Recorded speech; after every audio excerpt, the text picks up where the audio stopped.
It's Sunday, it's tea time. Let's begin.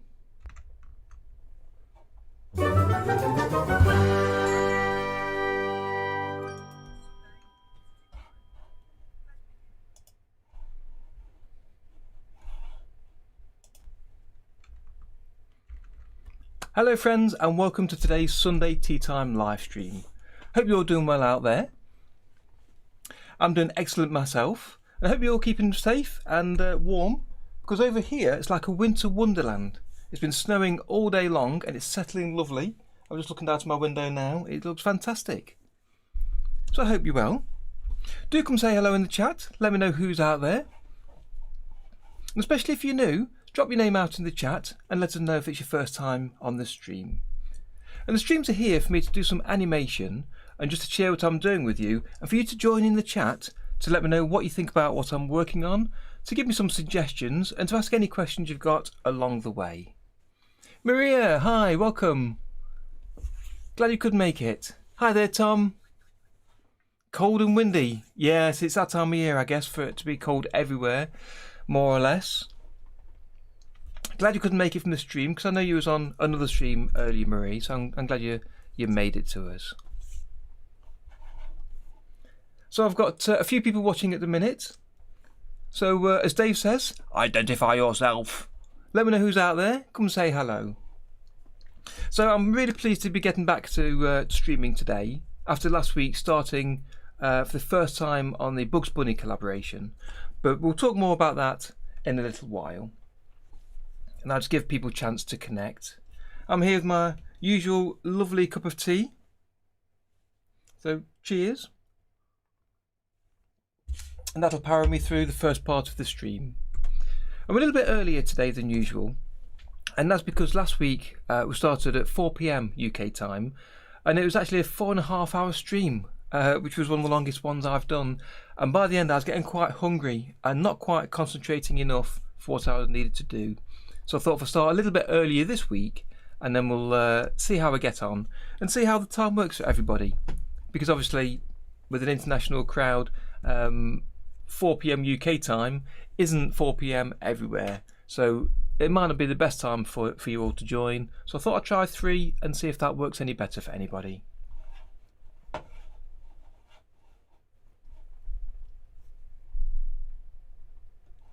So just to go through a little bit of housekeeping again.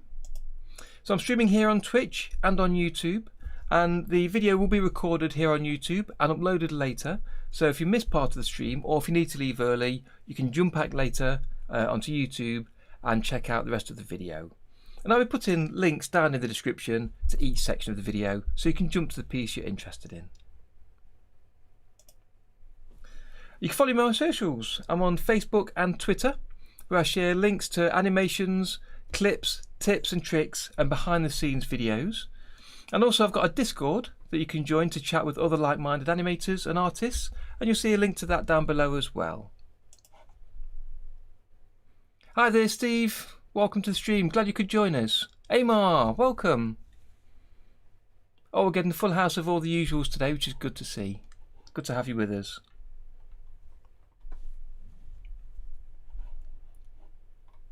And as always, if you enjoy the streams or find any of my video tutorials useful, you can always treat me by buying me a coffee. Again, link down below in the description. And if you've got some spare cash and you want to help out, maybe you can treat yourself to a couple of tools I've got on the site. So over on the Gumroad site, I've made a couple of tools you might find useful. Firstly, a backup tool that I intend to use today, that I forgot to put on last week, unfortunately. And it just helps when you're working with the software that if Tahoma or OpenToonz crashes, you've got a backup to revert to. Plus it records a staged level of you working through your animation. So if for any reason you want to jump back to an earlier version to take a look how it worked, to create a video of how things progressed, then you can use that. There's also a lip syncing tool over there, and there's a video explaining what they both are on the Gumroad site. And then there's always the OpenToonz and Tahoma course on Udemy that you can take a look at, and that's to teach you fully how to use OpenToonz or Tahoma, from knowing nothing through to understanding it fully for traditional based animation. And I've been working on more video tutorials for the course for Tahoma to make it easier to progress over to Tahoma from OpenTunes. Okay, I see the chat's rolling by. So let me just take a little look up there.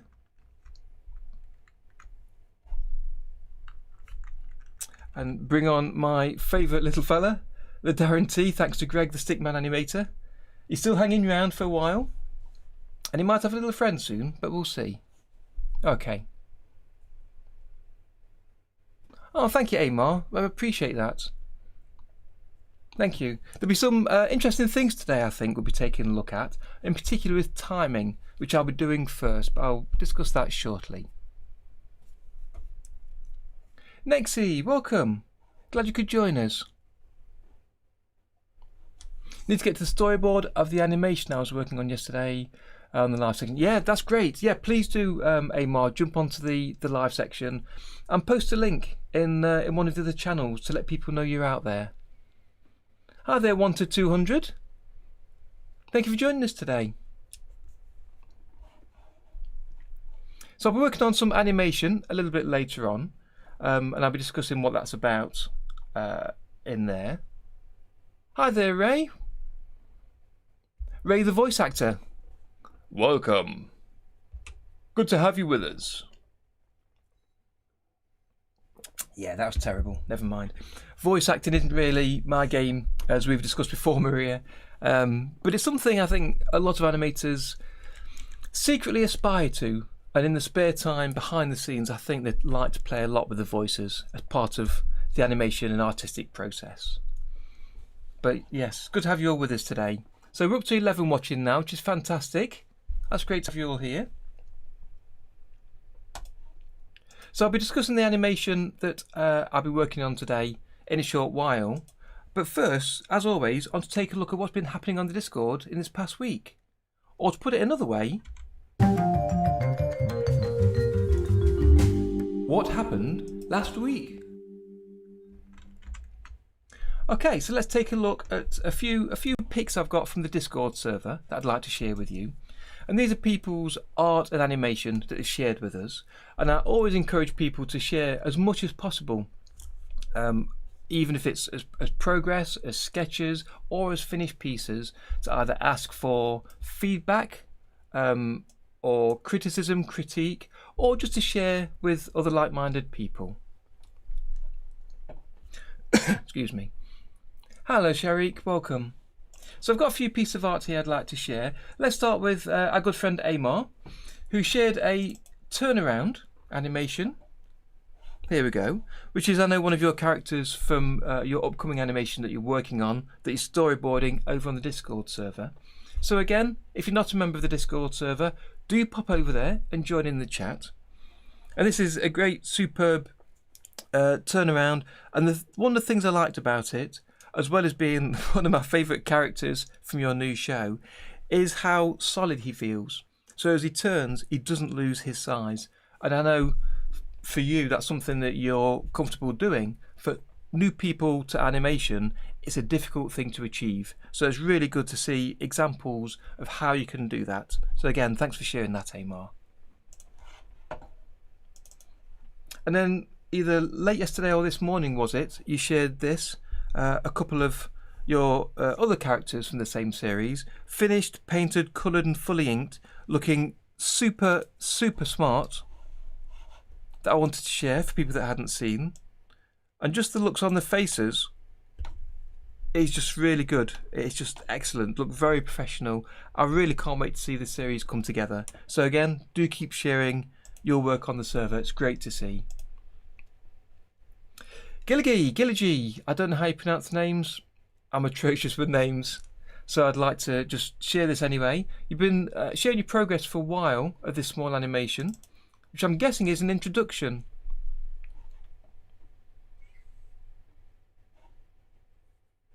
To Queenie KB channel, possibly. And I just wanted to share it again as another cute little animation that's been shared with the rest of the group, just to give people an indication of the kind of thing you'll find on the Discord and the kind of quality of people we've got and their art they're putting together. So thank you for sharing that. Yes, Amar, I forgot to say that. Yes, it was the 11-second club animation you mentioned you was working on for this month. I've not really taken a close look at that. I've been so busy, unfortunately. But please do keep telling us all about it. I've mentioned the 11-second club before. So if you want an animation project to work on, perhaps you're learning a new software, OpenToonz, Tahoma, Critter, or whatever, and you want a bit of an idea of some animation to work on, and you haven't got a large story or a lot of time to work on a large story, then the 11-second club is fantastic because it allows you to download an 11-second audio clip for you to animate against. So it's a good way to be prompted into putting an animation together, and usually the audio clip is from a well-known film or TV series or cartoon, and you can use either your own characters or the characters from the original, but the idea is that you animate in your own style, in your own way, just to get some practice with animation. You share it with the other people on the channel and then get feedback to how well you've done. So it's great to get feedback and to see what other people think of your animation and to get tips for how to improve. I know Amar's just joined for this month, as you say, a little late in the month, but plenty of time to go. So it'd be great to see that coming together. Hello there. So the question, what PC do I have? It's just a laptop, a gaming laptop that I bought maybe 2 or 3 or 4 years ago. So I've had it for quite a while, but when I bought it, it was pretty powerful at the time. And it's working fine for running everything I need. The video editing program, or OpenToonz and Tahoma. I use Critter for drawing some backgrounds and other things. So yeah, it's pretty good. The main thing I'd say you're looking for in the laptop to work with OpenToonz and Tahoma, which is my primary focus for the channel, is to make sure you get plenty of memory. The more the merrier. At least 16 gigabyte I would recommend, but it also obviously depends on what your budget is. Bonjour Caligero, welcome, glad you made it today. Oh great, of course Ray, thank you, yes. The host of Knighty Knight Bugs, thank you very much for reminding me. Your name, for some reason, didn't quite stand out. Ray, obviously I've seen, but Harold, I've not read your name, your surname that often. So thank you, welcome to the stream, thank you for coming on. It's great to have you with us. We'll be discussing the Knighty Knight Bugs collaboration in a few minutes, and I've been trying my best to plug it.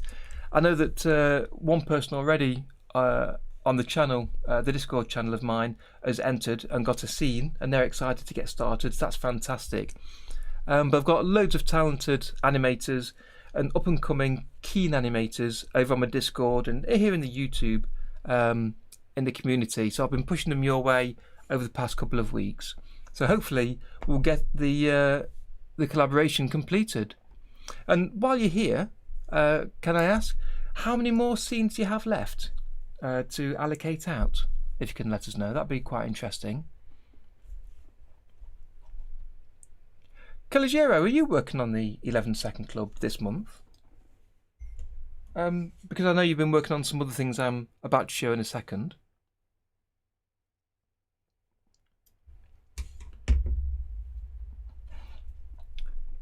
In fact, let me show you that while you're typing, so I know there's a small delay.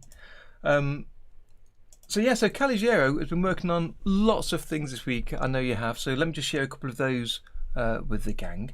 So first off, you had a practice with trying to work out how to animate a lens flare using the effects in OpenToonz or Tahoma. And there isn't a lens flare effect directly in the program, which is I'm surprised at.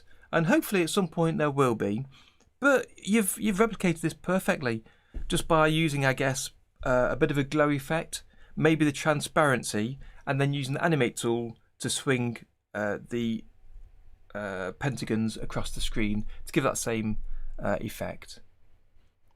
Right, no 11-second club. Well, you've been absolutely working flat out this week. So the next thing I want to share of yours is using the kaleidoscope effects node and also expressions. I know you've been going absolutely crazy working on the expressions, understanding how they work. So you've created these lovely kaleidoscope effects. Here's another one.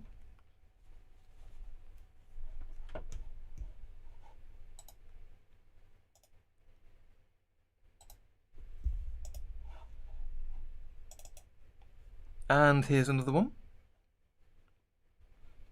Oh no, this is your, of course, this is your spaceship effect. So you use the expressions to give a more organic feel to the way the spaceship moved through space and then the stars flying past, which I believe you said you used the particle effects, the rain effects, but moving in a different direction. And that looks really, really nice. That's excellent use of the effects. And as I believe you mentioned, you're putting together a tutorial to show how you brought those together. So that'll be really interesting to see, I think, for everybody. And again, for people that might not know, I'm totally guessing you've got a static picture of the spaceship here. You've got the particle nodes of the rain effect going up to the top right, and then a few effects, perhaps with glow effects off there for the explosions of where it's being shot at. But yeah, that looks fantastic. And again, little projects like this, it's great to see being shared over on the channel, just to show what can be done if you look into the software a little bit closer.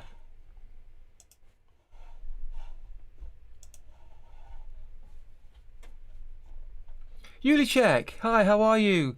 And again, I know I'm pronouncing it wrong, apologies. But great to have you with us today. I was just about to share a little image of yours, a little a little fan art image which hasn't been requested, but you did anyway, so thank you for this. Let me just pop him on here. It's me, apparently. And it looks good, it's excellent, it's fantastic. There we go, let me move my out of the way. Which way are we going? We're going that way. Just spot the resemblance. Thank you for sharing that. And I had a little bit of fun during the week with him, so you might see him again in a short while, but we'll get to that. So thank you for sharing that. I'm going to have to do something with these drawings you're sending me, because this Yulichek sending me this one. There was Greg the Stickman animator who sent me one a few weeks ago, and that's the guy that helps me with the reading of the comments that pops up. And then a few weeks before that, there was one sent to me as well from I can't remember his name, which one it was now. Oh, I'm ever so sorry. But over on the Open Tunes Discord, he did a picture of me. I'm gonna have to do a montage of them or something, or put them in my end screens on the videos. So I'll have to do something with them. So if you've got a Darren T picture you want to send in, feel free. Don't feel obliged to. It's a little bit embarrassing receiving them, but thank you, and it's excellent. Thank you for doing that. Yes, I need to update my avatar character really. Perhaps put the glasses on for while I work. I don't wear them all the time. It is just while I'm reading or working on the tablet. But I might have to update him.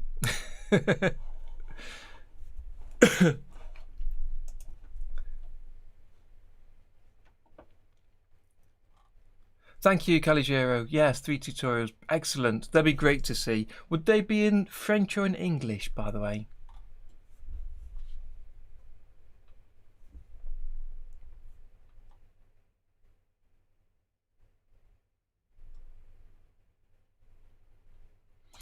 Yeah, I'm not sure anymore if there's enough pictures there yet for a fan art section. I'd probably be a little bit embarrassed to add one, but possibly. It could be a new challenge. We'll see. We'll see. And finally, to finish off this section, I wanted to share an animation from, again, apologies for the name, Lee Axolotl. Tutorials in French, that's fine. I think sometimes just seeing the tutorials and watching what you're doing is often enough to understand what you're trying to achieve there. So that's fine. Excuse me. So Lee Axolotl did this explosion animation, and again, to share it and to ask for any critique about it, and I wanted to share it here on the server, on the live stream, just again to show a small snippet of animations people are working on in their spare time, and to give you an example of the kind of thing people are working on. And this is fantastic. I really enjoyed this. I shared a couple of comments myself, and so have other people. I believe Tom made a couple of comments, so thank you for that, Tom.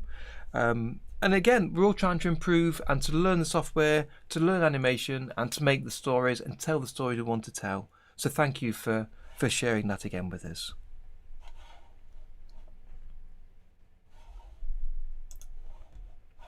And finally, I wanted to mention that excuse me, last Friday and the Friday before, I shared a two-parter tutorial for Tahoma and OpenToons. I wanted to show that a little bit of that today here. And it was about how you can use the auto in betweening tool in Tahoma and OpenToons to create a more realistic snowdrift effect. And the auto in between tools, I think it's basically just really useful to understand how they work, to know where they are, and then to start to think of some circumstances of where you might start to use them. Because often you'll continue and do something by hand or using the animate tool or some other technique where this feature might have been useful to do. So when I decided I wanted to have a snowdrift building up on my Christmas live stream, I thought I'd reach for this tool and see if it could help. So the video a week ago last Friday was showing the basics of how I created the snowdrift.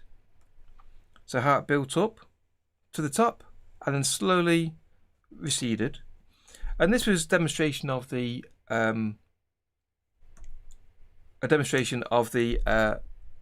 auto in between feature, as well as timing on the timeline. And I had 3 separate pieces of snowdrift working there.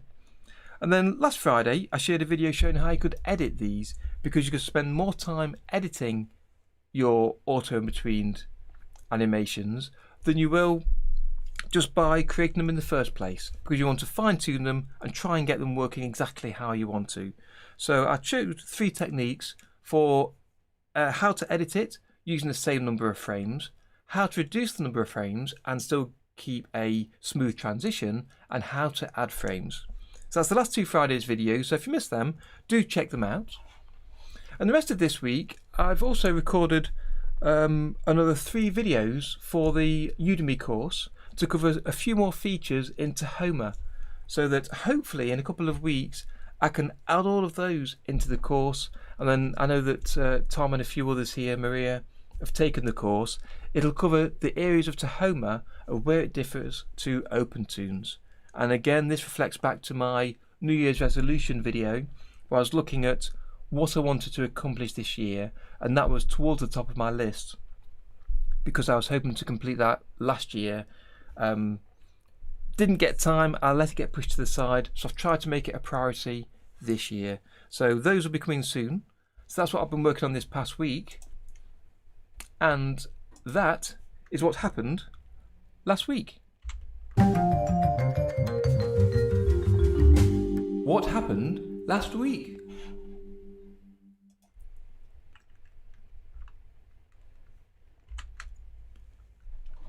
Okay, so we're back. Let me just turn off a couple of these video pop-ups. There's Mr. Darren T. Thank you. Let's take a quick look at the chat. What have I missed?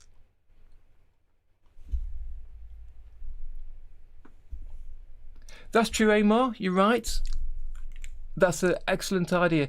I have got art channels in the OpenToons community and in the general chat though, so I'm not sure quite where I'd put that. Possibly in with the general section maybe. We'll see. But I quite like the idea of that fan art for all properties. That could be quite good. It was, Caligiero, very impressive. I really enjoyed that explosion. So that was great to see. Soda Pop, welcome. Good to have you with us again.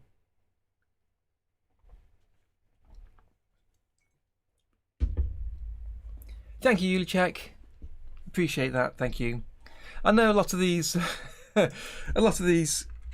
little animations aren't necessarily useful, but they're fun. I like them, so I'll stick with them, and I'll keep including them just for my benefit. just for a bit of fun. There he is. So this little fella here, it was just sent in as a single image to me. Someone drawing a little Darren T. So I thought I'd pop him in and use him. I animated him with the plastic tool and the animate tool, just to get him to look around and take a look at the chat. So I like things like that. It's just a little bit something to keep me busy during the week. And we've got another one that I'll be sharing shortly. Okay, so I wanted to take a look at this week's task, which is the Bugs Bunny Knighty Knight collaboration. So what is that for people that don't know, for the new guys to the stream this week? So I started last week on this, and basically Ray, who's hopefully still with us in the chat, is making a reanimated series, a reanimated video of a classic Bugs Bunny cartoon from, I believe, 1958, and it's called Knighty Knight Bugs. And what they've done is broken up the video into 62 or 66 pieces, and then if you request to animate with it, they'll send you out a scene for you to animate. They'll send an MP4, or you can download it, and you need to animate to the soundtrack, to the audio track, and then they'll be collating them all together into a single animation to create a reanimation of the whole cartoon. And I've been given scene 32 here, so let me just open that up so you can take a look for those of you that haven't seen it yet. Turn off the repeat. So there are a couple of frames from the previous scene here which I'm choosing just to ignore, and we'll continue on from here. There could be a reason for that, and I'll take a look at that in a second. So my animation is basically Yosemite Sam on this dragon running past Bugs Bunny, who's just jumped into a hole. So he stops the dragon, falls off, and that's the end of my scene. It's 6 seconds long. A little bit like the 11-second club, having a limited animation to do makes it easier to feel that you can complete it. So that's why I entered this reanimation challenge. So this is how it looks.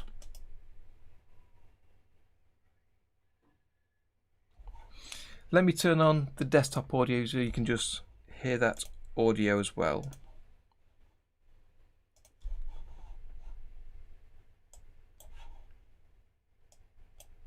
Whoa, dragon!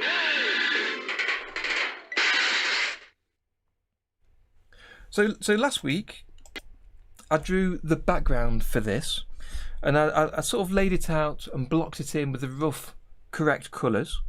I then showed you how you can cycle it round on a cycle in Tahoma, and I set up the pacing so that the main foreground or midground area goes faster than the background area of the hills with the castles on them, just to try and add a little bit of difference to the cartoon, because you can change the cartoons or your interpretation. It's reanimated, not necessarily frame by frame to look precisely like the original, but to flow from one scene to the next. So it's got to be close to the original, but you can make small changes to make it your own, whether it be using your own characters, drawing in your own style, using different styles, whether it be 2D, 3D, CGI or stop motion. That's your choice. And obviously I'm doing a 2D animation here. So today I want to finish off the timing for this, and also complete the colouring of the background. So I've just blocked in the rough blocked colours. So we'll look at the timing first, because I think that's more interesting, and then we'll look at the background and how I intend to break that down and to colour it in, and hopefully complete that today, so that next Sunday we can come back and take a look at the dragon. So let me load that animation first. So if I take a look here in my Tahoma folder, I've got two projects for this in my Knighty Knight collab subfolder. I've got the actual scene, and I've got the original review. So let me take a look at the original. And what I did for this, with FFmpeg already set up in Tahoma, or if you set it up by hand yourself in OpenTunes, I just dragged in that MP4 file, and that brought in the video. And if I just turn off all those other columns, so you can see just the original column here. And that allowed me to take a look at the animation frame by frame just to understand how it worked. And while looking at the background, it showed me that the background was definitely repeated. So starting from this castle on the hill and the very large tree, and then there's a couple of hills with a tree with no leaves, a wall across the screen, a hill, and then we're back at the start again. And this repeats about 3 times. And it scrolls along at a constant pace until the Yosemite slows down the dragon and stops. And last week I had the scrolling repeatedly going to the end, so I need to add in the stop. But there was something I wanted to mention today about this animation, and that's that when I pulled out the audio file, that went up to frame 151, but we've got these extra 32 or so other frames of the images. And why is that? Well, I took a little look during the week, and I brought the audio file into my video editor, and I brought in the video file as well to take a look at it. And in my video editor, the video file shows at the same length as the audio file. That seems to have precedence of the length. But then I took a look at the properties for the video file, and it showed the video was set to play at 29.89 or something frames per second, whereas the audio file is 24. So that basically gave me an extra 5 or 6 frames per second of video extra. And multiplied over the 6 seconds of animation, that's where the extra 30 frames comes from that I couldn't understand last week. So in reality, the animation is 151 frames long, despite it showing like this in Tahoma. And then I also had a quick look at some of the animation, and I spotted that for some reason, here we are, some frames are on 2s or being imported as 2s. And I don't know if this is an issue with the encoding of MP4 or with Tahoma of how it reads MP4s. So frame 9 and 10 are exactly the same. The background doesn't change, the character doesn't change. So that is basically, you can remove that frame out of the animation. And this happens every half second or so. You get repeated frames. So that is another reason perhaps why we need to be careful of using this as review material.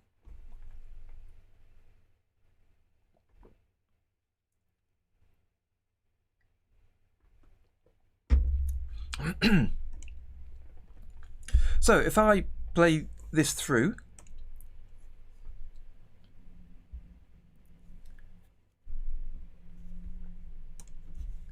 and again, because the length of this goes to 183, what I'll do first, if I highlight it all, then right click,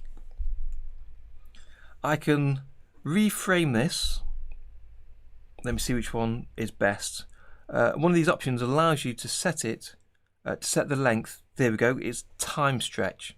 So it's a badly named function, but if I click on time stretch, you can actually stretch the number of frames that your drawings are shown on to be longer, and it'll interpolate and add 2s, 3s as necessary to stretch it out, but you can also reduce the time. So even though it's called time stretch, it's just a case of reframing the selected number of drawings on the right number of drawings that you require. So if I change the range down to 151 and then hit stretch, it'll now reduce the drawings down to 151, and it'll be just taken out some of the frames in between. And this won't give you an accurate picture of all of the drawings, because it won't just take out duplicates, it might take out some unique drawings, so we might need to look at that separately.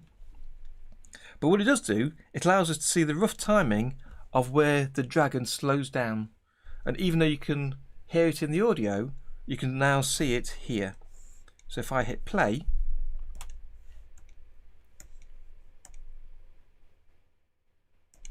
you can see here of when he starts to break. so I can find out precisely when I need to slow down. So the dragon breaks, the background still moves for a while, and then it slows down to a stop. In fact, it appears just to stop dead because the scrolling of the background goes over at the same pace.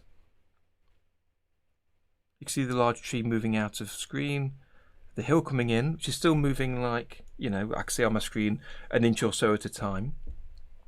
And then it stops dead as he falls off. And then the screen scrolls up to where he stops. So if I wanted the same pacing, I could look at this and note down there. So frame 89, the background moves, 90 it moves, 91 it doesn't. So I'm going to note down frame 91 is where the background stops.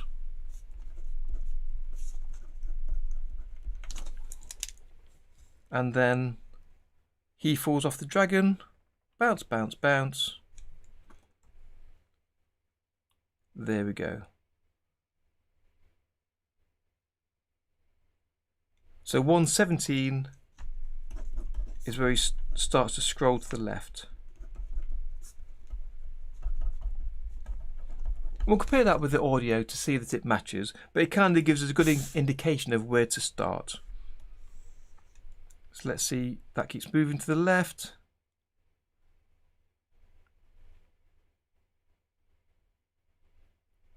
And you can see that was moving on twos there. So those two frames are the same. Again, it's possibly that duplicate I talked about earlier.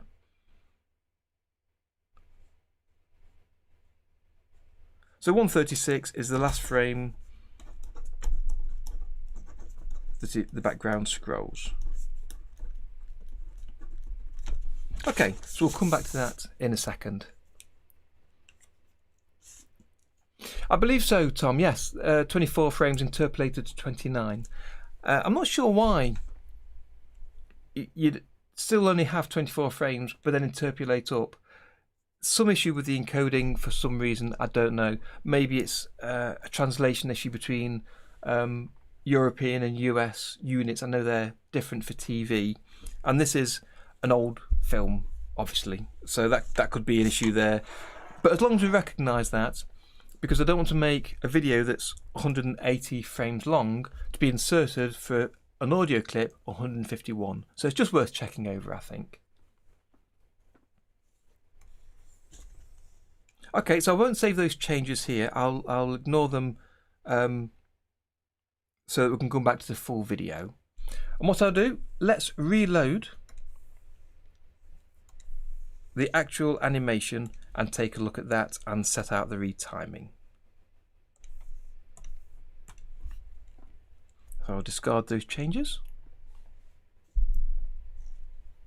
Exactly, Tom. Yes, that's right. It could be the conversion process.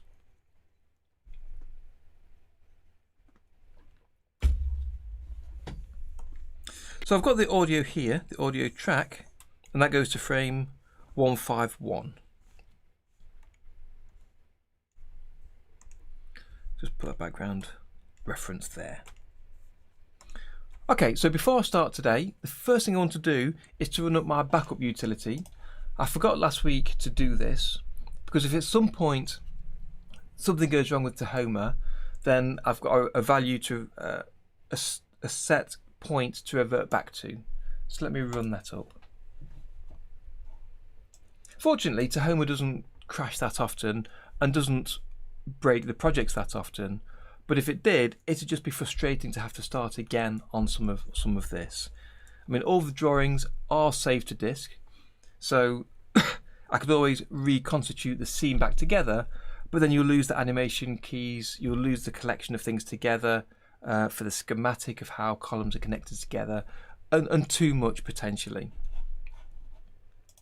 Okay, so I'll bring that on here to show you quickly what I've got. So here's the backup tool. I'm pointing it to my Tahoma folder. You can point it to your specific project, but by pointing it to Tahoma, it'll keep an eye on every project in the Tahoma folder and it saves changing it every time. So just point to a folder where your projects are stored, choose what files to back up, and I'm happy for all files in the folder, and I'll say start monitoring this folder, and that's it. And now every time I save the project, you look at the bottom of the dialog, after a second or two it'll take a backup of the project at that location. Let me show you how that looks.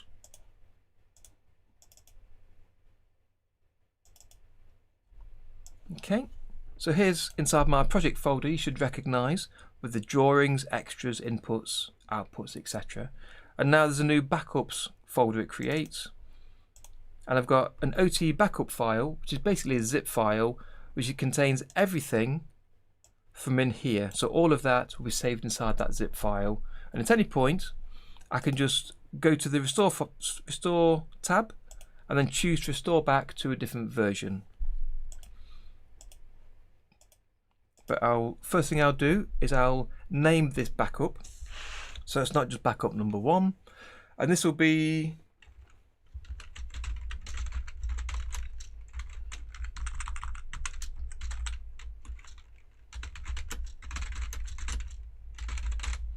after blocking in the basic timing and colour. And I'll hit make a copy. And I've closed that window, so let me go back to that.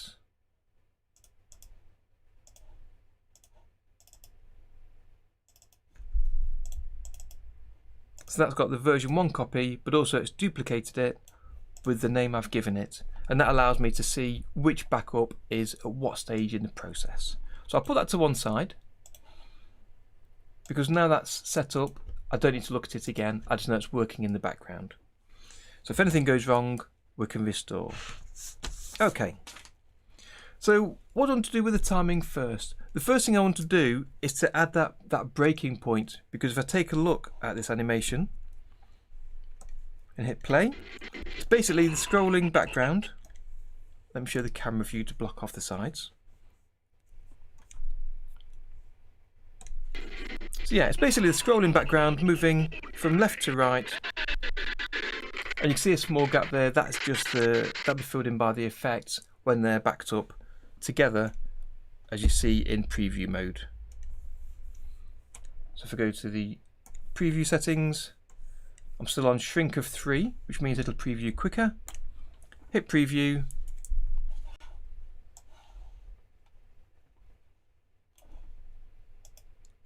Let it buffer all those files, and now we can hit play, and you can now see the connection of the background connected to itself to get the repeating background. But it plays from the beginning to the end with the background scrolling all the way through.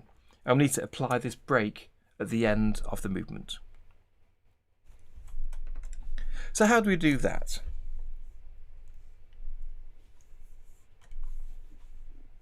Well, we need to find out the frame first that we need to slow down, and we've already looked at that, and that should be frame 91. So if I turn on the audio, make sure the audio is turned on there, which it is. The audio needs to be turned on here on the viewer, which it is. And now if I scroll through, if I turn my volume up locally, and you should hear this as well, hopefully. Let me know if you can't.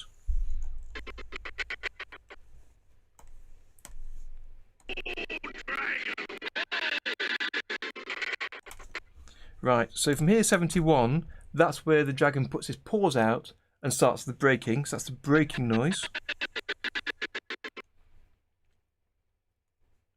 Then we already said at frame 91 is where the camera stops. And then the next few noises are Yosemite Sam bouncing along the spikes of the dragon. And it's playing at a slower speed at 17 frames a second. And part of that will be the reason because I'm streaming on OBS. I've got quite a few windows open in the background here, which I might be able to close a couple of them actually. That one can go. Save that one. That one can go.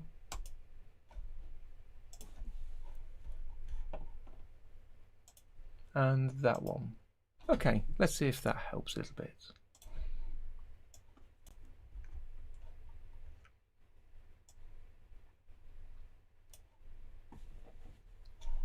Okay. So we said from frame 91 is where the background stops. And it doesn't seem to slow down, it just stops dead.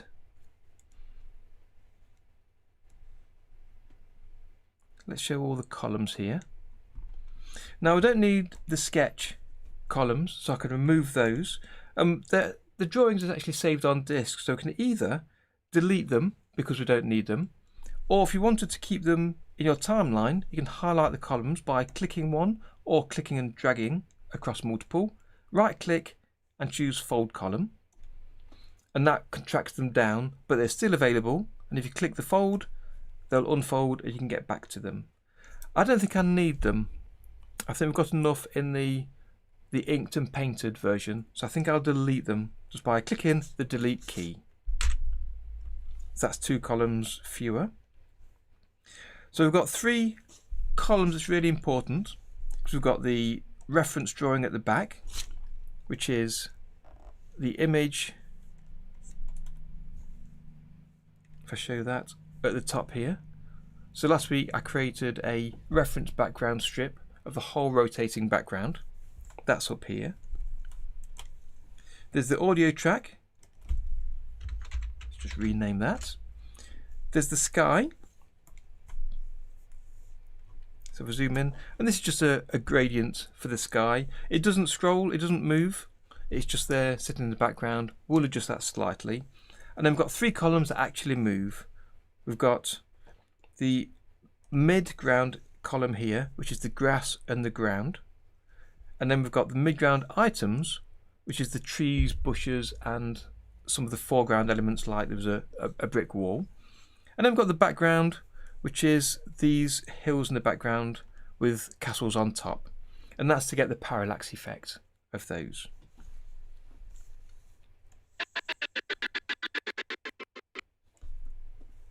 So the hill background doesn't actually repeat itself on the pace I've got, because it goes up to frame 96. So we might not need to have the repeating. So I'll turn that off for now. And we want the main midground area, I'll hit save. We want the main midground area to stop scrolling on frame 91. But this is using the auto repeating animation option. And that's so it'll keep repeating the same animate keys that you set using the animate tool until the end of the animation while there are images in that column. So what we can do is to take some of the images out of this column, and then you won't see it rotate. But we need to align them accurately so that once it's finished moving and it switches to the column with a static image, it doesn't so that it switches that static image, and to make sure that they line up correctly so you don't see the join. So frame 91, I'll take a copy of that drawing. I'll right click on the column and insert a new column. So I'll insert above. It can be above or below, doesn't matter. Click into a blank frame and paste that drawing. So that's the same drawing. And then I'll delete the rest of the drawings in this column by clicking on the drawing itself and pressing delete. Then for the remaining strip, I'll click on the top part of that strip and hit delete. So now there'll be no more scrolling here because there's no drawings to scroll. So I just need to align the drawing in frame 91 with the drawing in frame 90. So if you look at this scrolling across, as it happens, it ends in exactly the right place there. Is that right? Let's turn off these mid items actually. There we go. Now we can see the difference. Right, so now I need an animation key on that drawing in the new column to align it with the scrolling column. I hope that makes sense.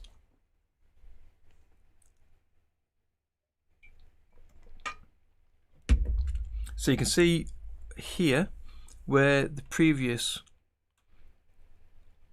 mid column was. So let me just rename that to scrolling mid, and then static mid, just to give me an idea of which column is which. So on frame 90, the start of the drawing goes here, so I've added a line to the ruler. 89, I'll add another line, and at 88 I'll add another. So you can see the pace it's moving at a linear pace. So at frame 91, where would this be? Well, I want to move the drawing back to the left and not up and down. So on the animate tool, I'll lock the y-axis so it can't go up and down, and unlock the x so I can move it left and right only. And you can see by the cursor on screen, I can only move left and right. So I'll bring that back to the left. Right, so on the frame 90, the drawing was here. So on 91, I'll move it a little bit over, not too much because it's slowing down, and leave it there. And I'll drag that across to the end of the animation. So let's take a look. So just that background coming across, and then it stops dead there. Okay. And then from frame 117 to 136, the camera moves across a little bit on the background. So from 117, I'll add a key for that position. So I'll select in the X box and press enter, and that'll add a key. And then up to frame 136, I want to move it across to the left somewhat, which follows Yosemite Sam when he falls off the dragon. And I'll change the timing of this by right clicking on the thin, very thin white line between those two keys, which is always really hard to get to. Here we go. And change it to be speed in, speed out interpolation, which means it'll move slower at first, speed up, and then slow down to that stop point, and then it stays stationary there. So that's the ground. It's the green area and the gravel area set. So I need to add the trees. So again, I'll click save. That'll save the scene. Take a backup copy, so I've got that to revert back to if it all goes wrong. So let's go to the FX room to take a look at the collection of those columns there. Switch to the stage schematic. And we can see the scroll in midground has a linked column, which are the items shown in the midground. I also need the same for the static midground. So let's bring this column to the top. I'll insert another column above that one. I'll take a copy of the single drawing we've got in the midground items, and I'll paste that in front of the static midground, and we'll extend that to the end of the animation. And again, renaming the column so we recognise which it is. Static mid items. Okay, and I want the static mid items column to be connected to the static midground, so that when the midground moves, that's the green and the gravel, the trees will move with it, connected at exactly the same pace. But again, I need to align those initially so they follow on from the previous drawing.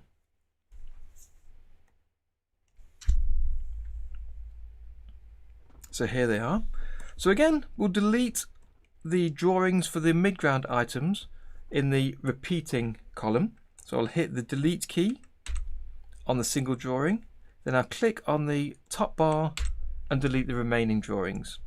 So now, again, you see the trees and background moving past until it hits the static portion, and then it doesn't move until that scrolling happens at the end there that we've already added. So I need to make sure that the two drawings are aligned, and to be honest, that's going to be fine because I believe I've placed them over each other precisely anyway, so that will always be in the same place.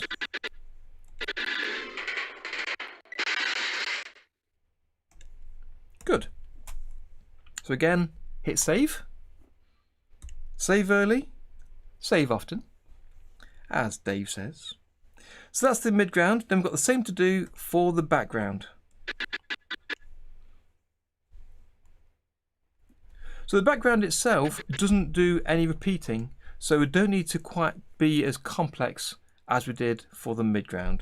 What I can do, because there's only a few frames, I will bring the key back to frame 91. So the background will just stop at the same place on frame 91. And if I show the preview,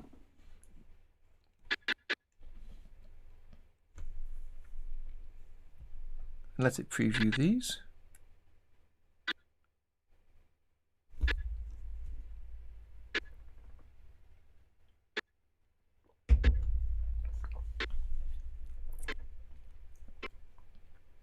There we go. Now it sets up the preview for those frames. I can step over them, and here you can see the background hills moving.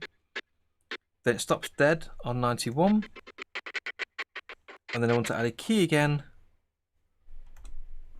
on frame 117. So back to the 2D room,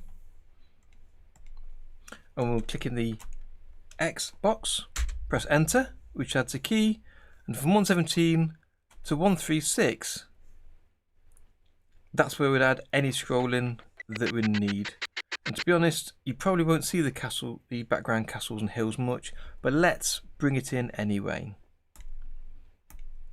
Just to add some background. So let's slide it over on 118.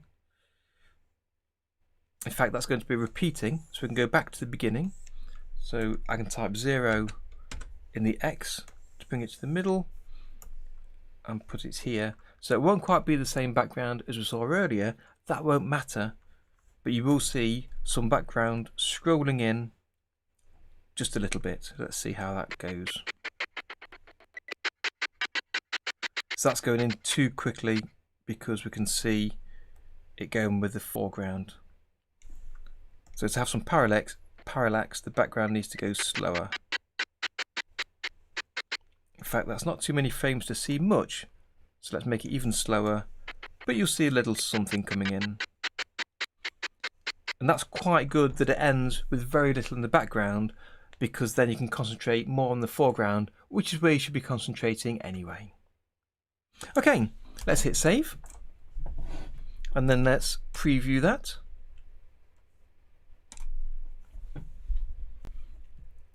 Turn on the audio. Go to the first frame. Wait till it buffers up and then hit play.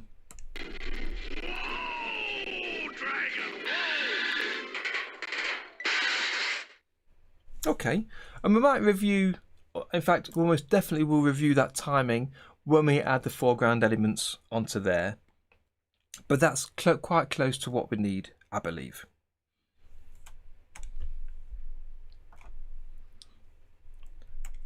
So that's the timing done, I think, the basic timing for this. And before going to the next section, does anybody have any questions about this or anything else about what I'm working on here? Let's take a little sip of my tea. I found in the past for doing the repeating cycles, it can be quite tricky to set up the timing and to have these multiple columns with where one column is doing the cycle, then you switch to a different column that isn't cycling to have an ending for a cycle. It's a bit weird to do at first. Once you've done it a few times, you get used to it quite quickly, to be honest. Thank you, Maria. Thank you. I know you've worked on obviously some cycles yourself and scrolling backgrounds for your animation work for the boat going across the lake. So you've already had a good play with some of this. I don't think it was repeating cycle though. It was just a scrolling background, but the same principle applies. I did, Tom. Yes, I certainly did. But with this being so a question from Tom, if you hadn't seen, he asked if I considered using a placeholder object, just like a box to stand in for the characters, just to help position things. With it being such a short animation, only 6 seconds, And because I've got the original to base it off, I didn't feel the need to have a stand-in for the character. I was quite happy just to try and almost replicate what I had in the original, which was why I took a look at the original to see what frame numbers the scrolling background stopped on, because that kind of saved me having to consider and to calculate it. Although when I add my characters, like I say, I may need to tweak it a little bit, because where they had the background moving at a constant rate until it stopped dead, it kind of looked okay. I did at first think the background should slow down a little bit. That might feel more natural, but that's not what they did. So I thought I'd start off for now by replicating what they've done in the original, and then we can come back later and adjust it. And I've already got thoughts about how I'd do that with the background, but I'll show you that a little bit later on.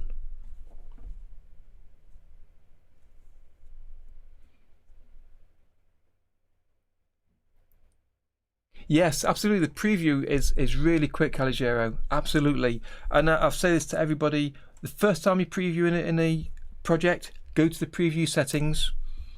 Take a look at the settings to see if that's really what you want to preview. If you're just looking at a small section, change the frame range. Don't let it preview and calculate 150 frames. If you're only working on, for instance, if I was timing the end part of this scene, I might go from, say, frame 80 to 151 just to see the slowdown, and that would cut the preview time in half, because it's generating half of the frames to look at. And then also the shrink option, changing the shrink down to 3 cuts the size down by 9, the amount of effort needed, because it's a third of the width and a third of the height. So it's reducing it down to a 1/9 of the size. Likewise, if you change it to a 2,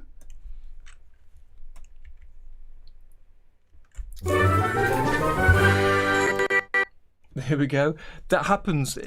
Something happens with Tahoma from time to time, that it kind of locks the control key. If you do a lot of Control S to save or Control undo, then it locks the control key sometimes and it jumps over to different applications. I can't always type in boxes.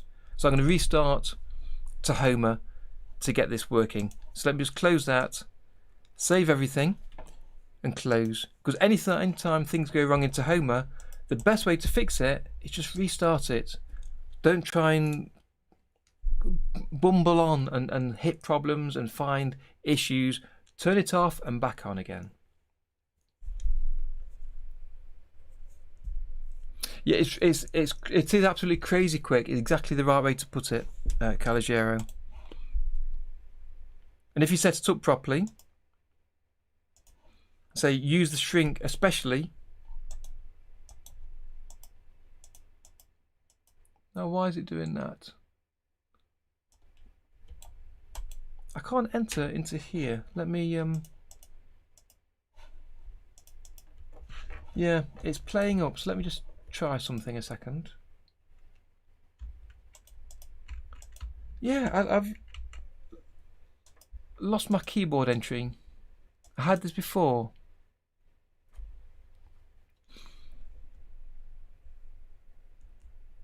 Yeah, there's the sticky keys option in Windows, Tom, that lets you tap Control a few times and it turns it on. But I've not got sticky keys turned on my machine, so that shouldn't happen. Because what's happened is, just doing a test there, I'm in a different window, I'm pressing a keyboard shortcut, and that's operating OBS. So I don't know if that's OBS somehow taking over. Let me just divert for a second and see if I can turn it off with sticky keys. In fact, I can't type into these boxes and windows to get the same issue. So let me try and find that in my settings. Excuse me a minute, I'll be right back. Shouldn't take long, hopefully.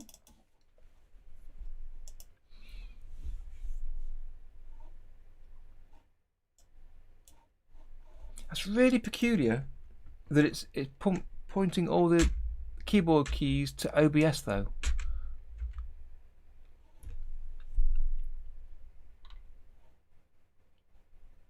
Do you know where sticky keys is, Tom, in the settings? For me to find that. Is it in personalization? System?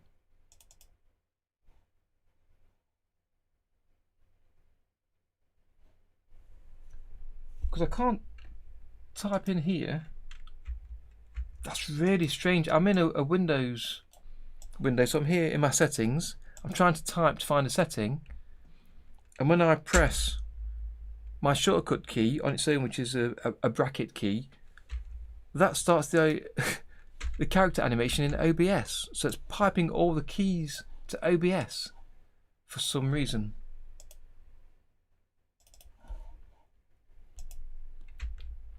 And I can't, unfortunately, carry on the stream with that because I need the keyboard for some of these things.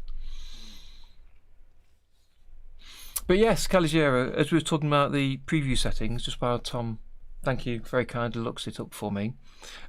Using the shrink speeds up the preview. Also, applying the shrink to the main viewer means that when you preview in the main viewer, that uses this same shrink value, so that'll speed that up. And then obviously you've got the advanced options if you want to change these, which can aid in previewing quicker.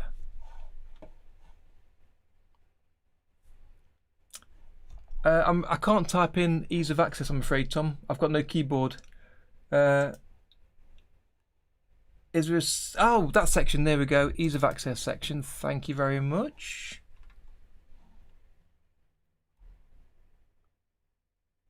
And then display mouse pointer text cursor. Magnifier, contracts narrator. So which setting in ease of access do you think it is?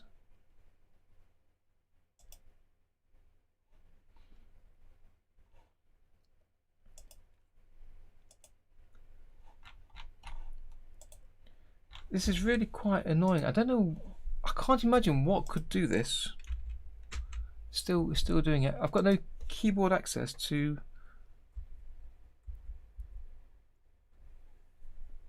any other application.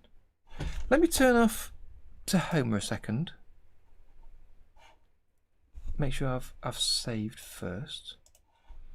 I had this last week for a short while, and restarting Tahoma helped.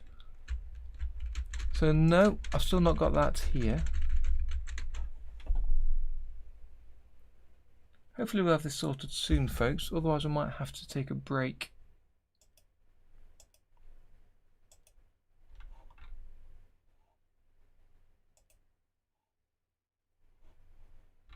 No, I've not got a keyboard section in there. No, Tom.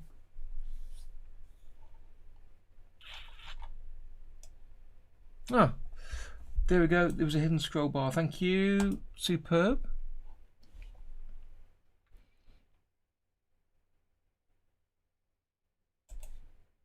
Let me turn sticky keys on and then off. Let me try that. No, that didn't do it. So here I go. Here's my sticky keys. If I turn it on and off, I've not allowed the shortcut key to start it. You don't need to save these values anymore, so that should just work. And I'm in a text window and that didn't work.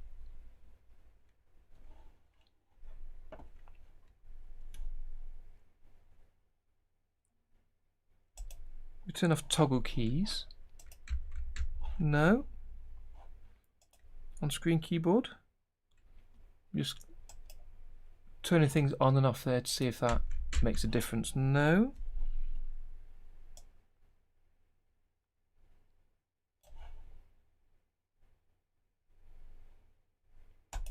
I'll turn off that option as well.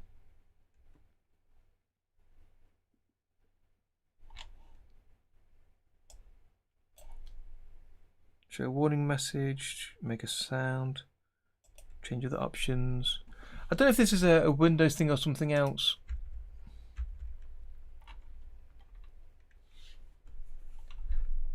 In fact, it's the control key is like it's held down. Actually, that's interesting. If I'm in a text window and then I use my mouse to scroll up and down, the font size changes. So the control key has been locked, and I'm fairly sure this will be from Tahoma. So let me start Tahoma again, because I had a way around this, and that was selecting a different frame and the brush tool. Hi there, Tony. Welcome to the stream. You're just in time to see everything going wrong. Well, not everything. It seems I've got a sticky control key, and I think that's because of Tahoma. The brush keyboard shortcuts where you can hold control and draw straight lines, or hold shift and alt. It locks the control key sometimes. So if I just change frames and then go to the brush tool and back, no, that's still doing it. So if I actually try drawing something using the brush tool, there we go. Look, you can see the control key is locked because I'm not holding anything on the keyboard, and it tries to draw a straight line. Let me hold control and do it, and then release, and now I've got a curved line. I bet that's done it. Yes, that's done it. Fantastic. Okay, so go into the brush tool, holding control, do a straight line, then when you release it, it'll turn off the sticky control key, and then you can do the curved line. That was not fun. Something to watch out for though. Let's just delete those lines. Good. I think we're back where we started. So I'm not sure 100% if this is something to do with Tahoma, or because I keep using the shortcut keys on my tablet, down the side of the tablet, that could make it stick. I'm not sure. But that's something for me to watch out for, and if you get something similar, let me know on the Discord. I need to log a bug report about this, I think, at some point. So let me just check. I'm back. I can type back in there again. So changing the shrink is what I was trying to do. So change it back to 2, and that can now shrink the preview by half. So it's half the width and half the height. So if I right click and reset the view, that is the full size of the preview now. You can see the zoom 100% rather than being HD, the full screen. And because more often than not you preview in a smaller window rather than going full screen, you don't need to see the full screen. So it's well worth using that preview option. And again, you can apply the shrink to the main viewer, which I keep forgetting to tick. So when I preview in the main viewer, that should also preview at half the size. So it'll preview a lot quicker on the main viewer. Let's get rid of that. And then I'll hit save. And then quickly, let me check on the chat. Thank you everybody for helping out there, especially you, Tom. I really appreciate that. But as I say, it turns out it's a Tahoma or my tablet issue rather than a Windows issue. I thought about that. It could be a physically stuck key, but I can unlock it by doing the brush tool shortcut. So it can't be a physical key in this occasion. I think it is a part of the Tahoma control key, alt key stickiness for the brush.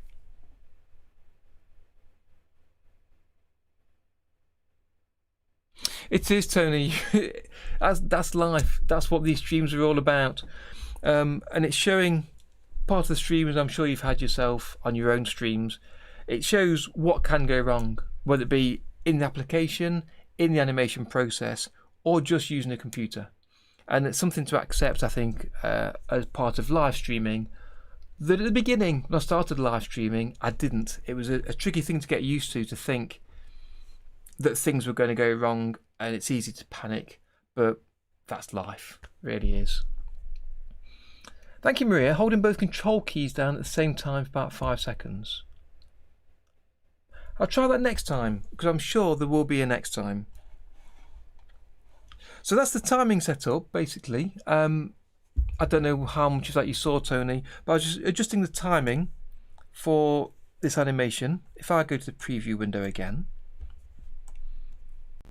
And last week I got this roughed in background scrolling at the same pace from beginning to end, but in reality there is the camera stops partway through and then continues. So I've added that stop, that pause, and the continue today.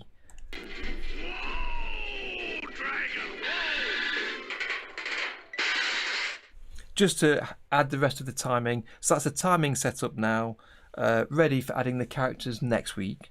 So the next thing I want to do is to finish the colouring on this background to try and make it more like the original. And that's what I'll be doing in a few minutes, but I'm going to take a short break first for that. So what I thought I'd do, if you hadn't seen it already, I thought I'd share, again, and play in the background just to have something on for you, my best of 2020 video that I shared at the end of last year, which just shows some clips of the animations I made last year to show, really for me, to keep a record of what I've been working on and to show what I did. And it also kind of prompted me to realise I'd not made as many animations as I'd hoped.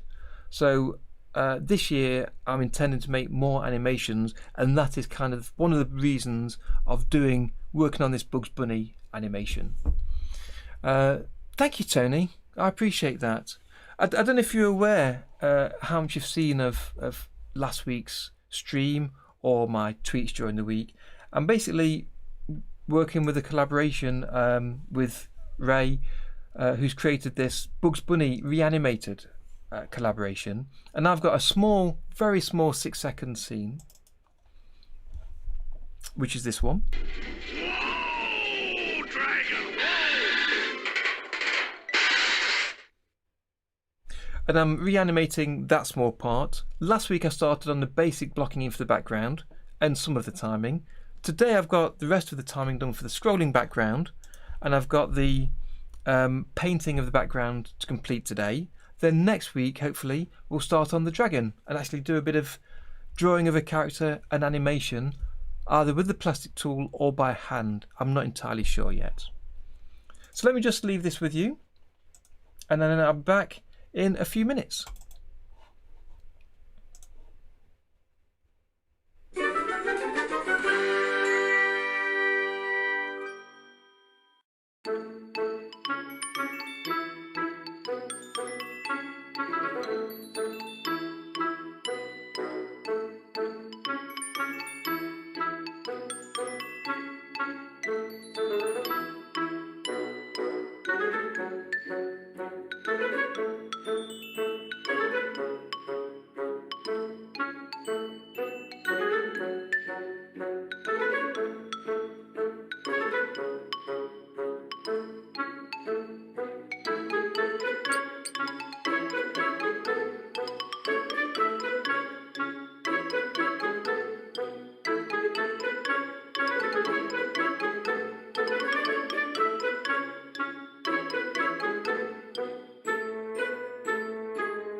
Fellow Earthicans, I want to wish you all a very happy Independence Day. And that's a guarantee.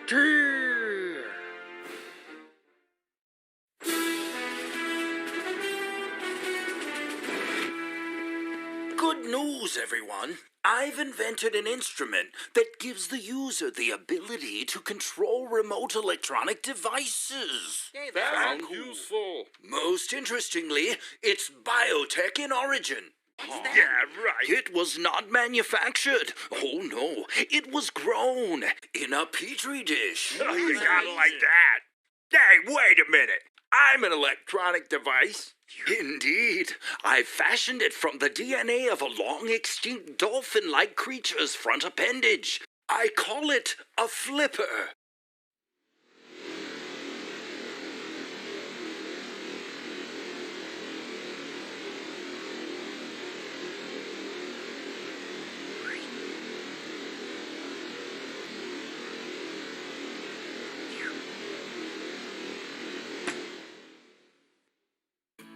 Have you always wanted to animate but didn't know how to start and software seemed expensive and difficult to use? Well, with OpenToons, it's free, powerful, and once you know how, it's easy to use. And it's my mission to get you animating with it today. Hi, my name's Darren, and I've been teaching OpenToons for the past 3 years, showing thousands of students just like you how easy it is to animate with. I'm cutting through the jargon to show that anyone can animate with it. And by the end of the course, you'll be able to animate traditionally using OpenToons. And the course is designed for students brand new to OpenToons, as well as those new to animation. So take a look at the free lessons I've offered below, and then why not sign up and join me animating traditionally with OpenToons.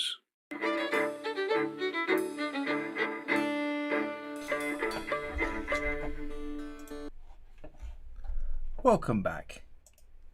There we go. Hello there, so I'm back, ready to carry on with this drawing. Let me just turn on everything. There's the chat back. Well, I'm glad you could join us today, Tony. Good to have you here.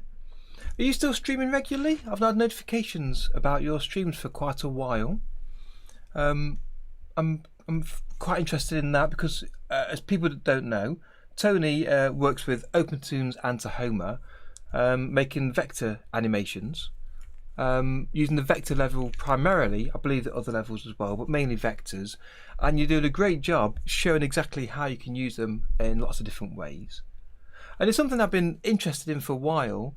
And in a couple of weeks, or a few weeks maybe, I've got plans to make a video about animating in vectors, to animate in an easy, child-friendly style. So I'd like to get on with that, because once that video is complete and out there as a Friday tutorial video, on Sundays, once I've finished this animation, I want to make an animation with vectors showing how you can do that to create it for myself. So I'm looking forward to doing that. Hello there, we've got some new folks joined us there in the stream, so welcome. Who have we got? We've got YS Bugs. Hello there, good to have you with us. Straight from Dave's channel, I'm guessing. And then we've got Gagan. Hello there, welcome. I don't recognise your name, Gagan. Have you been on before? And YS Books, I can't call you YS. I have heard Dave saying your name. What's the Y stand for, if you don't mind me asking? Is it Yvette? Would that be right?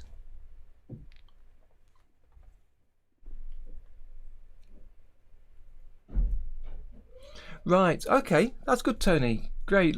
Do let me know when you are streaming again. I'm following you on Twitter, so I'll get notification from that. So it'll be good to see. And again, feel free to share it on the Discord to let people know when you're streaming. And I'll be doing the same. Yvette, yeah, I thought it was. Hello, Yvette, welcome. So we've got the timing set up for this little animation.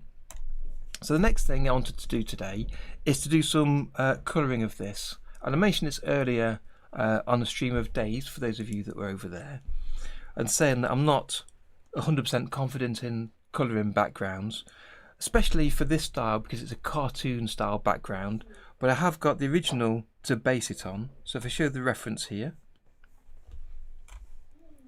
and that is stored just above the top there, so I can see how the original was coloured. So before going any further, I'm going to save this scene, and that'll create a backup. And for those of you that weren't around earlier, I've got my backup tool running over here. So this is keeping a backup every time I press save. So if something goes wrong in Tahoma, I can roll back to a previous version and restore back to any of the earlier versions. And this one, I'll just rename this version 11.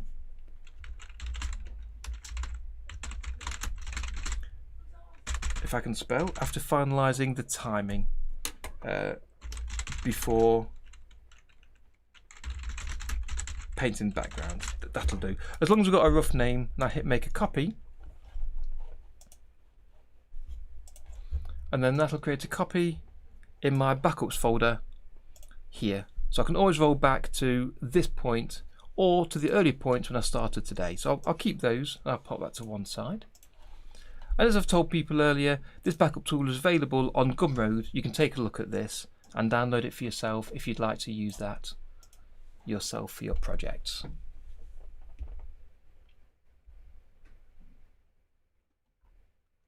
Of course, Gag Hacks, welcome. Yes, I've not seen you on here for a while. I know that the timing isn't perfect for you, but hopefully starting a little bit earlier and for the streams lasting longer, that'll be better for you to join us when you can. So I'm glad you've made it today. Yes, I must remember that some of these names, I know you have different names on YouTube than in the Discord, than on Facebook, so I don't always pair them together. So please feel free to tell me when I've got your name wrong or if you're known as somebody else elsewhere. Okay, so let's get rid of those rulers. Right, so we've got 3 areas to colour. We've got the what we call the background, which is these grey hills with the castles on top. I've got the midground, which is the green grass and kind of the tarmac area at the front, the main path. And they've got the midground items, which are the trees and bushes, if I scroll over, and this wall here to colour. And I thought I'd use the sub scenes in Tahoma, or if you're from OpenToonz, the sub X sheets, to make it easier to manage all of these different levels. So what I would do, because each of these drawings is a single drawing that is just scrolling, so I'd like to put the background in one subscene and then the midground in another subscene. So let's start with the background because it should be easier. And the problem is, or one of the issues to consider, is we've got the scrolling on the background and on the mid area, which I don't want to have in the subscene for where I'm painting. So what I considered might be useful would be to take a copy of the background image, collapse that into a subscene, and then within there I can add other columns and paint on top of them, so I'll have kind of like multiple layers to apply the paint. And then outside of that, on the main timeline, there'd be a single column that I'd apply the timing to for the movement. I hope that makes sense. But because we've now split up the midground into 2 sections, the first repeating scrolling part, let me turn off the sound, as we don't need that anymore. We've got the first repeating part, and then we've got the stationary and slow scroll section on a different column. I'm not quite sure the best way to organise those just yet. So I'm going to have a little think about that. In the meantime, has anybody got any questions or any comments along the way? If you want to fire them to me now before I continue.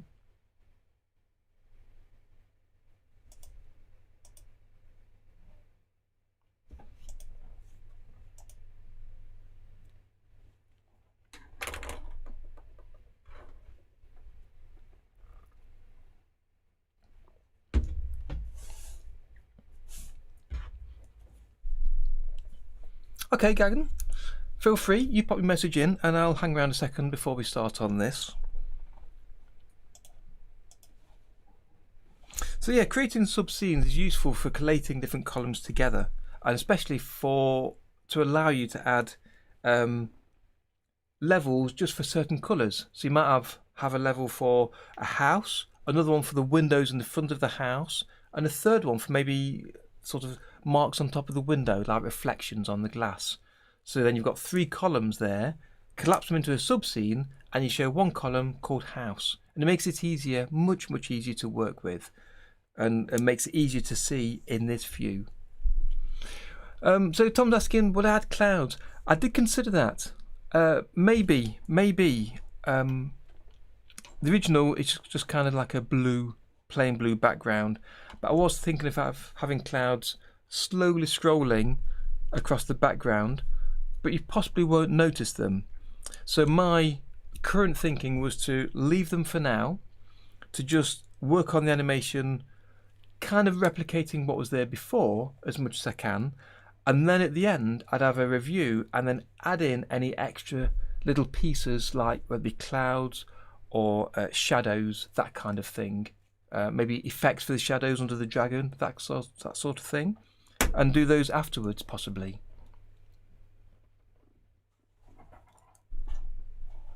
Joe Henning, welcome.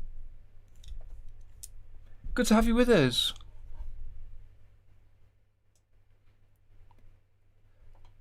Sorry, I thought I was talking to you earlier, Jay. I just realised what I was doing. Tony, many apologies.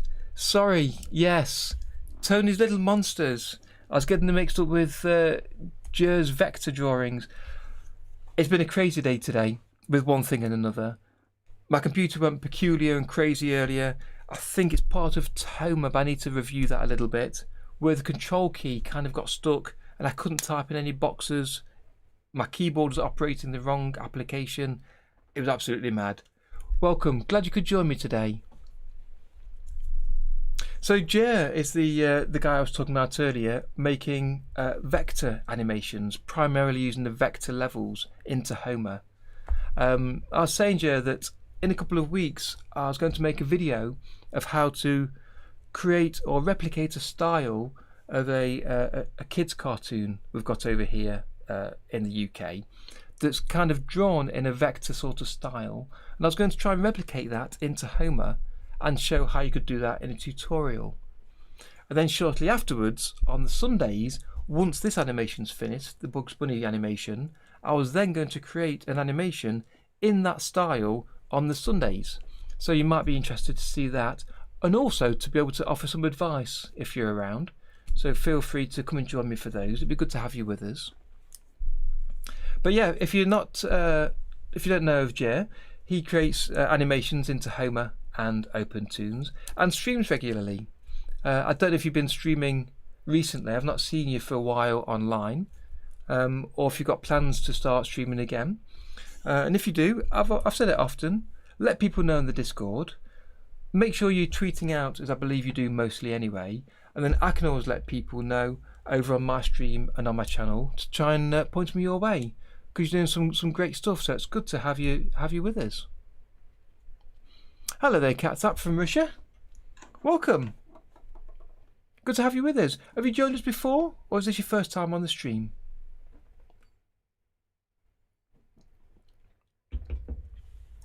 Refraction Studio, hi there. Welcome. I know that you said you've got a scene. Is it scene 62, I believe you said, in the same collaboration? Yes, this is scene 32. It's 151 frames. However, I mentioned at the start of the stream, you need to be careful how many frames that you actually make in OpenToons, because when I brought in the original MP4, that imported as 183 frames. But when I brought it in the MP3 audio, it's only 151. And that's because the audio is correctly using 24 frames a second, but the video was set to 29 point something. So it had an additional 5 or 6 frames per second. So for my 6-second clip, I had an extra 30 frames of animation showing. And that was achieved by it created duplicate frames of some of the frames along the way. So if I'd have just worked off the video clip, I'd have had an animation that had been far too long to include in the collaboration. So do be careful if you're working from the video clip or the audio. And I don't know if you was here last week or not, but I showed last week that to be able to bring in the audio, all you need to do is take the MP4, create a copy on disk, rename it to .mp3, and then if you drag the MP3 in, that is the audio file, and that's what I've been using here during the animation. So that's this column here, that MP3 file. And I found that out when I opened the MP3, both the MP3 and MP4 in my video editor, and they both came to exactly the same length, which is the length of the audio file. And looking at the video file in my editor, it showed that was, as I say, 29 point something frames per second. and that's the reason it was too long. So I'd base it on the MP3 file, the audio file, and that should give you the right length. How long is yours, by the way? How long is your clip? Because I don't know if I've got a particularly small clip of 6 seconds, but the clip I've got is taken between 2 cuts of the camera in the animation. And for me, 6 seconds is perfect. It gives me enough practice to do the animation, to look at the scrolling background. I've added a little bit of parallax, as well as doing a small bit of character animation without it being too much for me. Let me just pop my jumper on a second.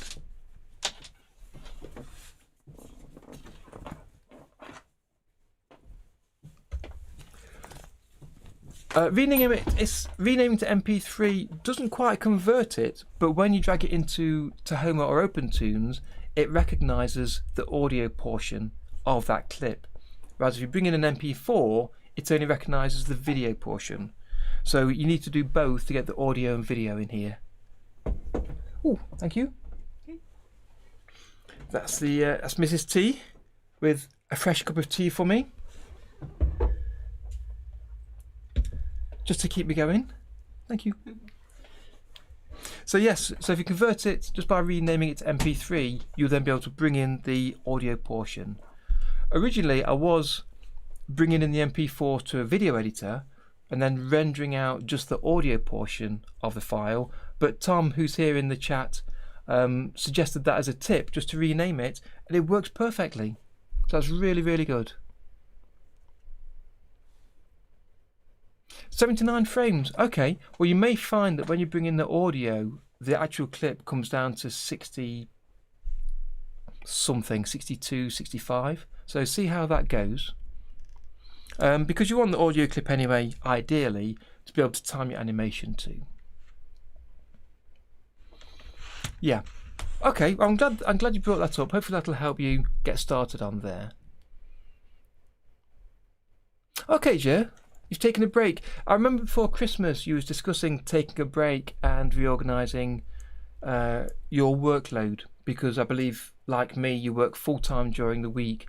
So doing this at weekends and after work, it can take up a lot of your time, and it can potentially get too much. It can take up too much time that you're just too busy and don't have enough time to relax. So you've got to make sure you take time for yourself. And this is one of the things that I discussed a couple of weeks ago on my first stream of the year. I laid out a plan of what I wanted to work on. And one of the things I put on the plan that I was very keen to put on was I make tutorial videos and similar videos each Friday. I release them. But on the plan, I've given myself permission to miss a Friday. So if I'm too busy, I won't be making a video. I'm not going to be knocking myself out just to create a video. So I'll be taking a break as I go through the year so I don't burn out along the way.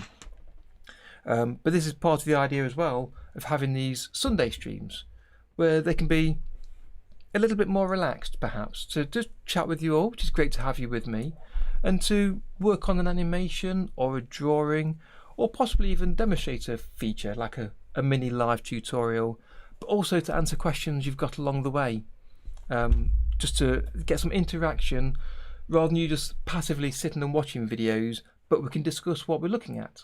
And you can ask questions of what I'm working on, or to be fair, any issue related to OpenTunes and Tahoma.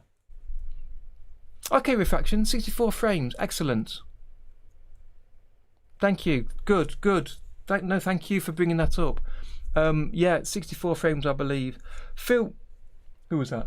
Feel free to drop a line to Ray or chat on the Discord, their Discord, to find out if that is accurate. But I believe that's the way it needs to work. The audio track is the track I'm basing my video on.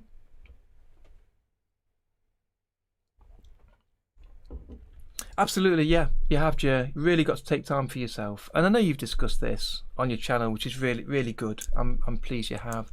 And I'm pleased you managed to take a break. I did myself a short break over Christmas.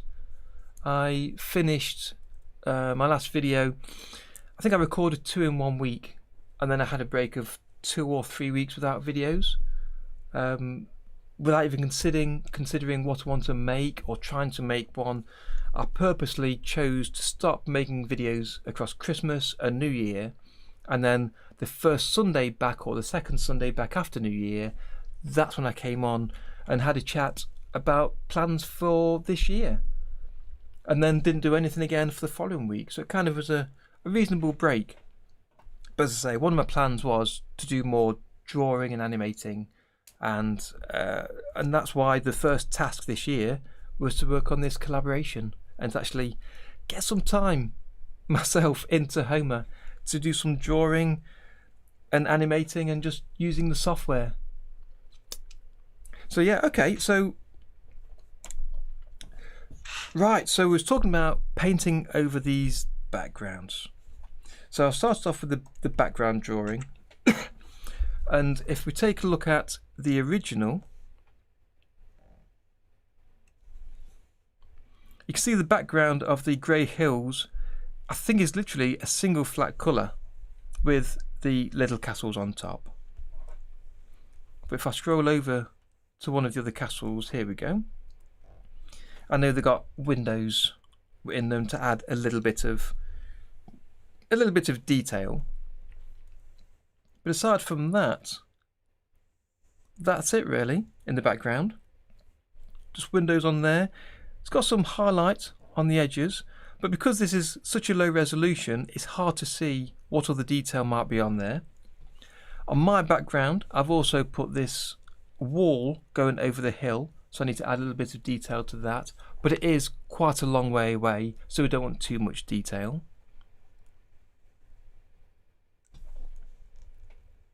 But because my background and the drawing is drawn in HD and is quite crisp, you can see the edges a lot clearer than you can on the original.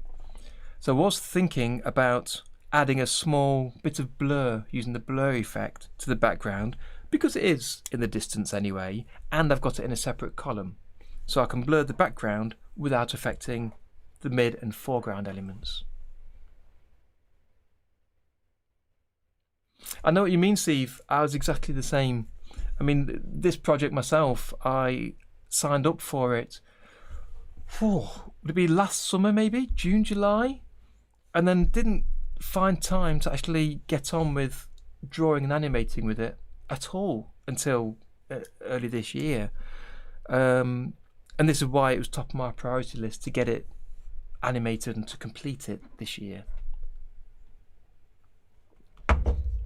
So yeah, you need to make time for these things, and it's something you see a lot from people in different forums. They discuss how they've got so many plans. They want to draw this, they want to do this comic, they want to learn how to draw or learn anatomy for characters, and so many other plans, and you end up having more plans than you've got time to complete anything for. So sometimes you just got to put things to one side and say, you know what, tonight I'm going to take an hour for myself and I'm going to just do a bit of drawing. And that's all it takes. Take a little bit of time, think, I'll have half an hour doing some drawing, start the drawing, and by the time you've started and set yourself up, you'll find you've been actually drawing for an hour or two, because that's the nature of it. It's the getting started that's the problem, and it's the getting started that you need to kind of make yourself do. Ah, comics. So you do that for a living. So you'd like to actually, yeah, I remember you mentioned that before, actually, doing comics. Yeah. So you need to somehow disconnect between the two things, because drawing comics and animating are quite close. They're both sitting down drawing.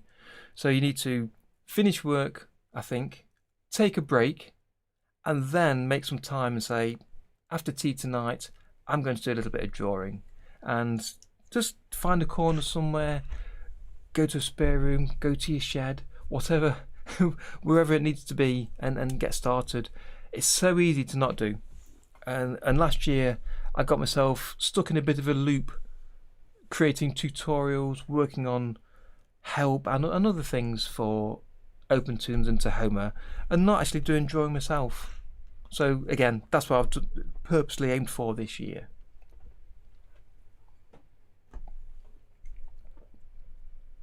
Excellent, Maria. That's right. Yeah, just start sketching. Exactly that. But it's the getting started that's the problem, isn't it? Sometimes it can feel overwhelming to think, I want to do this animation, it's going to last, even for me, 6 seconds, 20 seconds, 10 minutes. It's a lot of work to get started with. But realistically, it begins with a blank page and drawing your first line. Take 10 minutes, sketch out thumbnails of what you're after, just start to flesh it out.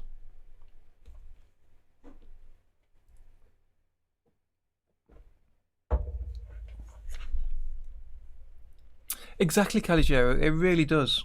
And that's something that I'd aim for this year as well, personally. That drawing, a single drawing is great, it's fine. But you try drawing that character again in a different pose. And keeping the facial expression the same, keeping the proportions the same. And then doing it a third time, and a fourth time, and working from a different angle. Having him facing to the side, to the front, backwards, bending over.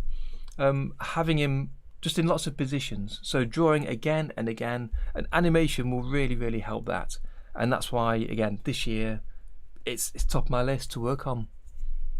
And it's been great watching you, especially last month on the 11-second club, where you was working through the whole month, starting with the sketching stage, working on the animation, and then the inking and paint.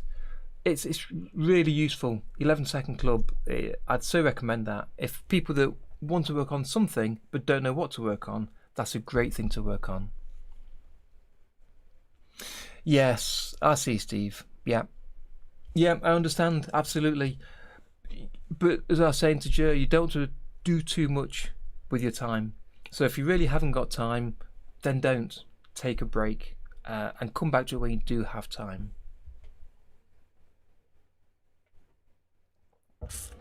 I think, to be honest, Caligero, a lot of us are living the same experience, especially those of us that are working full time or have come back to animation in later life where you've got responsibilities of your full-time job and family to deal with, that you haven't got time for these kinds of hobbies of drawing and animating, which take time to learn and take time to do. So yeah, on the Discord, there's quite a few people with a similar story, and I've heard that same kind of a story from lots of people on the Udemy course that have very kindly shared their history of why they are where they are to get into animation. And a lot of people have come back later in life with responsibilities and a lot of time taken up with jobs and family, but want to get into animation again. Okay, should we get to, let me do some drawing on this background. So for the background, I'm happy to draw it all in the same column because there's very little to add on. So I'd just like to add on a few windows onto the castle here. And if we take a look at the castle in the original, they're literally just dark window sort of shapes, dark vertical lines. So there's not a lot of detail, and the background is scrolling past quite fast. So let's add a new colour. I don't want it totally black. We lighten it up a bit and bring it towards sort of the yellow, but make it a darker yellow. And using these sliders, in fact, I know they're behind the screen. Yes, Caligero, go ahead. Let me hide the conversation window for a second. There we go. So here, adjusting the colour, I started on black, and it starts in the centre of the circle. I wanted it a little bit lighter, but what I did, I dragged the colour over towards the yellowy orange to match the castle, and then made the value towards the darker area, so we've got a darker sort of yellowy orange colour rather than being a grey colour. Let me zoom in here, choose the brush,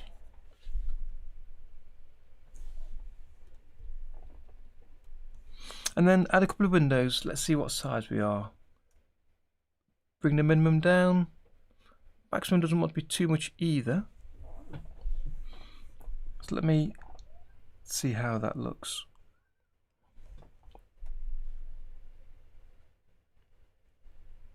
Just checking the chat for Caligero. I'm guessing you got a question for me?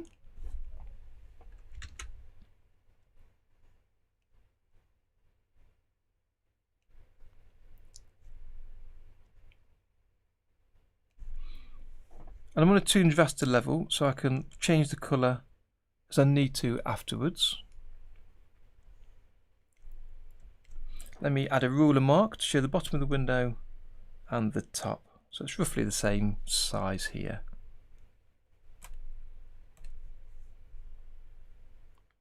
And you can see my pointer is kind of moving behind my movement a little bit. It's a little bit slow there.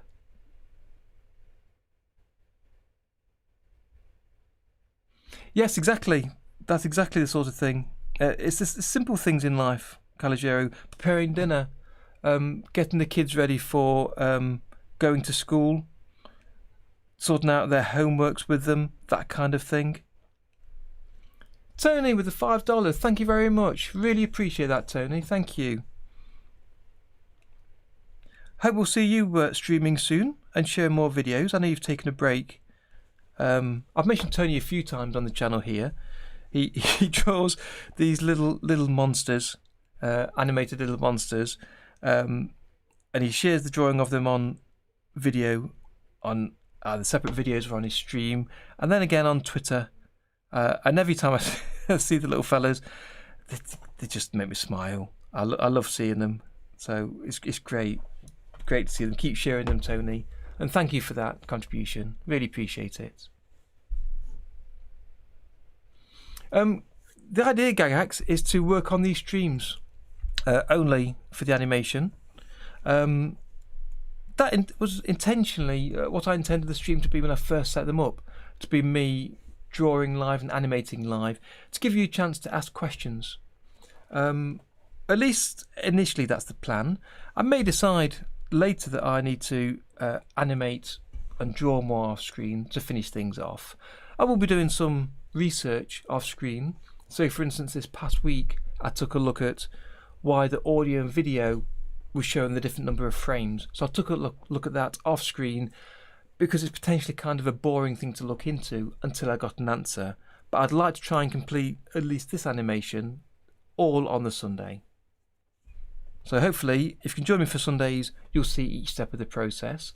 Or if not, as I said at the beginning of the stream, they are recorded and available on YouTube. So you can take a look at them later, skip through the parts that are less interesting, perhaps, although you never know when you get some tidbits of information, and catch up that way. Okay, so I'm going to make this a little bit lighter. And they're quite rough and they're quite messy here.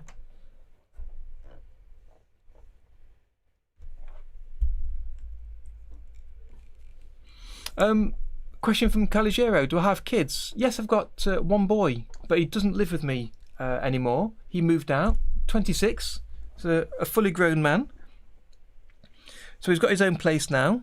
And because of the crazy situation with the lockdown at the minute, I don't get to see much of him, but still speak to him regular. But there's no additional responsibility for me there to, deal with getting him to school and that kind of thing. He works full time.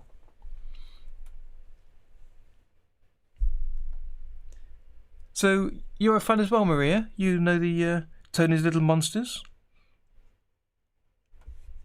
Here we go again, just to interrupt for a second. I noticed there that when I was drawing, I've got this red line again. So I've got this locked control key issue. So Maria suggested holding both control keys down for 5 seconds earlier to see if that would help. So I'll do that now. Let's see how that is. Yep, that's done it perfectly. So I'm going to undo those few lines there. And let's see how that is. Yep, we're back. Thank you, Maria. Great tip there. I just need to remember to do it. It's definitely something I think we need to get back to the devs on Tahoma to get fixed. Now I'm just going to add some rough window shapes just so as the castles go past. It gives an indication of the window.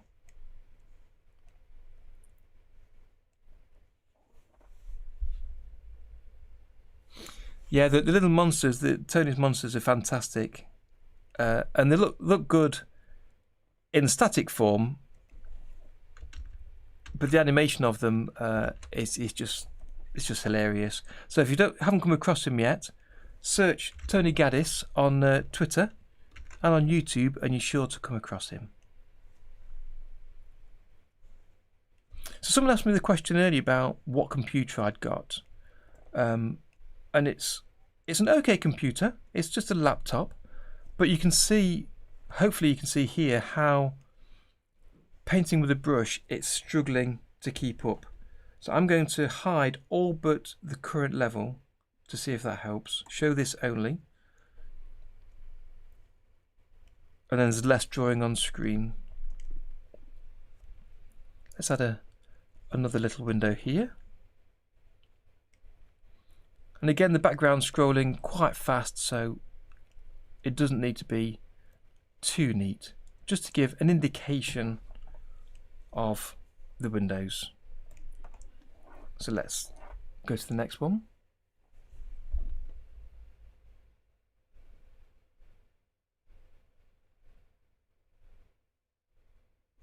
I checked in, let me just bring that up again, Tom, thank you. I did check in the settings, and the sticky keys feature was turned off. Now whether you can still access that through keyboard shortcuts. So if I go to keyboard,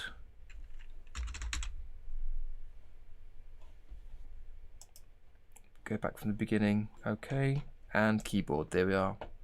So sticky keys is turned off, so you shouldn't be able to do so. And the idea is that you press it 5 times, so you tap it 5 times rather than holding it down. So I'm really confused at the minute to what that might be. So I need to keep looking. If you have any thoughts, anybody, do drop me a message.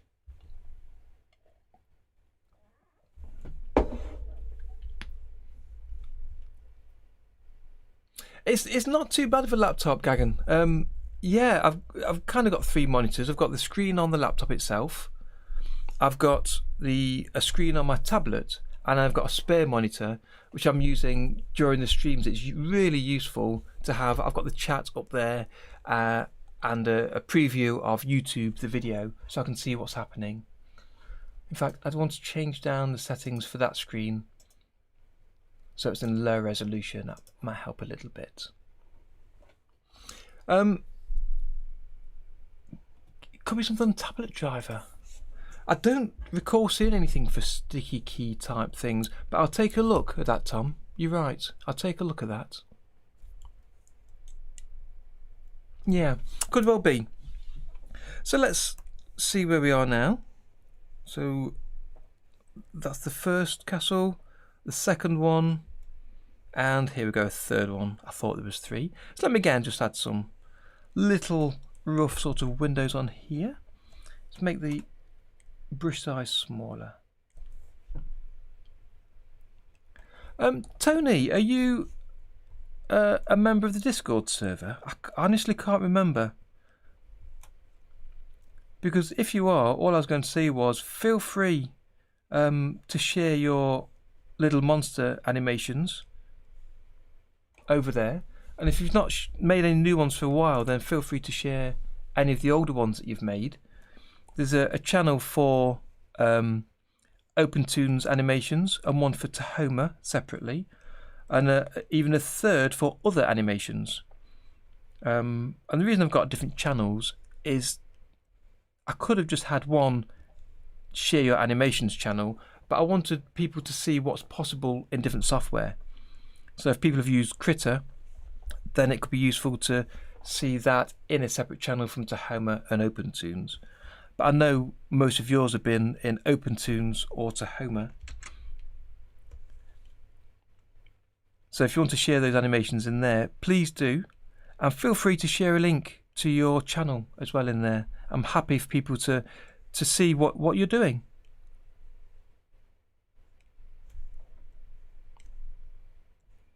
And just one more little window here. Again, quite messy.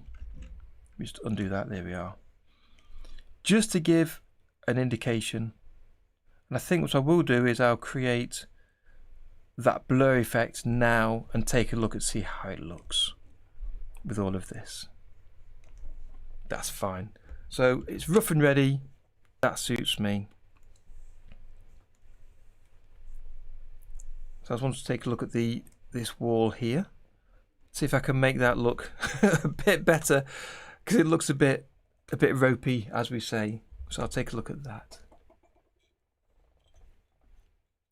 Yeah, great, Tony. It'd be lovely to see them.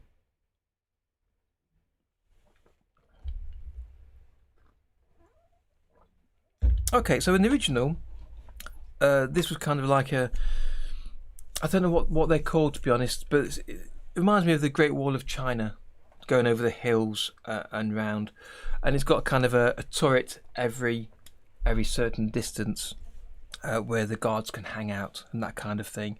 But on the background here, I've just got the wall, so I wanted to throw in a little bit, make that lighter, a little bit of the line to indicate that it is a wall. And I don't know how well this will come out, so let's make this a little smaller using my new colour. What I'll do is I'll go full screen for this, just to give me more space to draw. In fact, let's add some smoothing. I think I'll need. See if full screen works. Okay. So it's kind of full screen. We've still got the menu bar at the top, and that's because I use the keyboard shortcut, which is for me the top left key of my keyboard to the left of number 1, which is the backwards single quote. But for, I know guys in the US, it's the tilde key is on the same key for you. For us in the UK, the tilde is on a different key. It's actually the single quote, but that gives you this full screen view. Okay, gang, great to have you with us tonight. Glad you managed to join us. Hopefully see you again soon. Alright, chat later. Okay, so on this one, bring that to the bottom. But having full screen means hopefully I can do a single sweep of the lines across here. Let's see. And it won't be too wobbly. Let me undo that. It needs to be closer to the ground. Let me do one across the edge.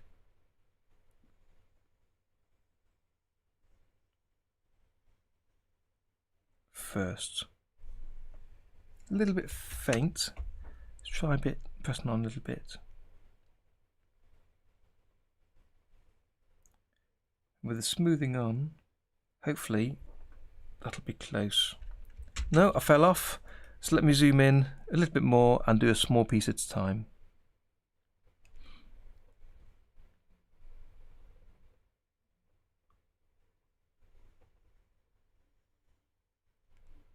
That's okay, good. And the last half.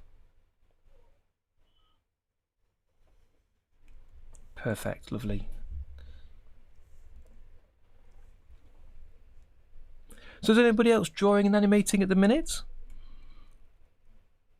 Let's put some marks onto the top. And I can draw the second line.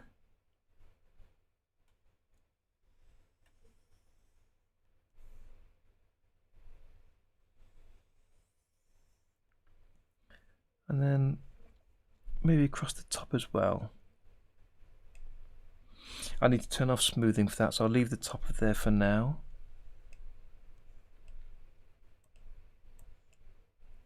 Did I just see the straight line thing come up again? I did, so I'll undo that, hold the control keys.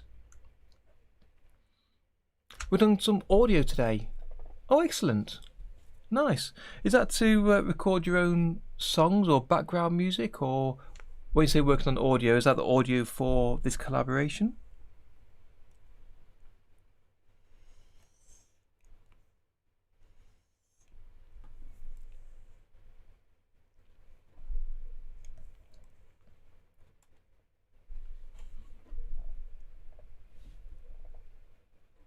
Ah, excellent, Maria. Scene 2 project. Yep, I saw the spindle animation you shared earlier. That looks like a lot of work to work on that. But again, as I've said many times today, and I say in all these streams, I love the fact that you share your work on the Discord server. It's exactly what it's there for. So if anybody else is working on animations, feel free to share your progress. It's really good to see the stages of your animation going from one stage to the next. So thank you.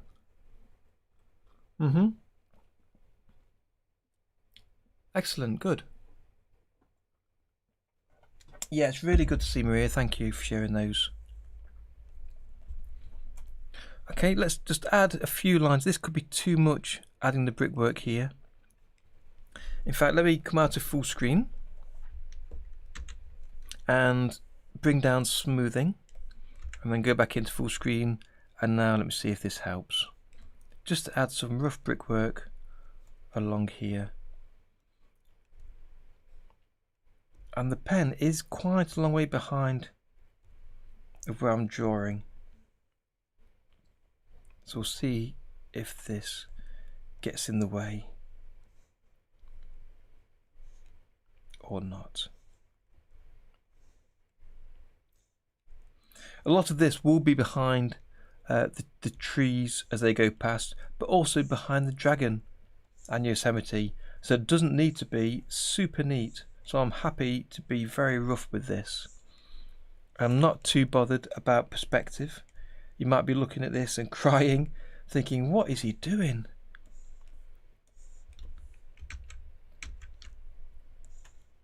But again, the background's scrolling past fast, and when it's not scrolling past fast, you should be watching the foreground elements anyway.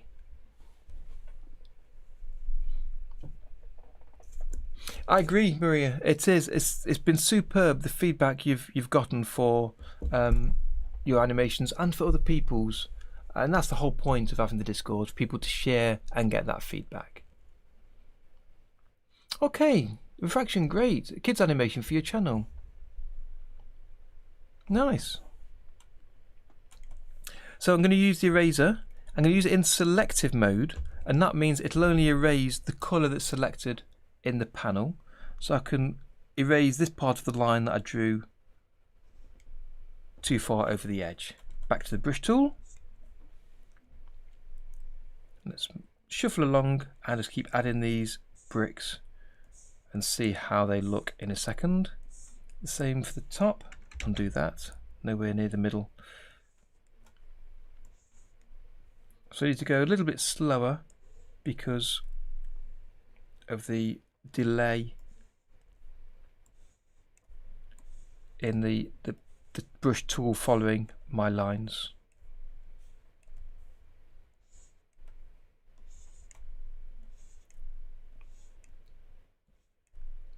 So I'd like to hope I can finish this background today and not have to go for another week before I can get to the characters, but we'll see how we get on today.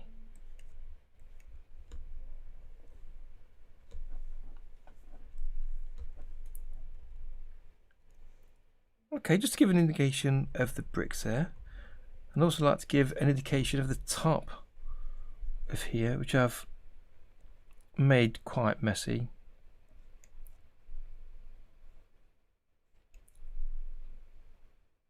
Let me just do a few of those on there to make them easier to see.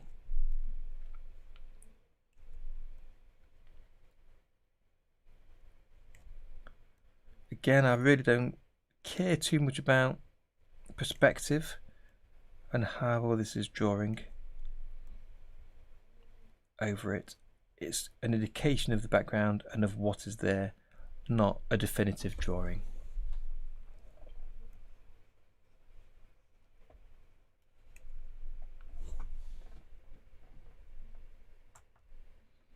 Go to the eraser, delete that, back to the brush.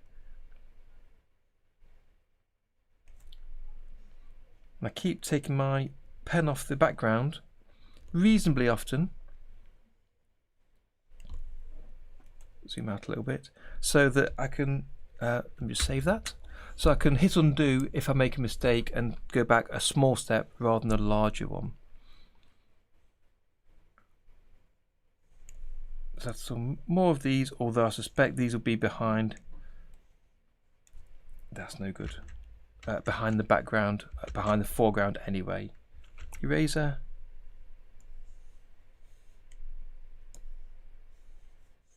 delete that, back to the brush.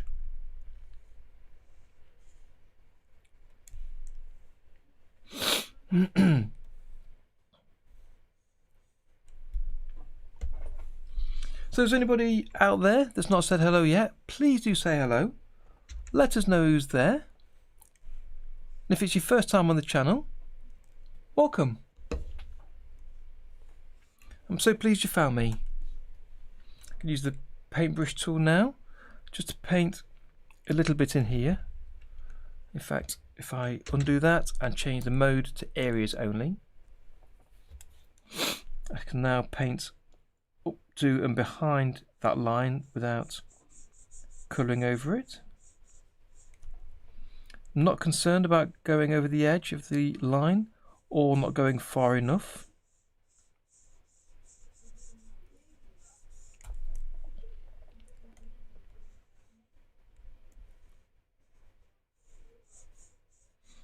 And obviously you can't see my pen here, how it's moving, but it is, the brush is moving on the screen quite a long way behind my pen's movement.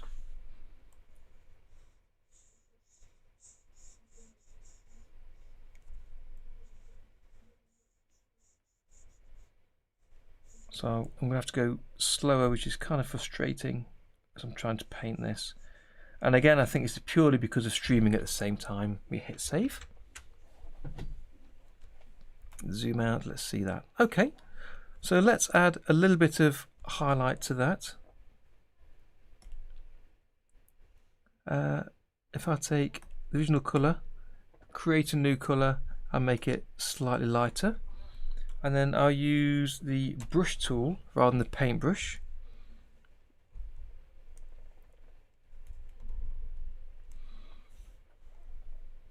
I'm going to add a tiny bit of highlight around these bricks and see what that does for us. Let's make that smaller. Just at the right and the bottom.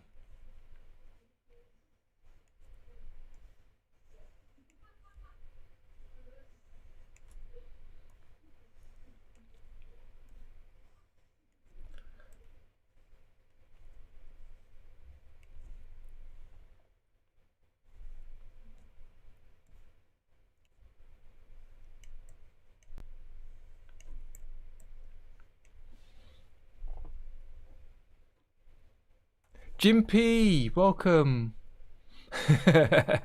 Yes, I've seen you comment before. I know you've come and said hello, but it's always good to see who's out there in the chat.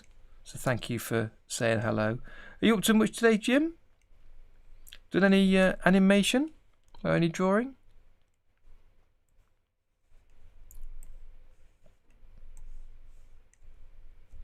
Let's make this larger size larger. As I come closer.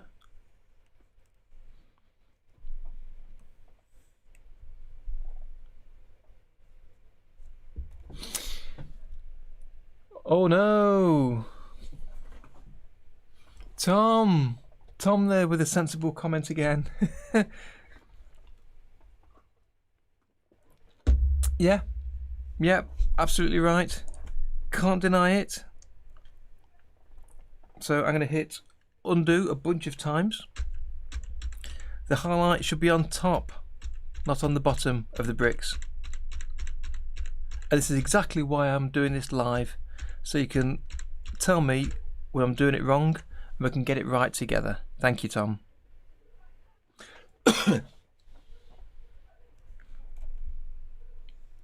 I'd much rather you tell me then when I've only done a bit of the brickwork than later.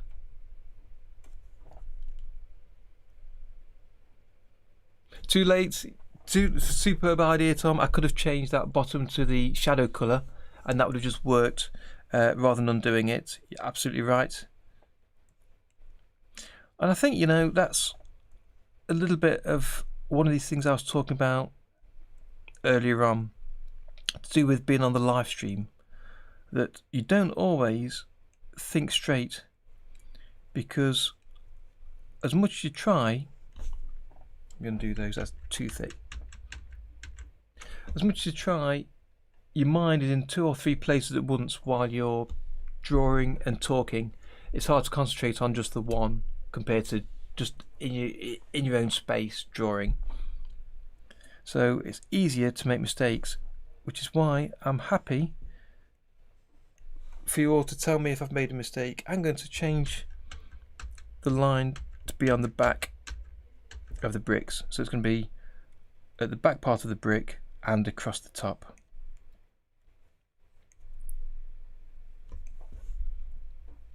Yeah, so it's very much easier for me in particular to make a mistake and to not realise it, so thank you, Tom.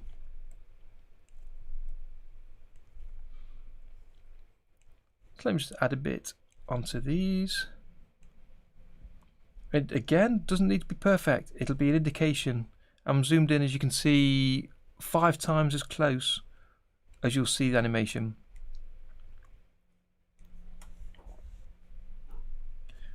Make this slightly larger because it's struggling to get the paint on here. It doesn't, there we go, it doesn't quite connect at times.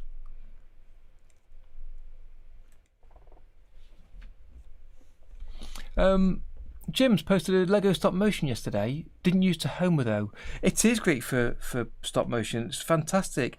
It's one thing I've promised months ago. I was going to make a video of how to get started with stop motion in Tahoma, and I've got a set up at the other side of the room here that I was going to use. It's a kind of it's just a desk with a background, but it's kind of being used for a newsreader set, to sort of have a newsreader introducing the video. So I've got that ready to work on. So again, it's on the list of things to get through, but the list just seems to get longer and longer. Where did you post it, Jim? Was it on the Discord or elsewhere? Because even though it's not made in Tahoma, there is an animations channel you can share any animation, so feel free to share your Lego animations in there. It's in the general section, so do share that. It'd be good to see. I think a lot of people, even though they might animate in 2D into Tahoma or OpenToons on and share those in the server, there's a lot of people that are just interested in animation in general, so feel free to share any of that animation, even if it's not made in the programs that we're primarily focused on.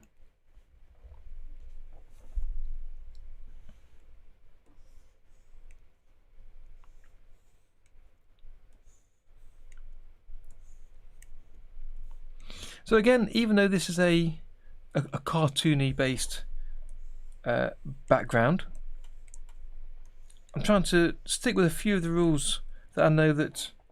Undo that and save again. Save early, save often. Follow a few of the rules that Dave at Blended Planet is talked about often on his channel when he's doing backgrounds, and that's considering the light, which is why on the wall here it's a good opportunity to paint a bit of light and a bit of highlight, whereas for other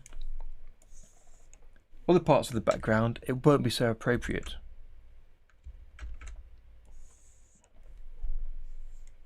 Make the larger as I'm coming to the foreground.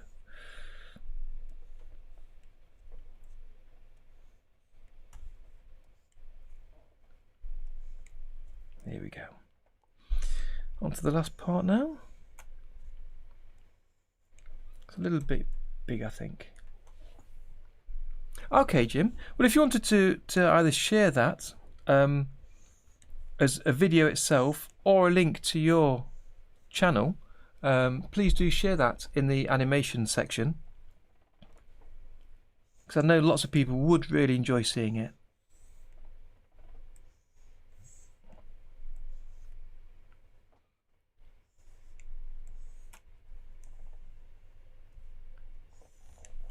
I should really use the rotate option, shouldn't I? That would make this easier. And if I save that, and again I'll go full screen by pressing the back quote key, and I've got more space for doing these.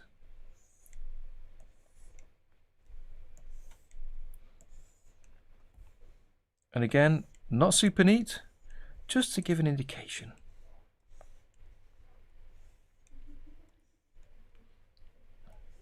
And there's a lot more of this to do.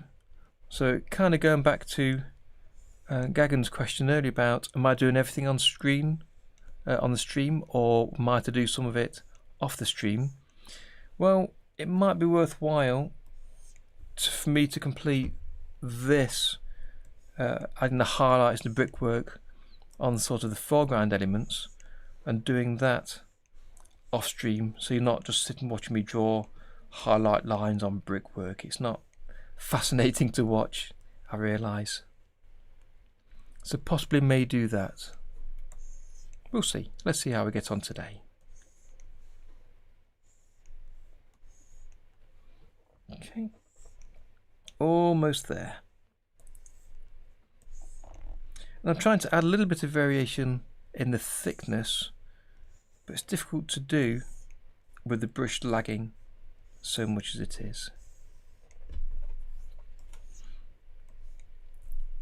And the last few parts,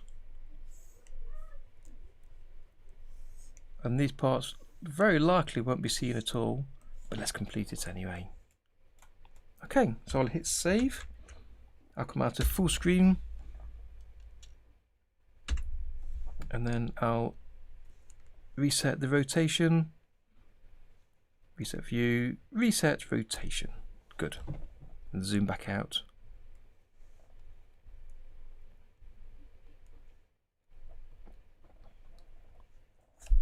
Check on the chat. Enyo-san, welcome. Glad you've made it. How's the progress going? Slowly, I think, is the best answer. I didn't actually get drawing in the background until, would it be half an hour ago, guys? Something like that. Because at the start, obviously, I shared images and videos from the Discord server, share what people have been up to this week. And then we discussed about the timing and how the timing of the scrolling background needs to be set up. And I set that up so the background now scrolls most of the time during the animation, then stops as the dragon stops, and then the camera scrolls over again a little bit at the very end to match the original animation. So that's really good. I've got that completed. And now I'm just adding a little bit of detail to the background. Starting with the very background, which is just the hills and the small castles on top.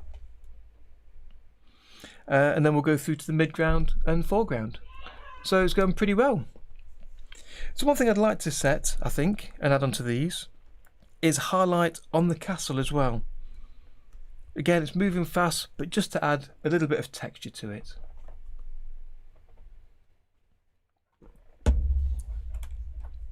So again, using the same brush, let's zoom in so we can see what we're doing. I'll just add some highlight to the edges of the castle with the sun coming from the top right. So we'll have it on the right hand side and the left of these. Let's start on the obvious edges first and then see where we get to.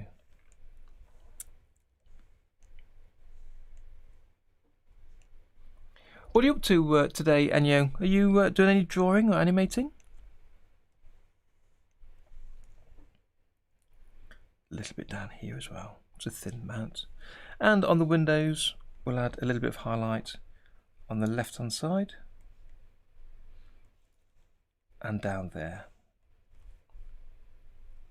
just to indicate the depth of the window, and the light catching on the inside of that window frame.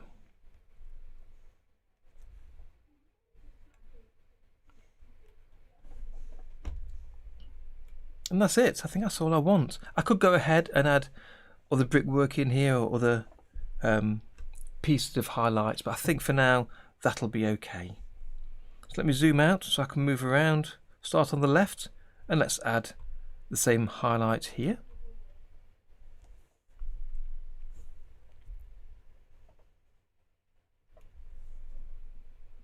So the white behind the castle here, you can see, is the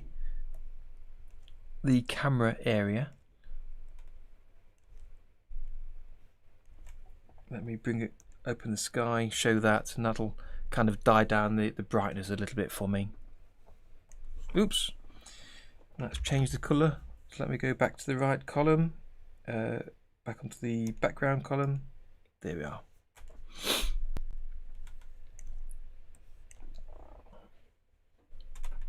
Bring down the thickness.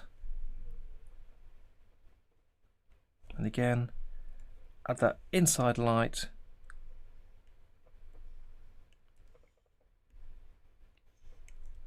Just to show some depth to the windows. And we'll preview this in a second to see what difference that makes. And I suspect it'll only make a very subtle difference, which is fine because it is the background. We don't need it to be in our faces. And again, I'll save. Save as often as you can, because you'll find it's not often enough.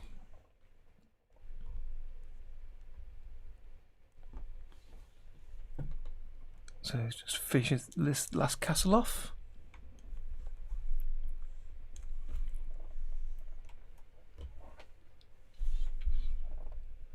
Drawing and drawing. That's the best two things to be doing at the minute, Enyo. I do, yes. Improving little by little. Well, to be honest, you're miles ahead of me at the minute, so you might be improving in your eyes, but you're pretty good from the start, as far as I'm concerned. But practice makes perfect. And that's exactly why I'm doing this, to get some practicing.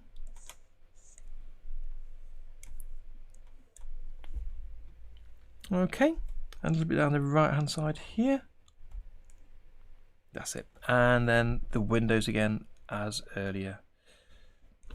That wasn't very good at all.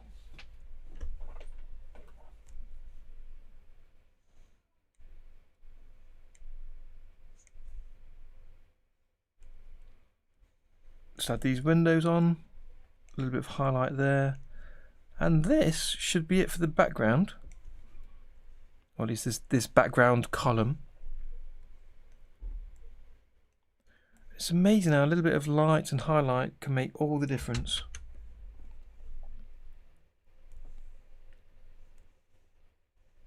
Okay, so let's preview that.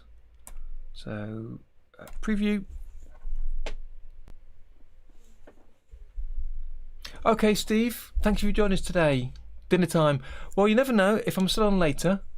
Do say hello, let me know that you're back. In the meantime, enjoy your dinner. Hopefully catch you soon. Cheers, thank you. Let's see how that background looks then.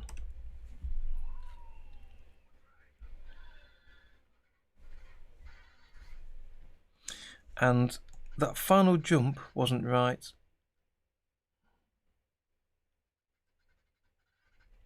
There. Turn the sound off for myself. So the camera stays still and then it scrolls to the right. That's not in the right place at all, so I need to adjust that. So that's frame 119, 16, 17, 18. So it goes to 118, does a jump. So I need to fix that. But the background itself with the castles, that's fine for me. I'm happy with that. And I think I will add that little blur on before I go too far as well. So let me go up here. Yep, frame 16, 17, 18. I'll show the preview so I can see how that looks. I'll let it render the few frames around here.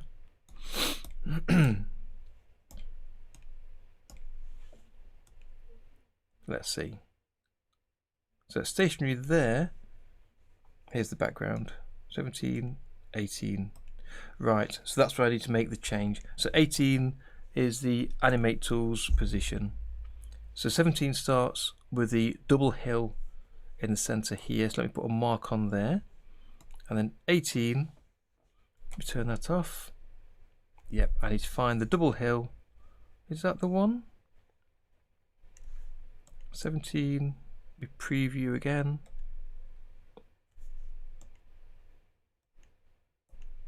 Yes, that is the right hill. So I'm showing some movement there, and then it needs to go across to the right. So I need to position that to the right a little bit. So turn the preview here and hit play. Yeah, that's it, scrolling, and you can see the parallax in there. And again, we can keep adjusting the timing as we go along, piece by piece. So we might come back to this. Fairly definite we will come back to this and adjust that timing again to make sure we get it exactly right for the final piece. Okay, so the last thing I want to do for that background hill section is to add a small blur. So if we go to the FX room, click the button at the bottom right of the schematic to go to the FX schematic, and you notice the FX schematic because you've got the FX button here. So that background is just called background.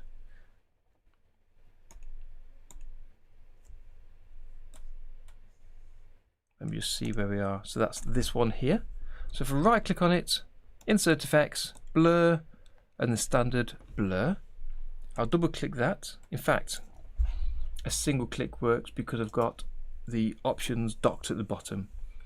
And the value is 45 pixels initially, which I know will be too blurry. But if I preview it so you can see, that's 45 pixels blur. We want a little bit, so maybe 5. And add that little bit of blur there. Is 10 going to be too much? Possibly too much. Let me go back to 5. And if I right click and change the zoom, reset view, reset zoom, so it's 100%, and then we can see how that looks here. Let's just add a little bit of blur. Yeah, let's go down a little bit more. Try 3. Okay, I think that might be enough. I'll hit save again.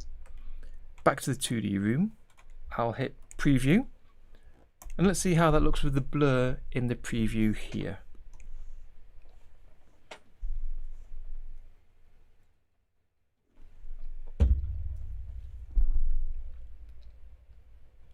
Okay, let's have a look.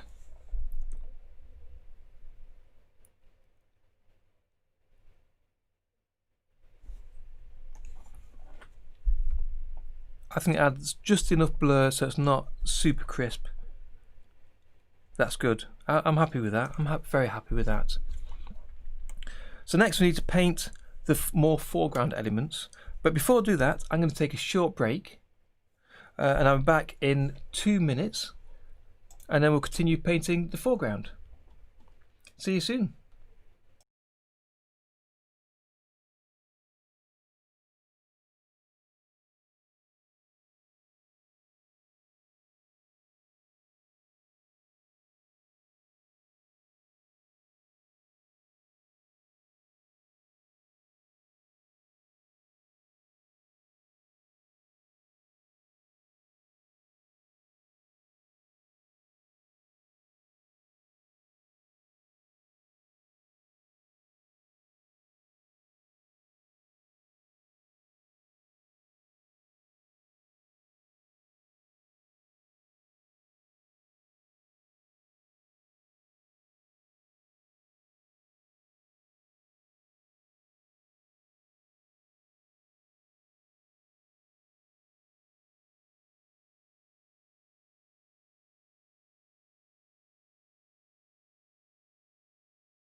Hello and welcome back. Yes, most of the time we're here in the 2D room too, but I just jump into the timing and the FX rooms as need be. Occasionally I do just open the panels from the panels window to get to the schematic and the FX editor, but changing rooms I find generally to be much quicker depending on what I'm working on.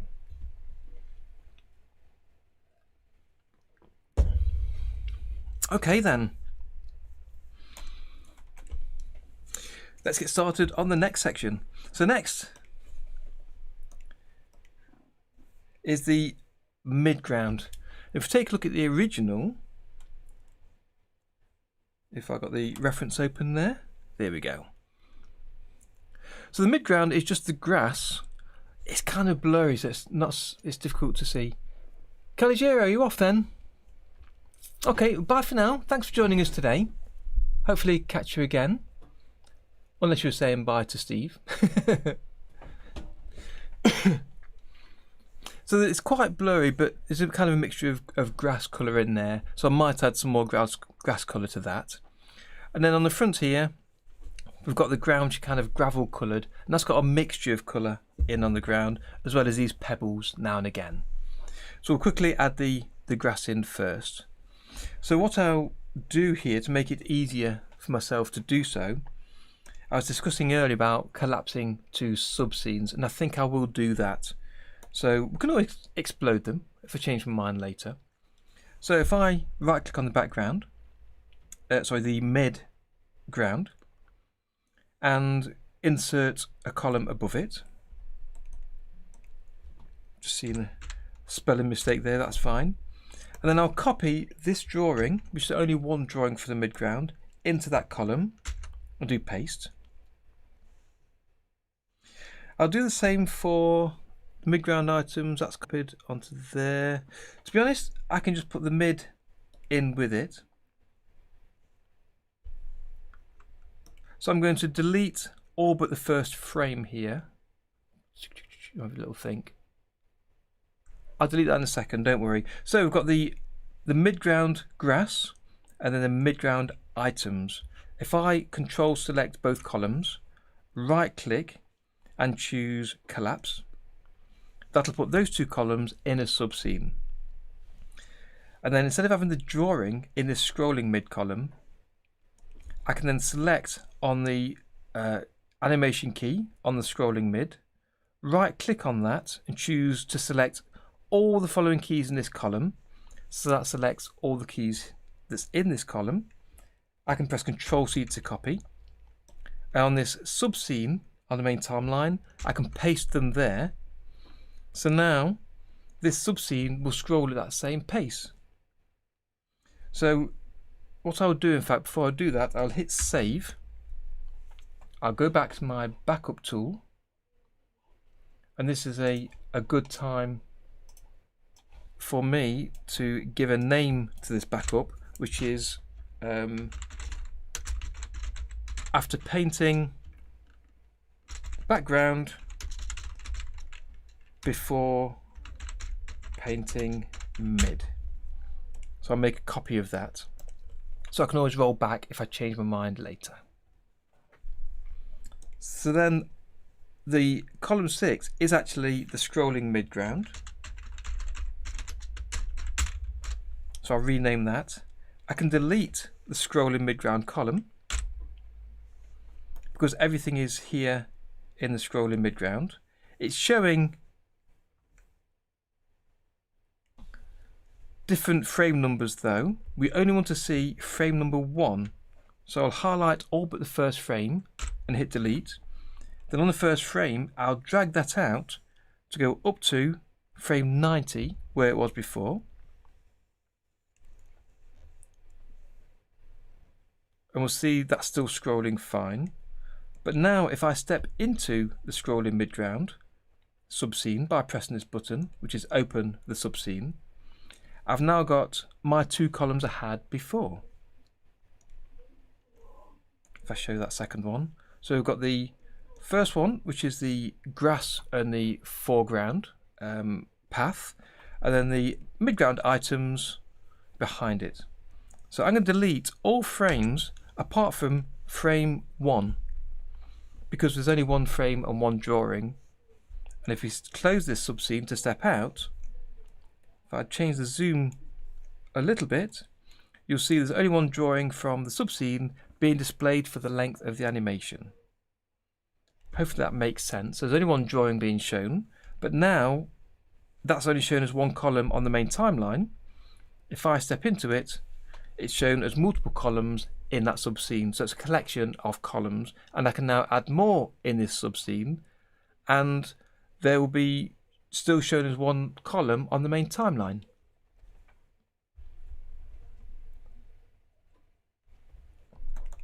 So let's name this column.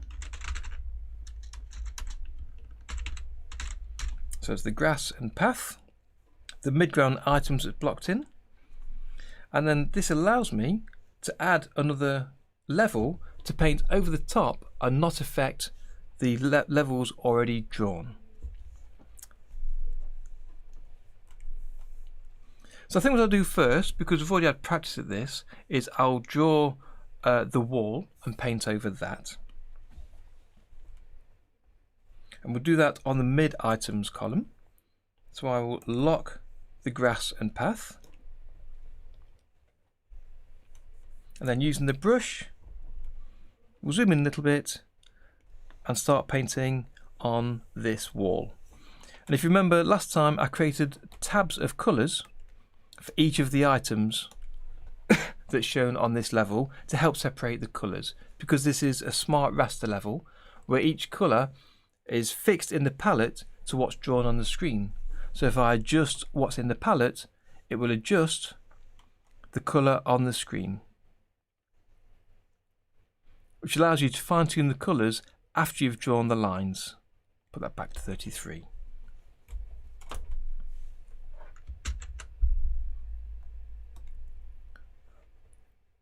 Okay, so let's add the mid colour first that I've used for the dark on the left. Let's draw the brickwork going into the distance here. So I believe we want 3 of them. So if I zoom in a little bit.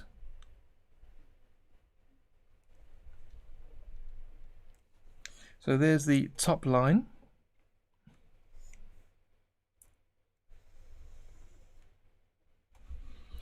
If I undo that and turn on smoothing a little bit, it'll make that neater.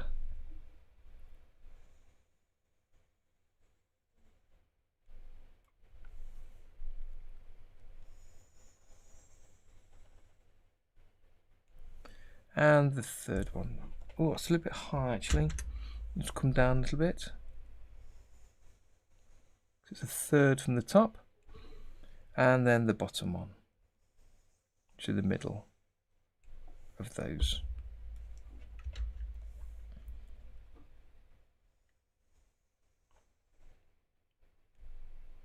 Just show it going into the distance.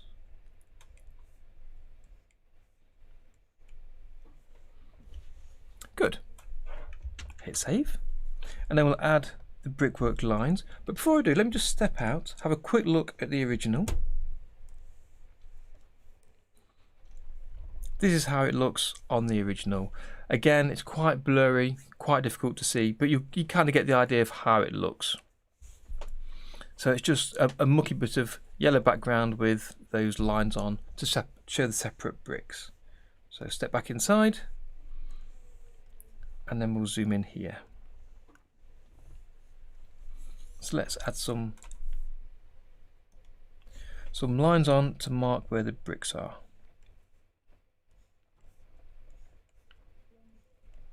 Turn down the smoothing so it's more reactive, and try and make the bricks go smaller as we go to the distance.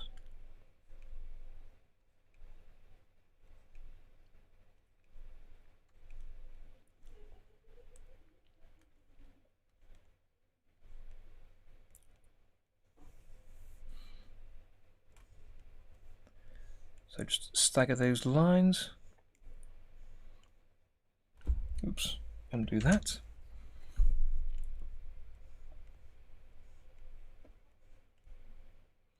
Try and keep them all going exactly vertical, and go a little bit slower to allow the pen to catch up. I'm not joining the lines up.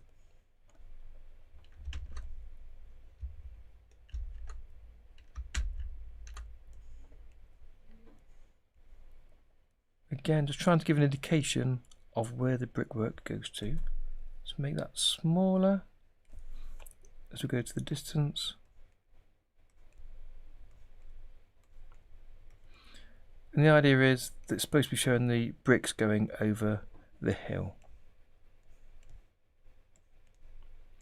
and disappearing into the distance.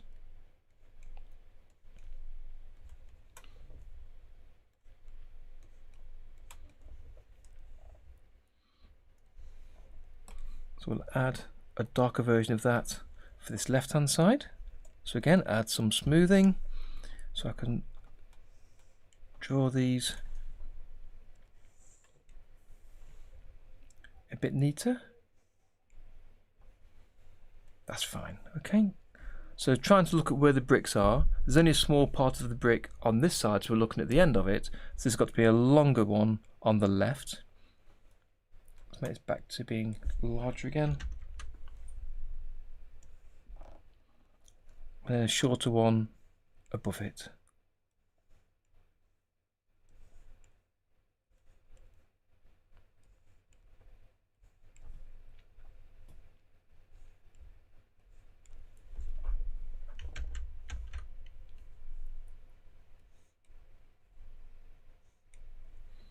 Again, make the line thinner for the lines in the distance.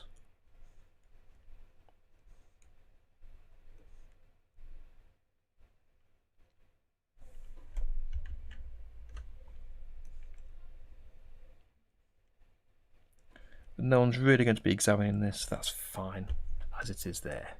Okay, so hit save again, and we'll choose a lighter colour now.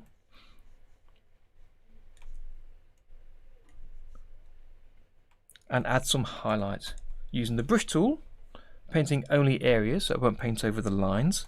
And then as Tom reminded me, it's the top part of the brickwork that's going to catch the sun. So let's paint over that. In fact, what I used before was the brush tool, so I had some variance in the line thickness.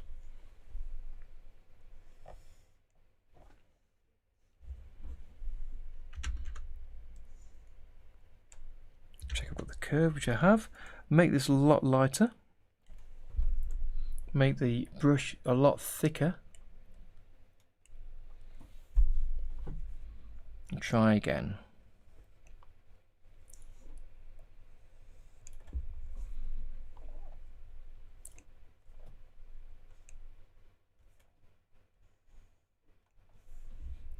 Now, because I've got the white background, it's hard to see the light catching on here as well as we could. Let me again use the rotate tool. I'm going to rotate it to there, back to the brush tool, and then that's a better angle for my hand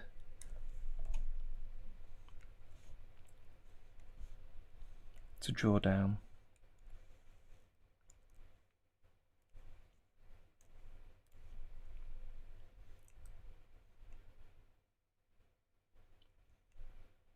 And again, doesn't need to be perfect. Let's just giving it an indication. Let's turn the brightness up so I can see this a bit easier. And where it's closer together, we don't need a separate line. So I can just sort of paint that on there.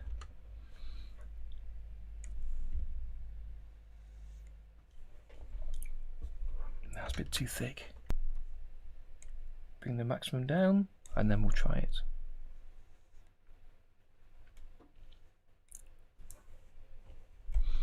Okay. And then starting from the distance again, doing the top lines.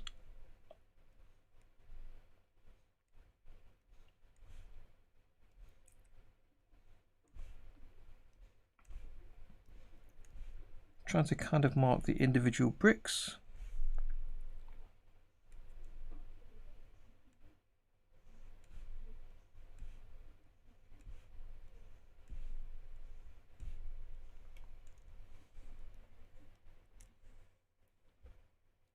And don't worry about this being very bright, I'll turn that down shortly.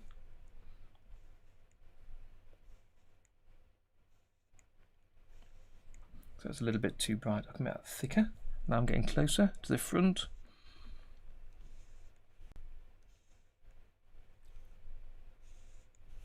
Turn down the smoothing so I can be a bit more precise if I'm painting these lines.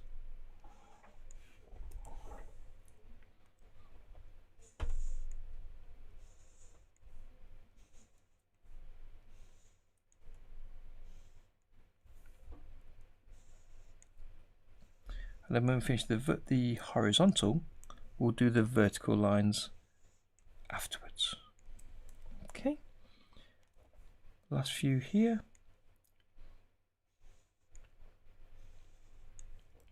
Make sure we get the very edge of that, the gap there.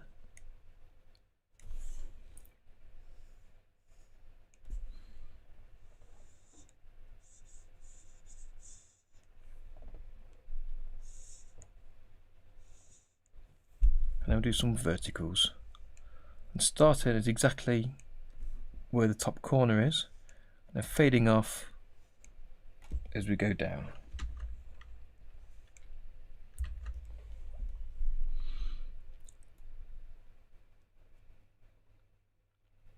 Let's wait for the save to finish. It's going a little bit slow, hopefully it'll be back in a second. So I'll take a break, leave it alone. Whenever the Tahoma is thinking about something, the best thing to do is to not click anything or tap on the screen, let it finish its work and then come back. But normally saving's quicker than that, so let me just check that I did actually press save. Yeah, that's ready, fine. So back to the brush tool. And then let's finish off these lines. So make this slightly thicker. Notice that's added a key. Again, something to watch. There's something issue on my system with the keyboard shortcuts. It's getting them mixed up in some way. So it's got the key button pressed there. Okay, so back to these highlights.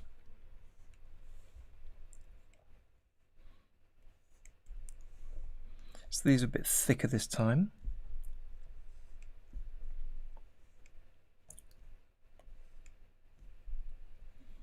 So again, try and get them trailing off.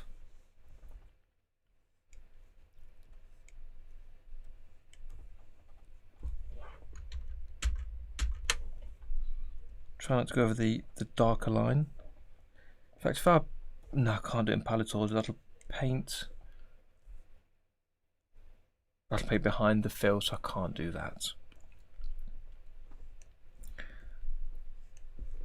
Okay, so just coming along, finishing off these last few highlights. And then we'll add a bit of texture to the wall. And I'll do that on a separate level. And it's tempting to not create too many levels in Tahoma, especially if you've used it for a while. You'll start to think that having too many levels can slow down the program. Things like for rendering or for using the plastic tool, that kind of thing. But this is just a static background image that I think I might render out to a series of images themselves, an image sequence for the background, and import that into a new scene to then put the characters on top of.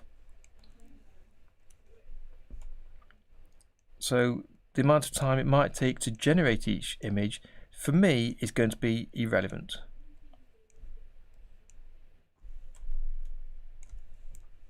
Last couple over here. Went too quickly there. It's tempting the last couple to go a lot quicker. Okay, and then we ought to really have a darker version on the bottom, perhaps.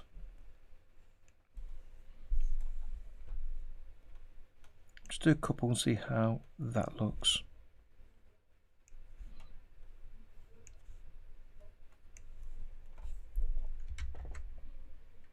No, that's too much, I think. So I'll leave that as is there.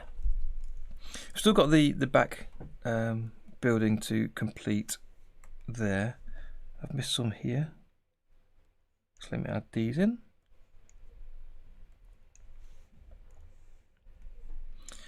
Bring the rotation back. So reset view, reset rotation. Okay, so that's the wall going down to the right.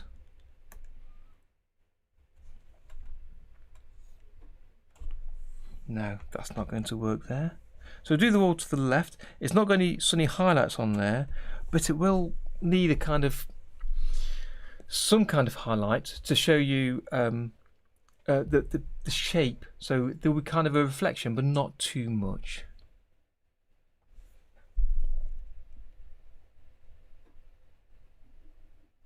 Yes, good idea, Maria. Absolutely, yeah. If you've got a background you're happy with, save it out.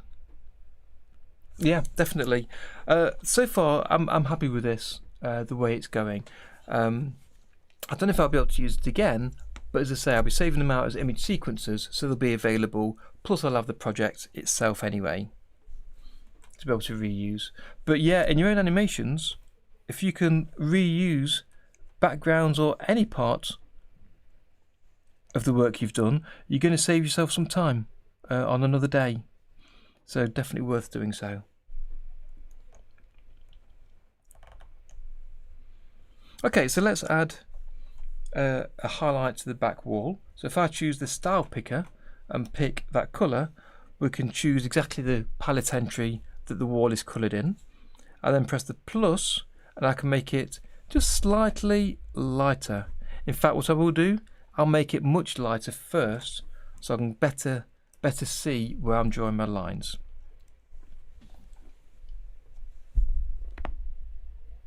A pale blue on the shadow side highlights. Thank you, Tom. Good suggestion. Colour choice isn't my strong point, so I really appreciate that. Thank you. Just colour in some of that. Doesn't always colour over some of the pixels for some reason. Again, not that important. So I've got a brighter colour here. I'll bring it over towards the blues. So where Tom, would you think reflected skylights, not sunlight? Yes, that makes sense. Where do you think the reflection is? Would it be down the left and the top still? What do you think?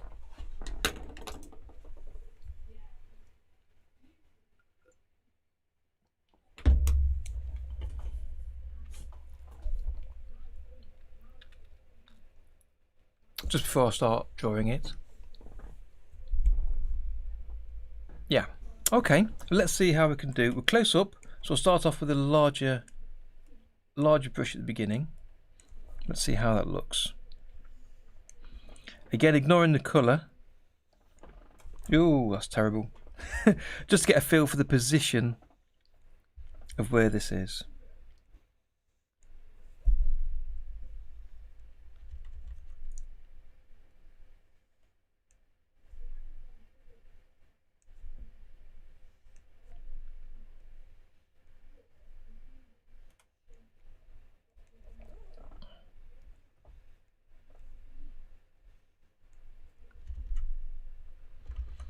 I'm very happy for this to be rough and ready.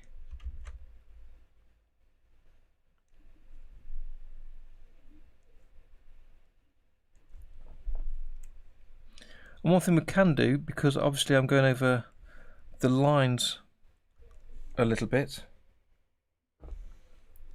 is to adjust the alpha so you can see the line through the colour I'm drawing.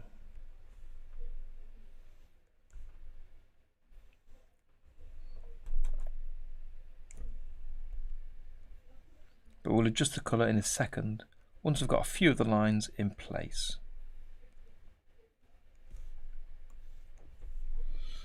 And rotate.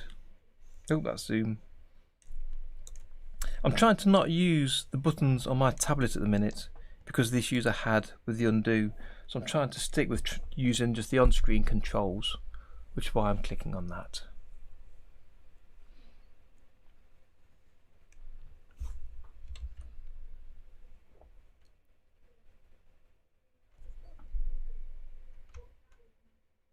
Let me undo those again, Tom. You're right. I've gone onto the right there, not the left.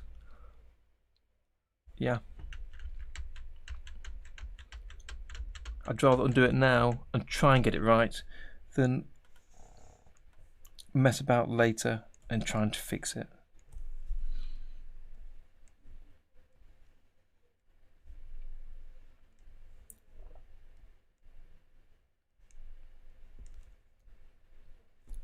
Make that a little bit larger.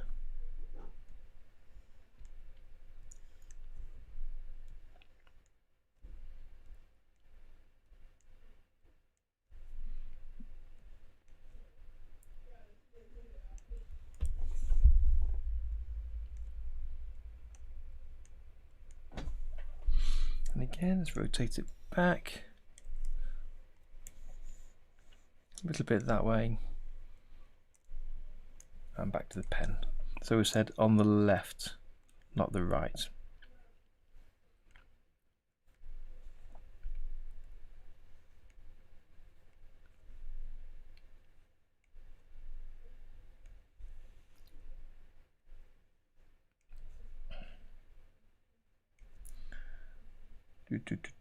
Last couple. Trying to vary the line thickness again from thin to thick. It's kind of tricky to do because there is some delay in drawing these.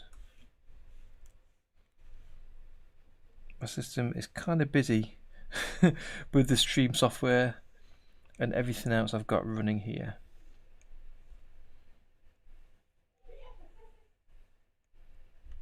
And do that.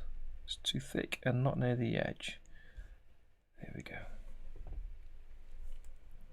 Okay. Reset the zoom. Shift R. Shift S to save. So again, let's look at the colour. Bring down the alpha, as I was talking about earlier. Oh, of course, it's not. It's on the same level, so you can't do that in this case. It should have been in a different column to use the alpha. So let's change the colour to be something more sensible. Nothing too bright. So bring down the value a little bit. Let me zoom out because I'm looking at it far too close there. They look like grooves. Yeah, they kind of. Yeah, rather than standing out. Should the light be on the bottom right then, rather than the top left for these? I wonder. Bring that value down a little bit. There we go. I think it adds enough of a colour change to it.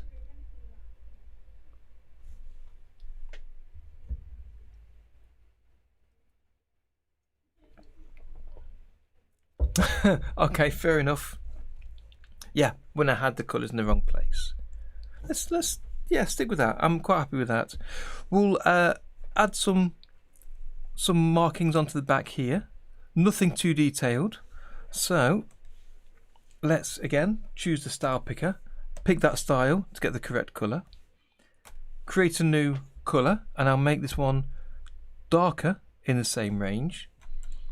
And then all I want to do with this is make this small. I'll add the edge of the part of this building that sticks out there. There we go. And then I want to add some windows to it as well, and little highlight around the edge, nothing too bright. So let's add a tiny little window here.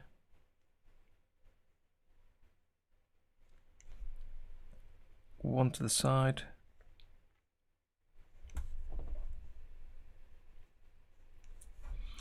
to make this one bigger to match. And then one over here.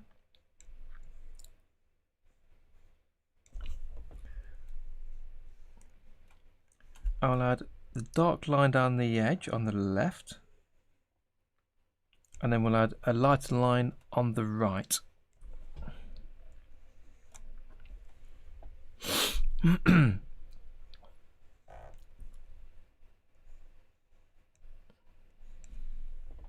Okay, so let's add how light do we want it. So that was the colour.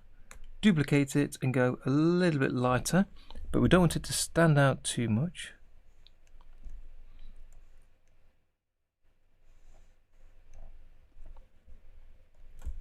Let me undo some of this, because I've put my shadow in the wrong place there. Again, this seems to be one of my little failings, so that's nice to recognise. But this is the point again of doing some drawing and animation, to figure out what you're not good at and to start to get better.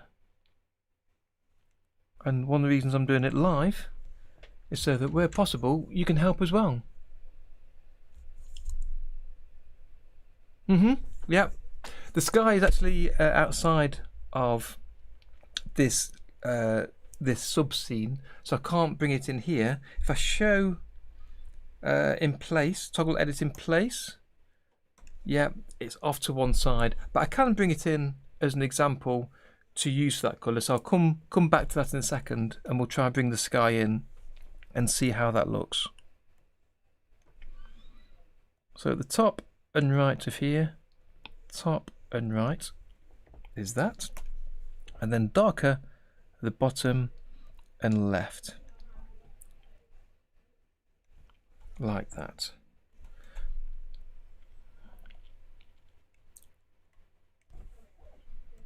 That's the kind of thing I'd like.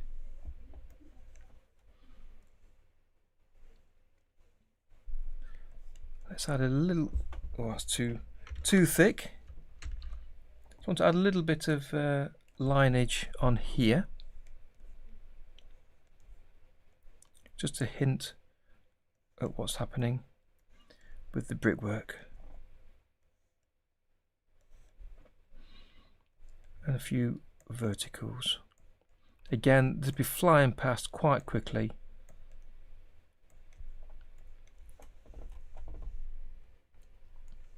But it just adds a little bit of something to there. Okay, so you discussed about turning the sky back in. So if I go out to the main timeline by closing this subscene, look for the sky, that level, if I right click on a drawing and choose level settings, that level is called sky.pli in the drawings folder. So back in that subscene, I can then insert a column. You need to click on the column header and tap insert, and then I'll load a level to the drawings folder, and it's called sky PLI. Load that. So now if I want to, I can place that behind this, and I can use that to help choose the colour. So as you suggest, if I go back to my mid-level items, and on the wall here, if I choose the RGB colour picker, which is the second one down, yeah, and then I can pick the sky colour, that picks precisely that sky colour.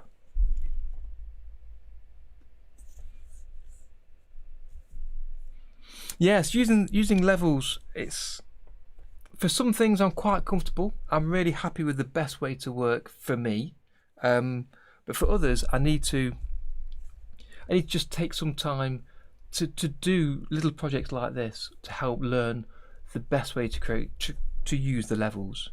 One thing most of us do in OpenToons and Tahoma, from what I've noticed speaking to them in Discord channels, is we tend not to use as many levels as you would in other software using layers. So I always say, don't be afraid to use more levels. And really, I should have done so myself here, to put the brickwork on top of the base colour. And that might have made it easier to use the alpha channel, that kind of thing. Okay, so there's the sky. Oops. Try again. Pick the colour there. And then we can make it darker. And also perhaps bring this round a little bit towards the red colour.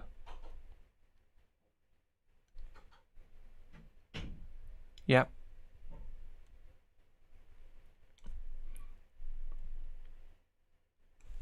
Let's zoom back out a little bit and see how that looks. How do we think? Is that getting closer?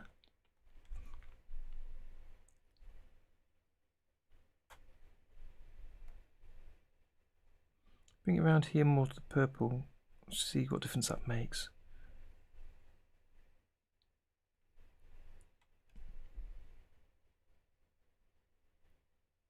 Yeah, let me try again. So RGB. I pick the deeper sky that's higher up and then bring that down, bring the value down. If I go all the way down, it goes to black. So let's add a little bit back in there. No, it didn't look right moving towards the red. I kind of want to move it more towards the colour of the wall, the yellow or orange. I'm not sure. Again, being a tunes level, we can come back and change that later and adjust it and adjust it. Let's bring it towards the centre a little bit. Okay. Again, I'm zoomed in really close here, so let's zoom out a little bit. Okay, and hit save. Yes, exactly that. Check for reference later. Yeah, that's right, Tom. Okay, so that's the wall. Let's look at the tree next. Let's look at this tree. So again, if I get the original image, and I can open that in a separate window, might be easier for me here.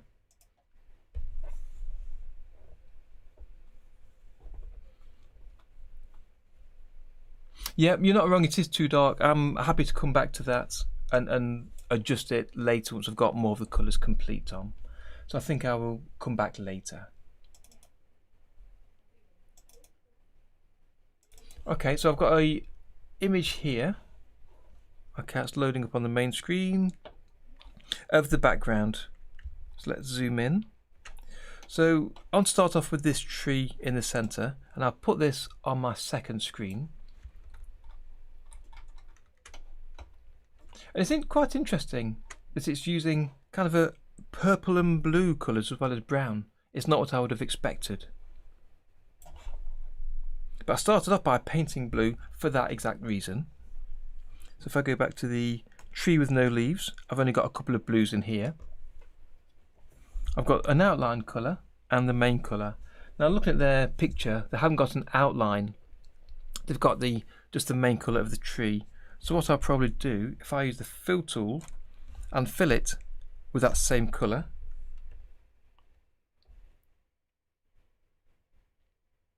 Yep, and then we'll add the other colour on top.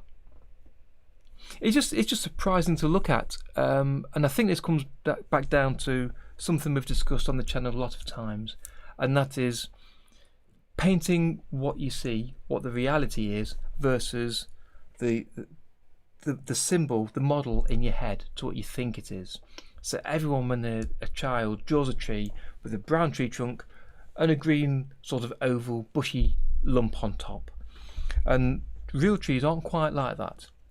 And this is something I need to train my eye to do, and something I want to work on this year, to try and use the proper colours, use better colours, and just branch out, if you'll excuse the pun, from what I'm used to doing and what I'm used to drawing. So I'm going to use the paintbrush tool. I've got a lighter colour here.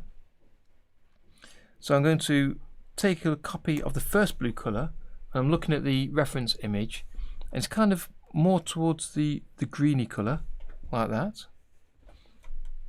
And I'm going to use that to paint over one of these branches. If I use the brush, actually, the paintbrush, I can then show that coming in here. And again, it's skipping pixels unless you go larger for some reason.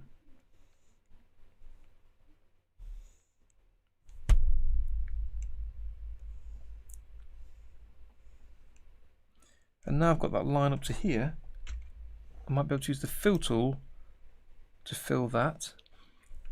If I undo and fill lines and areas, let me see if that does it. No, that fills in all of those. Let's just use the paintbrush, I think. Might be easier. And this is where I was considering whether I should use a standard raster level rather than a toons raster level. I'm not sure which is best to use.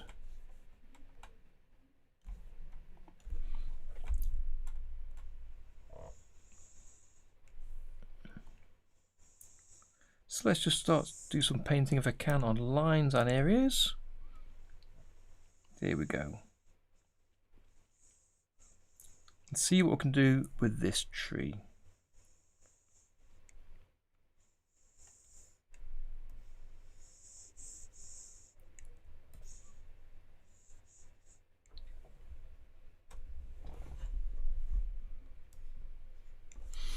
When you say lock transparent pixels, where are you thinking of that, Tom?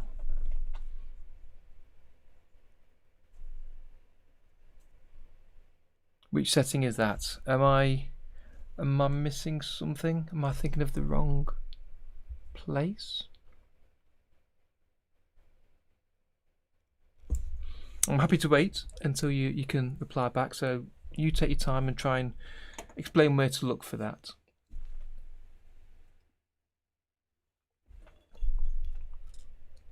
Because this is one of the areas where using Critter or another art program might be better for painting backgrounds.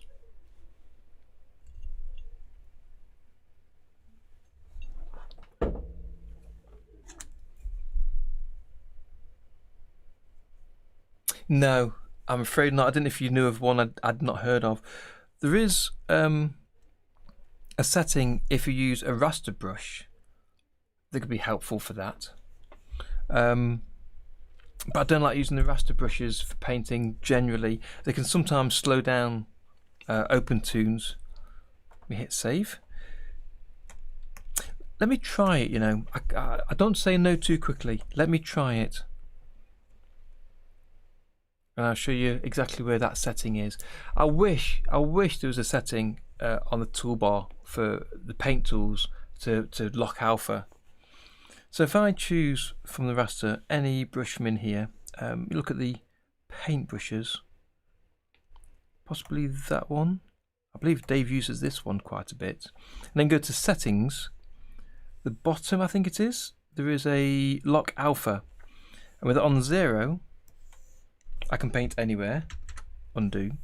Now if I bring that up to 1, and then when I paint, on some brushes, that'll then paint only where there is paint.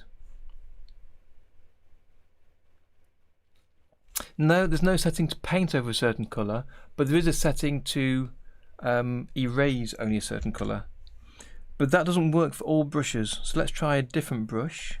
Let me try that other paintbrush. Change its settings, make sure they're on lock alpha. Nope.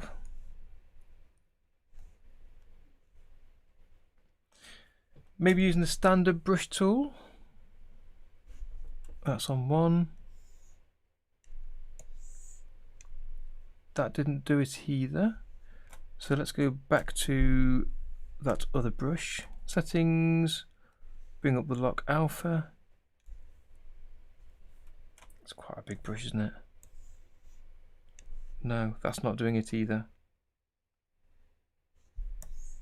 Let me check I'm on the right level, so hide and show that. Yes, that's definitely the right level.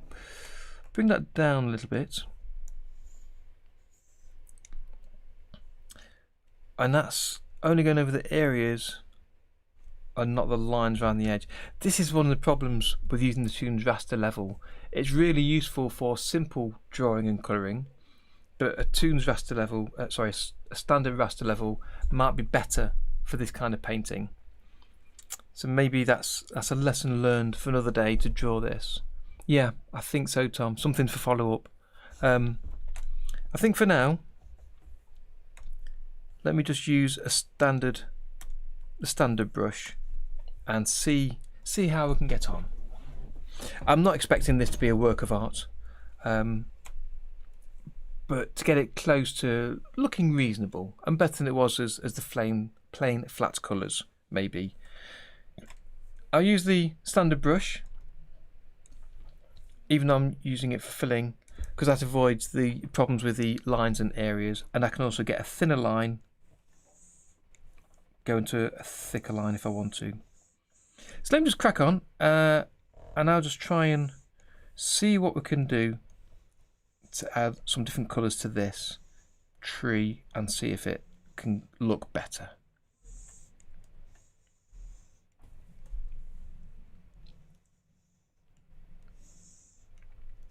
So change the colour of the branch.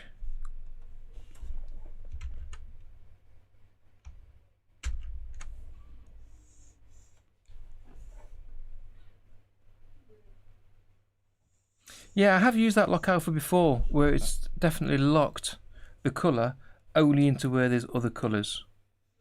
But it doesn't work for all brushes, it doesn't work on all levels. So maybe that's a standard raster only feature. You say, I'll take a look at that and follow up and see if I can work it out.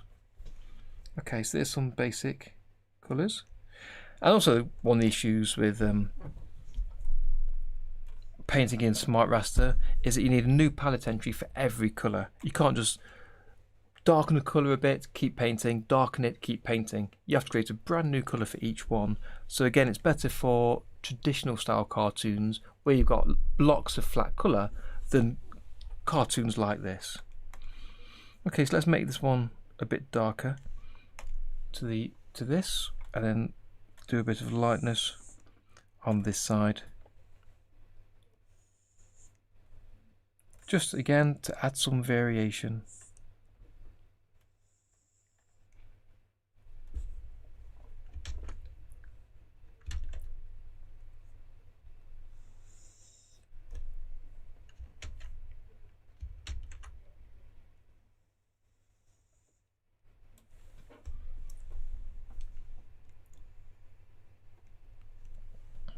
Must admit, I've not had great success in the past of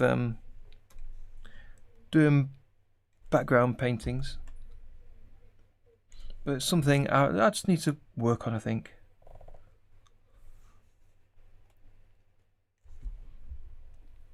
Just need to take some time over.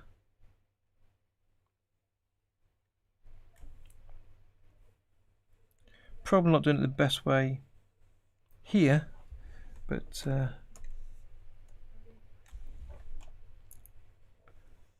this is kind of where we are with this particular cartoon.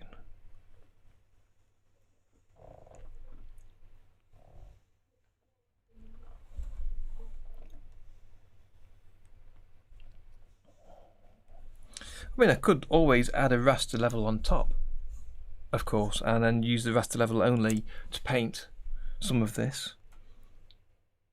And some of these are far too light here, so I need to darken them up.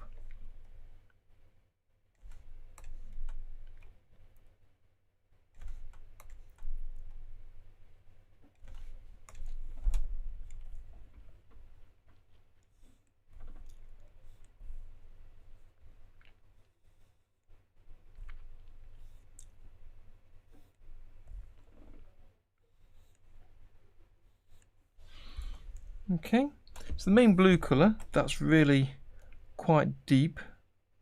So let's just darken that up. Let's try and make these match a little bit, put towards the green. So there's a good mix of blues and greens working together. Because don't want the branches to be too different to each other.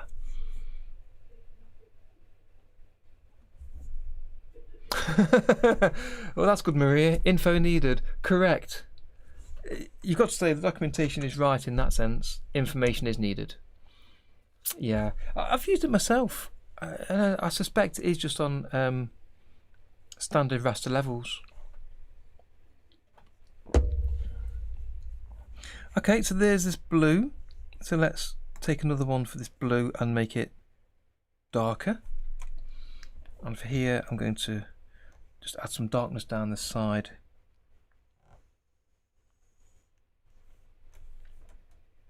A little bit thicker.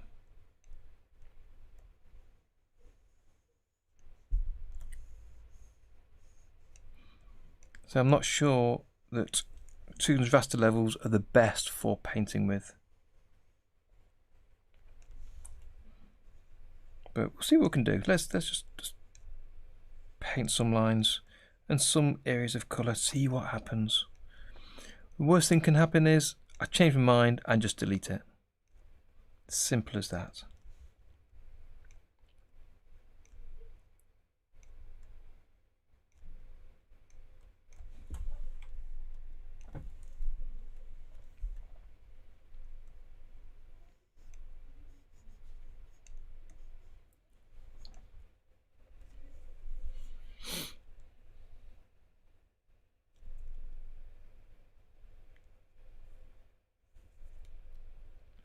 Yeah, I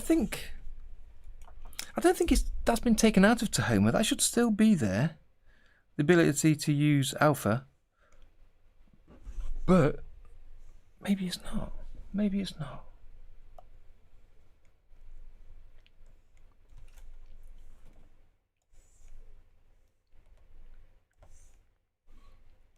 Okay, so let's add some wood patterning as per the image I'm looking at on screen from the original, and just to try and give it some texture, so it's not just a flat tree.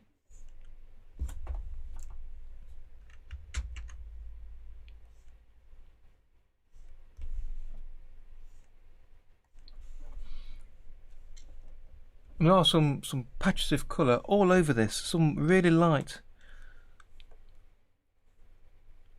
patches of colour on here, and you know, it would be better to use a raster level. I'm starting to think more and more I might stick with this one tree like this and then come back for raster levels separately, because then you could add hints of colour over the top of what you've drawn, as you mentioned, 50% on the same level, because there's a hardness to your lines. So if I choose to add a lighter line here, that can have like a blur, have a blurred edge, because it uses anti-aliasing, and that's the hardness part.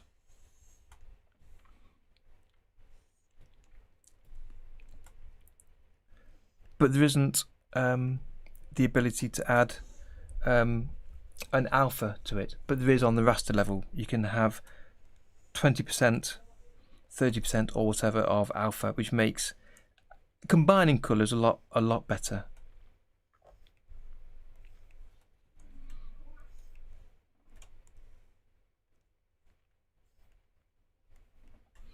So again, just to add some texture,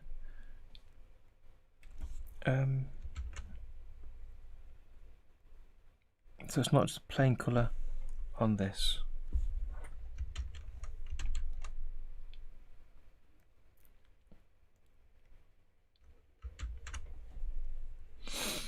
So let's work up the walk up here, add another one, make it not quite as dark, and we'll add some of this here. And the cartoon I'm looking at doesn't add, make sure that's the right one, yeah, doesn't add light in the right place you might expect, so not down one side light, the other side dark. It's kind of a mixture, just to combine colours. It's a interesting drawing, really.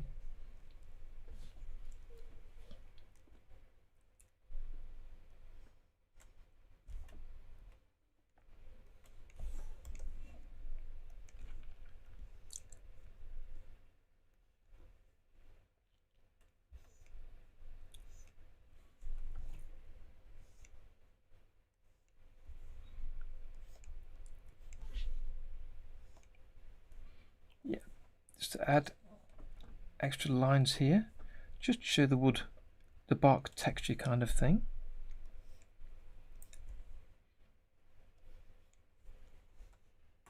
And then add the lighter line next to it.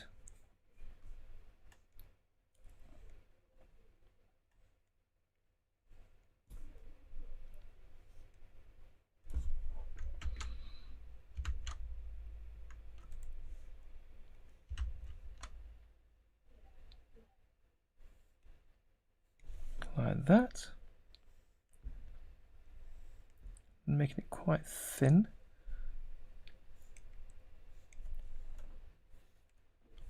Should show where the light's reflecting in those cracks on the bark.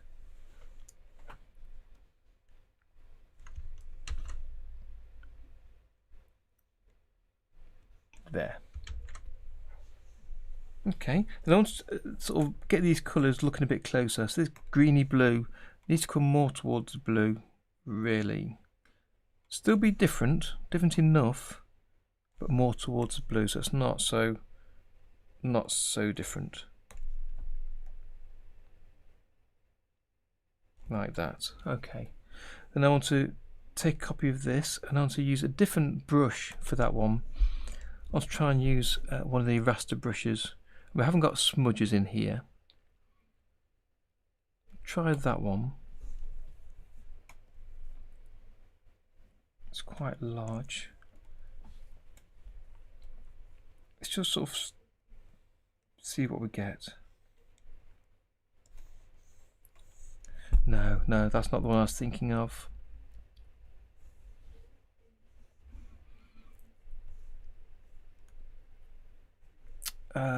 Let's find another brush to use on this. I want to kind of just add a hint of colour.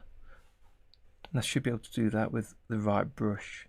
Again, there's no blending on smart raster levels, but there's on normal raster. Okay, I'm going to do that. Look at the colour, and then we'll adjust the colour as necessary. So it's kind of a hint of light reflecting down the middle of here.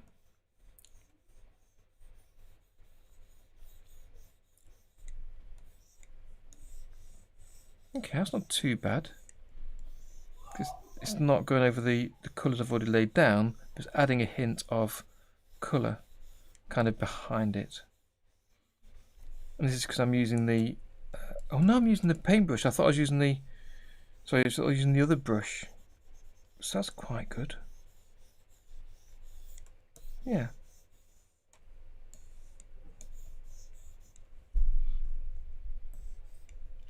Thank you, Blifton. I'm struggling a little bit with the colours, to be honest, and I think I need to just experiment a little bit more.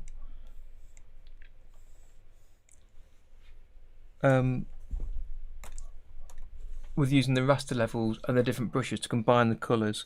But yeah, so far I'm quite happy. With this. Make that a little bit darker, so it's not quite as bright. But there's a hint of something up here.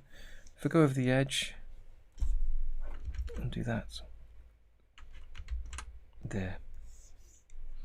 Just trying to add a mix of colours so it's not looking so flat. Use the RGB picker, pick the dark colour there, and I was going to add this at the back here.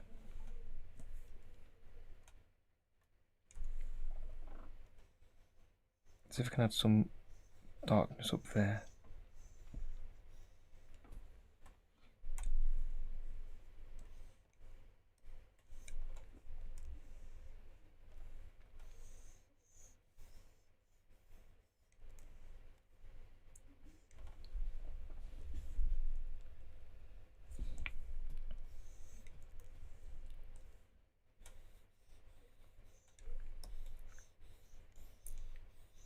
Now just add some blocks of colour just to give the hint of the different piece of the wood facing different directions if I can.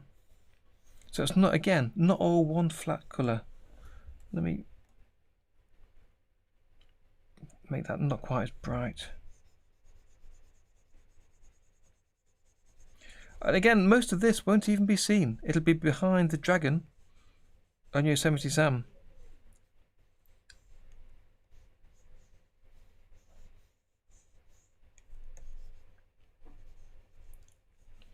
So a lot of what I'm drawing here is kind of more for me. Okay, that's a little bit bright down the middle. So let me see if I can apply some of this.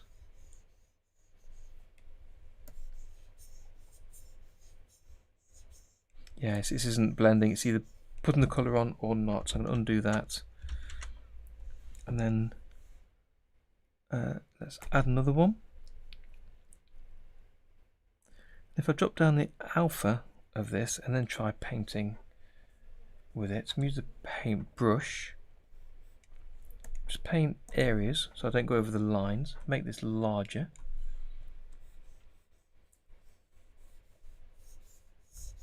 See if the alpha helps.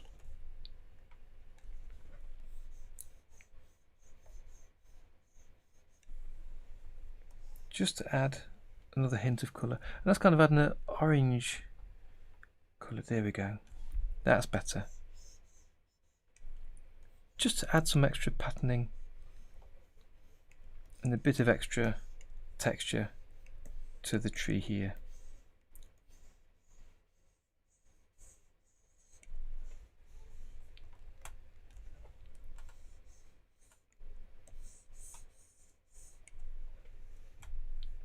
Okay, so I think I might leave that tree as is, not to meddle too much more. I might add a couple of extra blue lines for the branches coming off it, because it looks quite bare at the minute. It's quite small. The tree on screen is a lot larger, and let me just try and just actually resize it to make it look a bit fatter, because it was just too thin.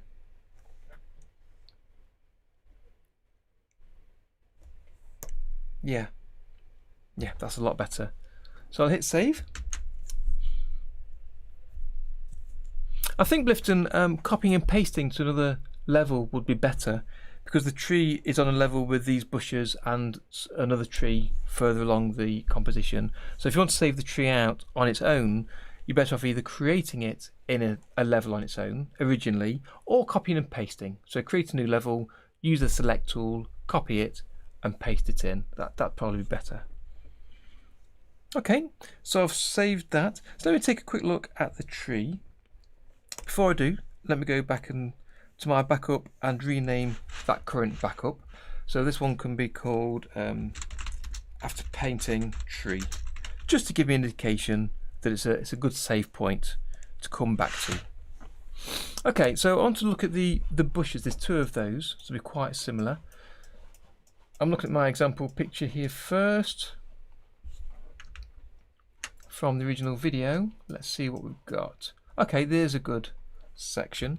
If I bring that over, so that's how the bushes look. So they're quite dark with a light hint of colour over the top.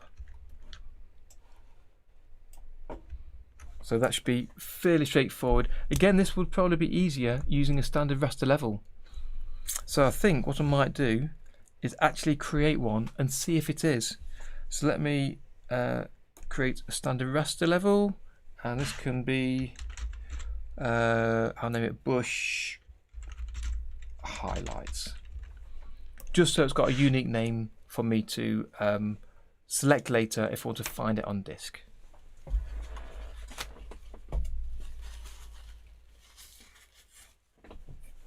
Okay.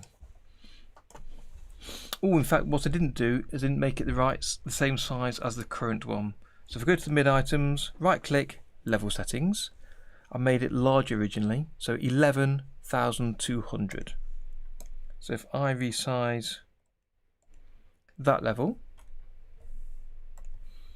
and make it 11,200, resize, that'll now match the original Toons raster level.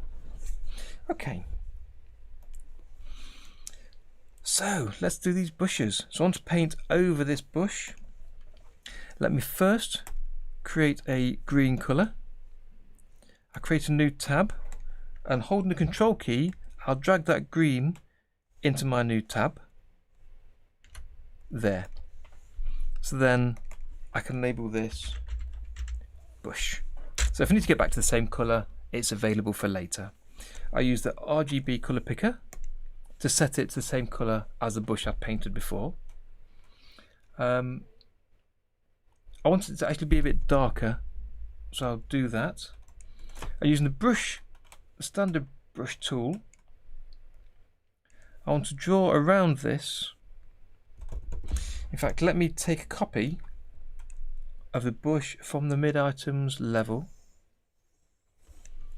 Select it, Control C, go to my raster level, click on screen and press Control V. So that's now painted it in the same place, and now I can try and use the lock alpha option. Save that. So if I choose a raster brush, and which one do we want? It's kind of a fluffy brush, so let's try that one. Go to the settings, and at the bottom there's a lock alpha. So let's paint without it, picking a lighter colour. In fact, just go along here, and that can paint in and out. And if I lock alpha on there, there we go. On a raster level, you use the lock alpha option in the settings for the brush. That's what I was kind of thinking. But as it happens for this particular level, I want to go over the edges a little bit to give it that fluffier feel. So let's increase the size, and we want to find the edge. Undo, bit darker. If I make it really large,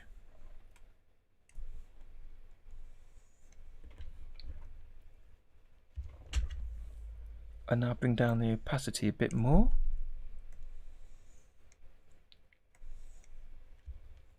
In fact, I wonder if the clouds brush might be better. Again, this is where you need to experiment with the different raster brushes to find the best one for the job. So I want to kind of have a mottled look to it.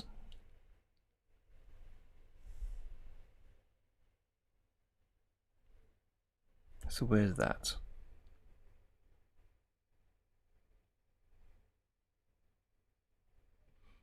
This is always easier to see when you're not on a live stream. Is it at the very top? I've gone too far.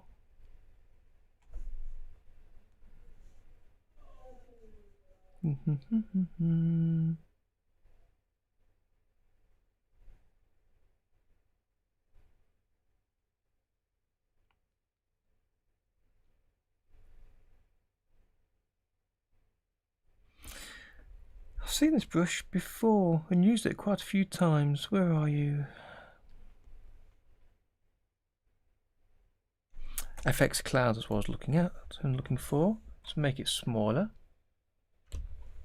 A softer modelling brush might work. It's quite a few brushes, Maria, that I've just not. I need to investigate to get a better feel for which one's which. But I'll try those in a second. Let me just try this one first. Bring up the opacity. Because that spotted look I want for this. But it might be too soft. Let me change the colour to be a bit lighter. That might help.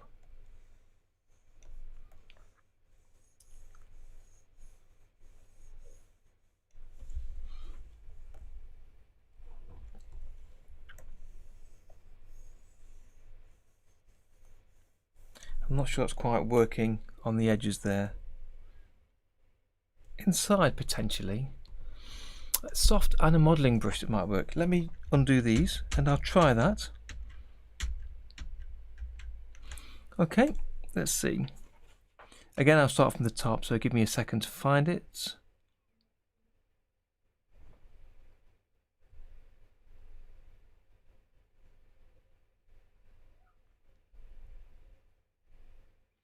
Does it have the text on there saying soft or modelling?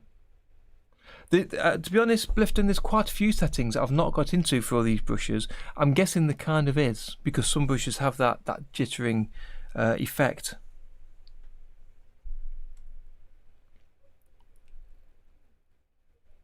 Yes, thank you, Tom. Absolutely right. Because I was going towards the left there, wasn't I? So what's the brush called, Maria? Do you remember? Does that have the text on there, or is it just the picture I need to look for? Yes, for both. Okay. This is where it's difficult to communicate through text on the live streams, for you to say down a bit, especially with a delay of 15 seconds, 30 seconds.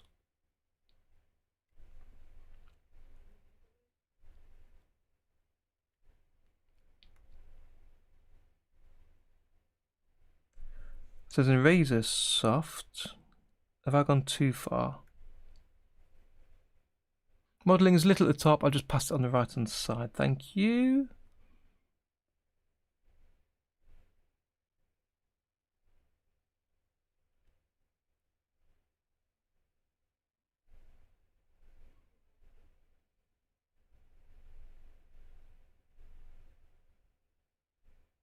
Modelling, that one there, I'm guessing. Let me zoom in. That's quite a small mark, so let's make it larger. Let me see how that looks. So I'm trying to get kind of a fluffy edge to the brush. I know that there's one called fur that's really quite fluffy, and then there's kind of another one with grass, but that seems quite big. But I was going to try that on the tree.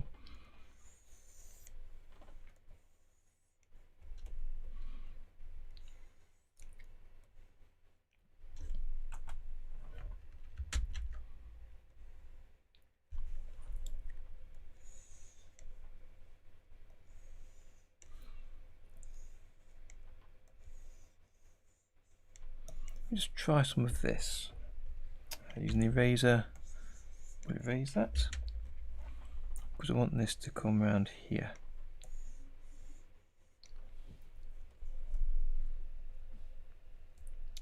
If I turn on its side, modelling, yeah.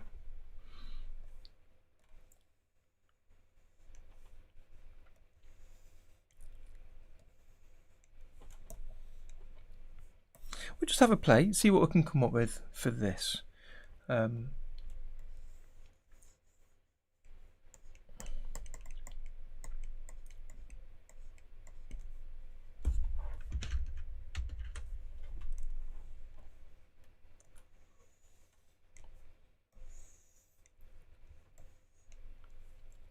It's always about finding the right brush and finding the best way to use it. So for some of these areas, I may come back and redraw them or delete them, start again if necessary. But I'm happy to just have a go first and see what we can do, see what we can come up with.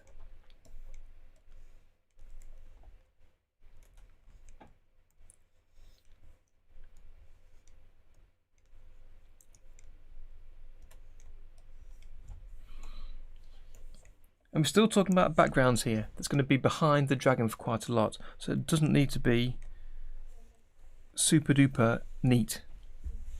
So let me add some mess into this bush here. So I know there's a couple of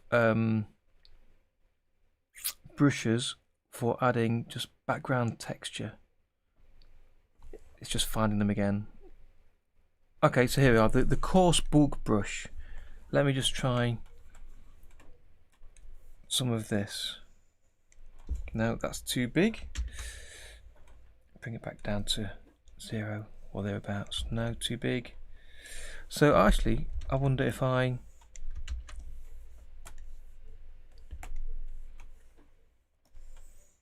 that's that one. If I change the setting for lock alpha, will that lock it to draw only inside? Yes, it does. Good. So on to add a little bit of light colour on there and check the settings. I thought it would change that back.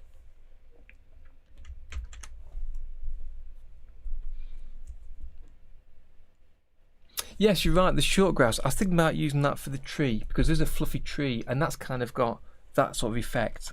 Either to use the short grass or the either the short grass or the fur brush for that one.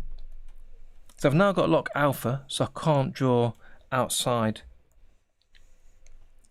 of what I've got here. So I was thinking of using this for a bit of texture just around the edge of where the light is, the light parts of the bush. Make that even smaller.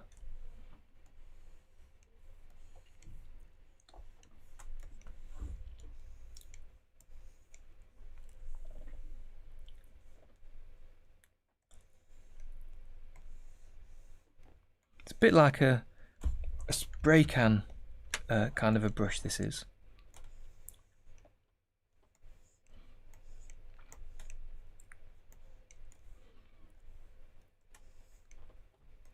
But it's really good and really nice for adding some texture. So let's make that darker now. I'll bring down the opacity so it shouldn't be applying as much. I need some opacity though. Let's get that on there. Now is that, if I pick the same colour and go darker still? Yeah. So I'll just add a hint of where this is going to, the shapes within this bush. Again, just to add some texture.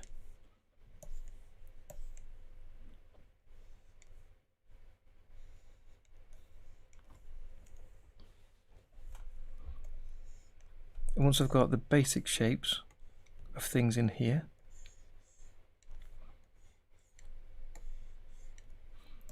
I'll then bring down the alpha and just add some general texture all over.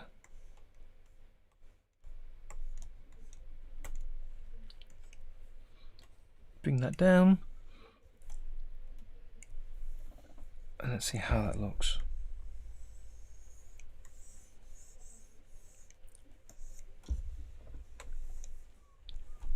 Okay, it's just so it's not so plain is all I'm after. But still keeping those patterns I've already added. Yeah. So zoom back out, you can kind of see some of those. Let me make some of that darker over that, and then you won't see as much of the brightness.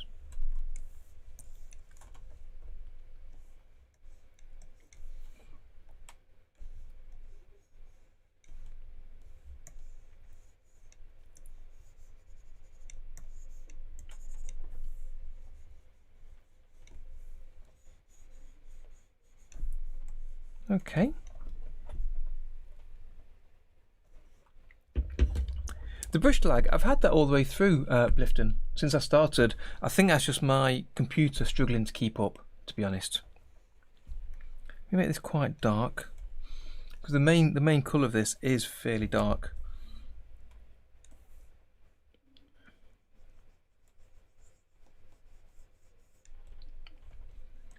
Let's make it darker at the bottom here. But it's quite frustrating working with this kind of lag.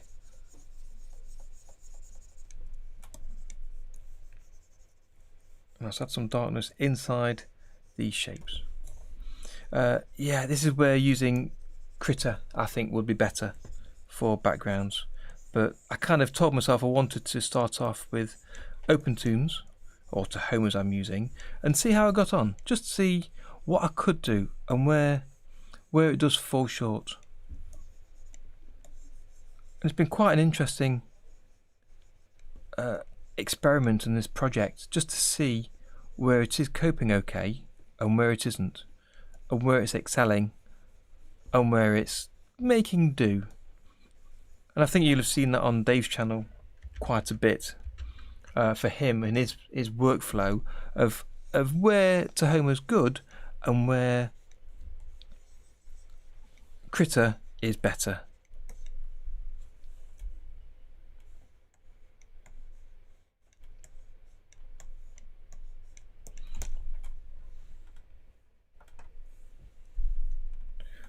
I've got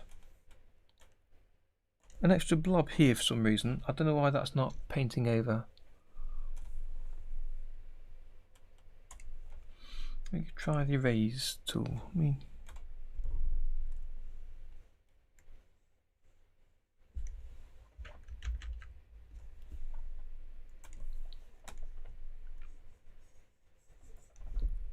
I'm not sure what that is. That's really strange. It's really, really strange why it's keeping that section there. So I might need to come back for that. Let me choose a standard brush, use the RGB picker, pick that, and just paint. Will it let me? Yes, it does. Okay. But with this brush, it's missing a bit. Let me change the lock alpha on the setting so it won't even try and consider where it can and can't paint. And then see if it, yeah, that'll do it. So the alpha was locked, so clearly that's a piece of the drawing that had been erased. Pick a colour, and let's pick a medium one, and then paint again just over there, just to blend it in, and then save that. Okay, that's kind of an interesting design. I think the lightness is possibly too light. I need to darken all of that down. So I might need to go over that one last time with a dark colour. I'll lock the alpha on there and choose a darker colour. In fact, if I use a standard brush and a darker,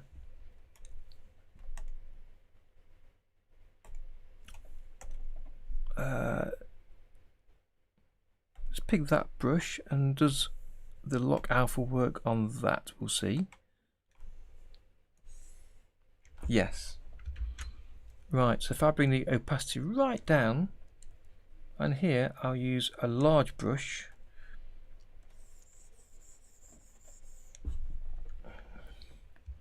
I kind of want to paint over it opaquely. Let me see if I can find one of those. Ah, there's the jitter option you was asking about. Blifton earlier, I think. So yeah, there's lots of settings you can change in here. So do go and have a look at the settings. I've not had a look enough of those settings yet. Here we go, opacity. So if I bring that down quite low. Now if I paint, no. I want to kind of darken it all and add a dark sheen over it.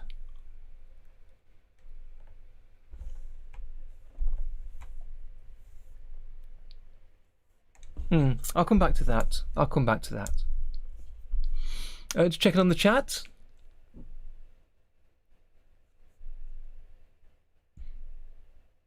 Hi there, Rick Plays. Yes, I'm using Tahoma today, which is a fork of OpenToonz. It's basically the same kind of program, with all the same features, but with a few extra ones. No idea, Maria. No idea. I've not played enough with the settings to understand them all enough. You need to kind of find yourself a project and then play with the settings individually, I think, to figure out which one's which and in what circumstance you want to use them. Because if I go to, there's another tree, there's another bush there I'll come back to later, and then there's another tree that if I bring in the original drawing, it might do. It absolutely might do. I was going to try this tree next, and that's kind of got these quite leafy leaves. I kind of feel like going over all of the items in the background with a first pass today, and then coming back later possibly and trying to tweak how it looks, whether it be the colours or the styles of the brushes. So Pixel Feather, yeah, there's quite a few options in the raster settings that could be useful. Well, Rick, just keep practicing, keep working, learn the software so you know all the tools, exactly as we're talking about now for the brushes, to know which brush setting suits which situation, and then just work. Start to learn some of the basic principles, produce some small animations, and see how you get on. How old are you, Rick? Are you? It's hard to tell, but judging by some of what you've typed, I'm guessing you're a younger kind of guy. Would that be right? So Maria, if I check the raster brushes, the one I was thinking of for this tree was the either dry brush or the fur. So I've got short grass here, but that grass is only vertical. I don't want it kind of changing shape. This is kind of what I was thinking, the fur maybe for the leaves of this tree. Let me just start with the leaves first, just to the opacities down.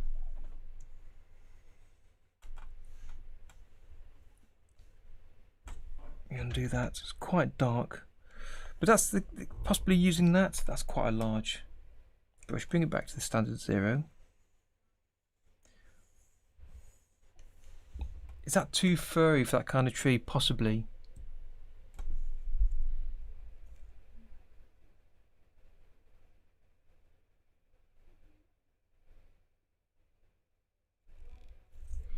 Yeah, it's very versatile. I don't know if it's suitable for this because it needs larger leaves. And maybe you create your own brush. Could be better for doing these sort of leaves.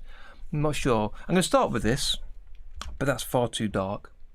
Rick's asking how I made a big map. I guess you mean that the background. Well, basically, when you start a new level, if you create a new level from these buttons or create a new level before you start drawing, you can choose the size, the width and height. So for this level, I just chose a larger size. So you can see that in the level settings. And I set it 11,200.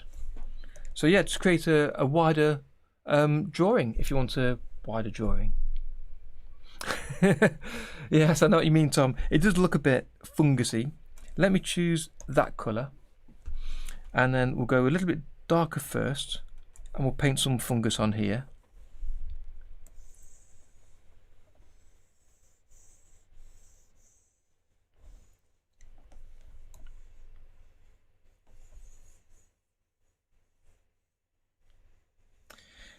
It does look very furry, but I think it just looks too furry possibly for leaves.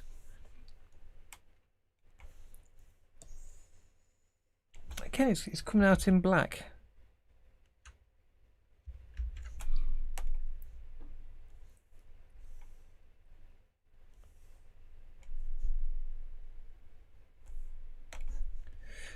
Let me just undo that. Try a much lighter colour.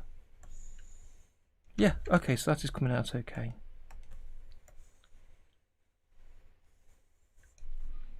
So there's the fur brush. Let me have a look at another brush or two. Particles 3, what's that? That's the one I was thinking of. That is the one I was thinking of. Particles. So let me go to a slightly darker green. 11, okay. Well, keep working, Rick. Keep practicing is the main thing. Read a lot, watch videos of examples to give you examples of how to draw and animate.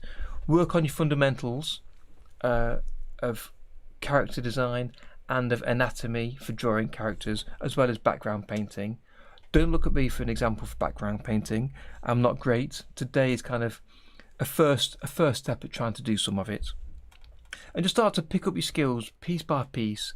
But if you're 11, there's plenty of time. So yeah, just start working through it. Keep playing. Keep doing it.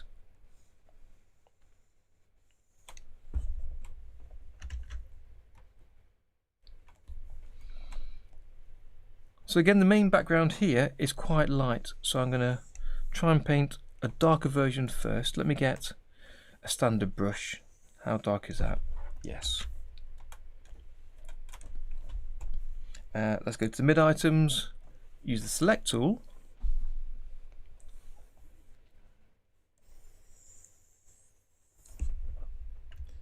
In fact, let's copy the whole tree. Copy, and on the selection, on the raster level, we'll choose paste. So now I've got a copy of that colour on here. So if I choose a darker green and then the fill tool, that fills it all in. So let me erase the base. So choose the erase option. We're in freehand mode. If I choose the freehand here, I can then draw around there to erase that part of the tree and then get a bit neater.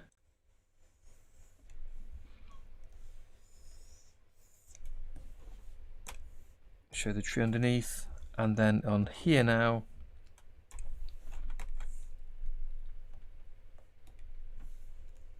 I can hopefully fill in a darker colour.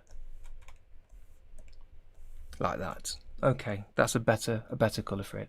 Yep, it's the only way to do it, Rick, is practice, practice, practice. So I'm going to choose an even darker colour now. Let me see how these are coming out. Quite small. Let's make them larger. But this is exactly what I'm doing today, is getting some practice in by animating this scene from a Bugs Bunny cartoon. It's part of a collaboration, and I've been given a scene to animate.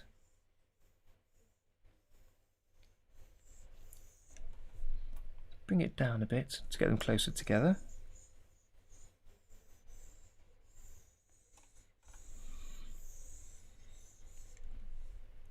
And this is a bit of an experiment, so as for those of you following Dave, I've heard him say many times, I reserve the right to fail. So if it doesn't work, we'll just throw it away and start again. That's fine.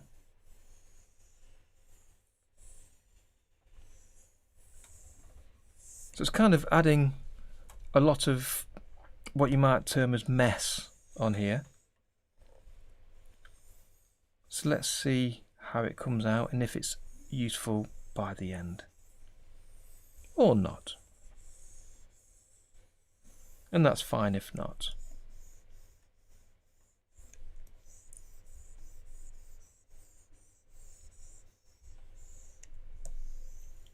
Okay, let's go over the edge a little bit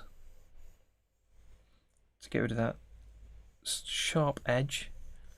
Try and make it more organic here.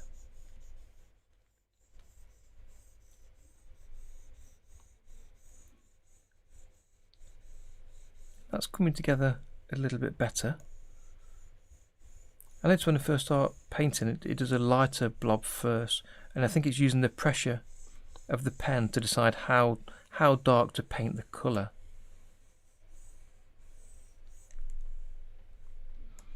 And the top part, just to get rid of that edge.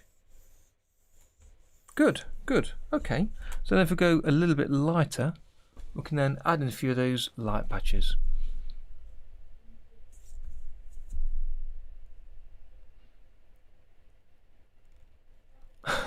And Yo-san, you're watching the Man U game. Well, Mrs. T is downstairs watching that. Is it finished?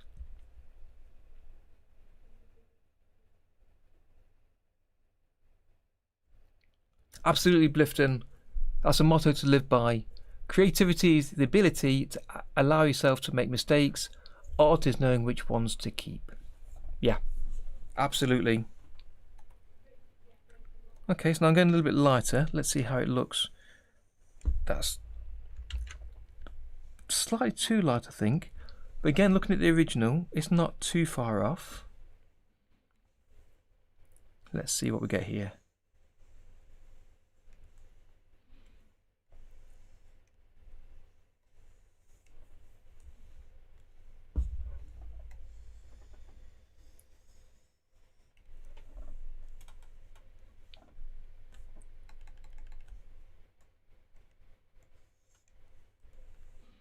And then I'll go a little bit darker and paint underneath that. No, not dark enough. 1, 2, 3, 4, 5. Just to. There we go. Fine. So that's in between the darker and the light. And it does make it quite furry. I'm not sure if it's too furry yet. We'll see.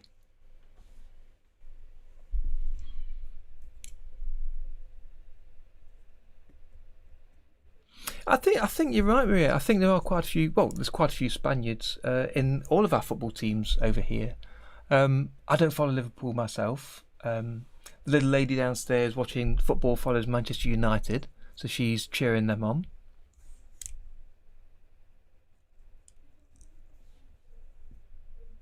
Yes, I'm still here, Caligero. I'm getting a bit peckish myself. I might need to break off soon, but still here, just finishing off. Some more background painting, going slowly, working through it, trying to figure out how it should look. This tree, not quite right, but it's getting closer. I'm getting happier. If I bring on the original that I'm trying to break from the sort of style of, it looks like this. It's kind of got the furry look itself. So that's what I'm trying to replicate as close as I can, but I'm not trying to do an exact copy, so it's fine as it is.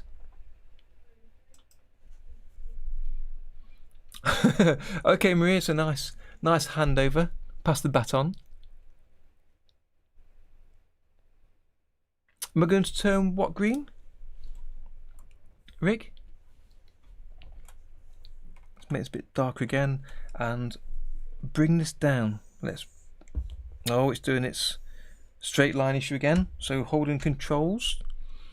Give it a few seconds. Yes, there is a little bit. So yes, I might add some extra highlights in for those, Maria. Right, here we go, okay. So let's bring this down a little bit under here.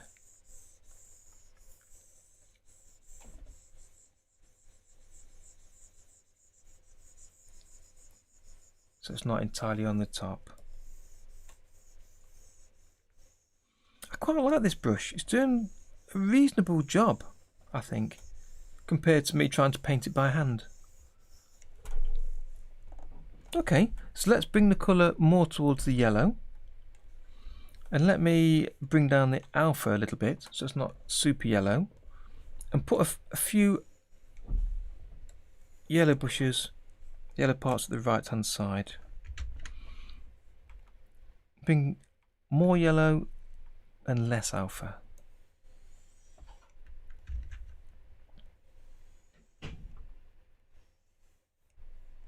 Oops, that's giving a straight line.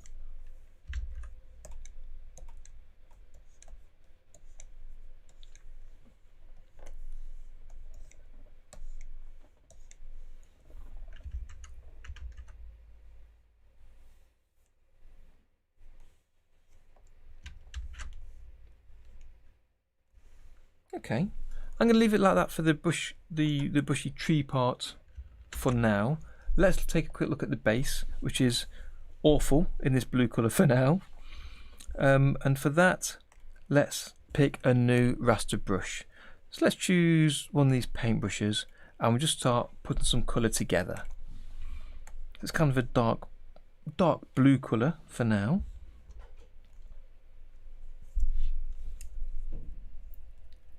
Good morning, Ross, I believe. Good morning, good to have you with us. You can kind of create your own brushes, Blifton, a little bit. The actual raster brushes are my paint brushes that you can import from other software or other people's. But once you've selected a brush into your palette, if you go to the settings, changing these settings is all you need to do to create your own brush. So you need to start to experiment with each of the options and to figure out which ones do what you want them to do. And then as you adjust them, you'll fine-tune the brush to exactly how you want to use it. I sort of know Goku a little bit. I've not watched the Dragon Ball cartoons, which is, I know, surprising for around these parts, but yeah, I do a little bit. So let's see what we can do with this base. So all of the, make sure the alpha is set up high for all of these. Bring the opacity up, let's see what we've got.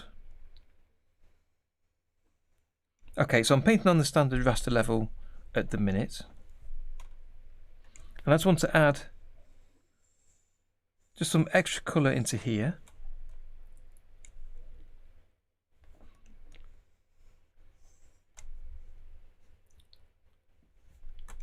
Just to give it a feeling of having some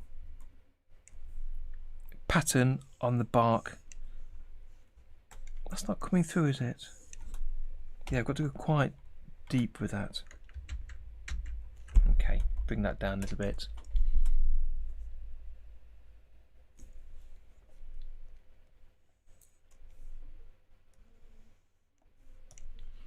Okay, so let's just put some colour in here, and because these branches are below the tree line, I don't think the light really affects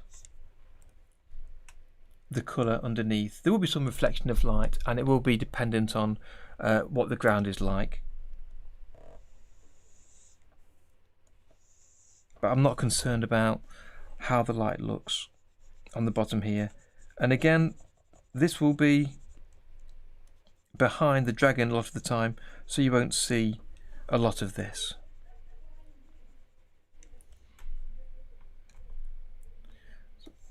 Put the alpha up so I can colour all the way along the bottom here.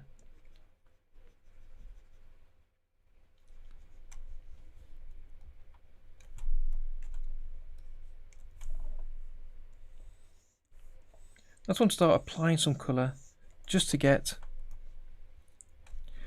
some variation in the tone. I'm not too concerned about where it's going right now.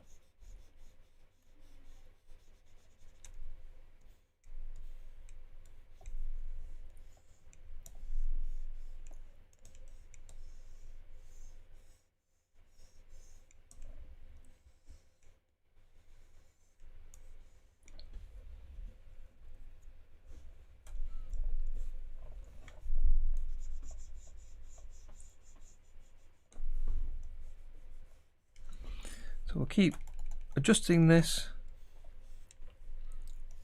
and popping some colour down just to see where we can get to.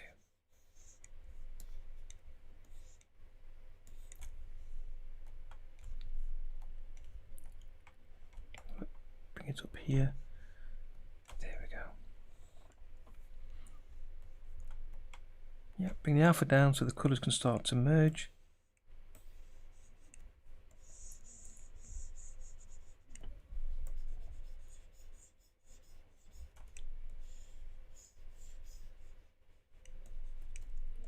That's fine.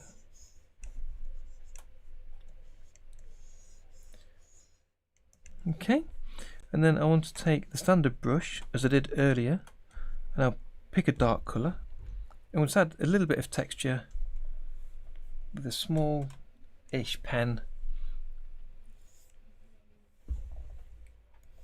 to kind of simulate some bark texture on here.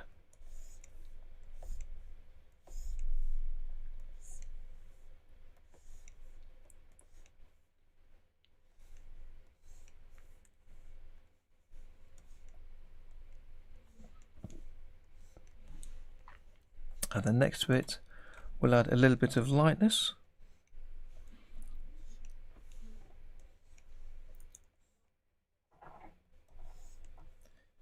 Because there will be some light reflecting around, and it shows the indentation of the wood a little bit.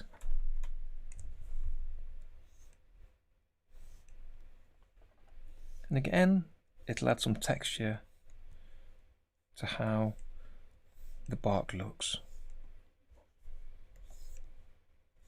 So it's putting some lines in there to follow where the light would go.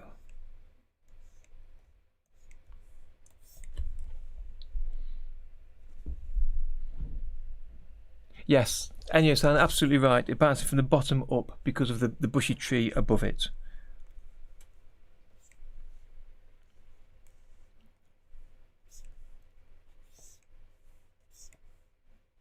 I'm not too concerned with this, I mentioned it earlier, about being too accurate with the light either, or about the realism. Because it is a cartoon after all, but being a Bugs Bunny style, it's not necessarily realistic. I'm trying to more follow what they drew in the original cartoon than what I think is right.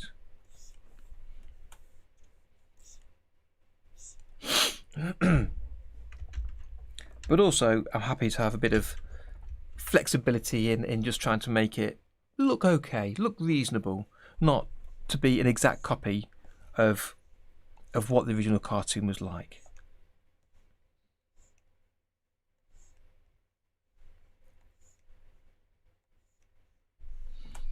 Okay, bring it down to the darker one again. I just want to add some darkness on the sides here.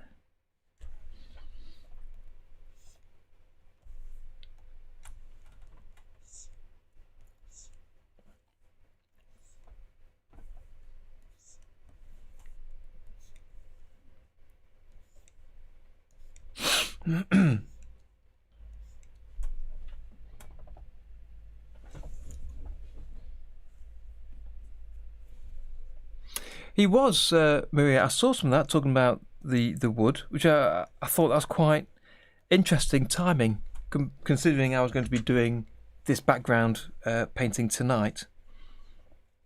So yes, I did catch up on that part of his painting. I mean, he was doing more sort of accurate wood representation, I guess, compared to what I'm trying to do.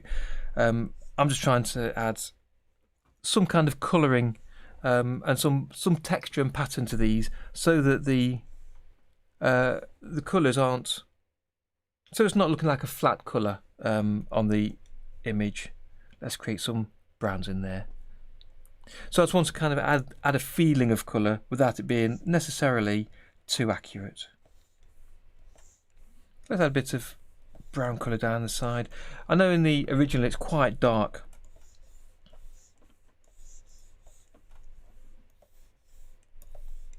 So I just want to kind of replicate some of that. So trying to sort of go for areas of colour, which again is something that Dave's talked about. To not paint what you see, to try not to paint outlines around things, but just to grab areas of colour and to have them show what your eye what it represents to your eye. I'm going to paint over this bottom part. There we go, just to map that.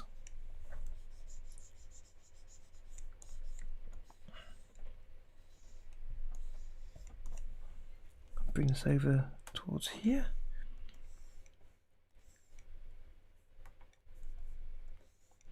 And this is going to be, I call this about done, I think, then.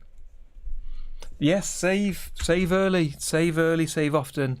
Thank you, Caligiero. Okay, so it's given us some hints of colour in here, and hints of where the shade is, a little bit. As well as having plenty of areas of lighter colours. So I'll just add a few more of these. Okay, bring that down a bit more towards the blue.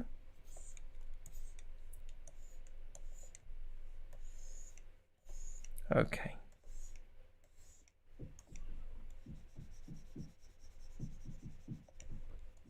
And that, I think, I'm pretty happy with now.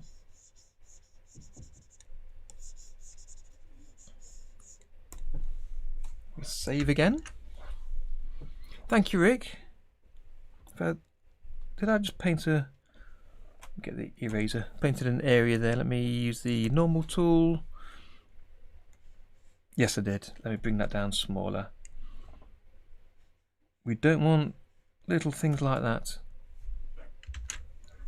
Okay, and this tree has one more thing, which is a good shadow underneath it. So let me go back to my original tree here on the mid items level, use the selection tool, and if I select all of that and then delete it, show my painting over the top. Oh no, I do need both. That's what I was unsure of. Right, so I do need both. So I need to put the shadow behind the mid items in front of the grass and path. So let's add a smart raster level. That'll be between the mid items and the grass. And we'll call this the shadow. And I'll use the standard brush tool.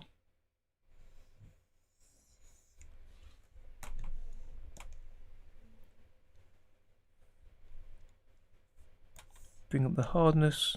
I'll have a little bit of smoothing. And then let's see if we can draw What am I missing?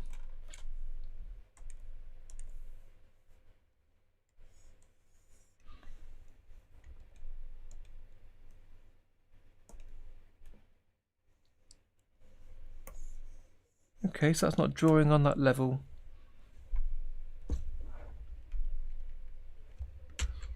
Thank you, Rick. Okay, Maria, thanks for joining us for the stream today. Hopefully catch you soon. Hope your play goes well. Right, that's not drawing, so I'm going to reload this. Let me try reloading. Save all.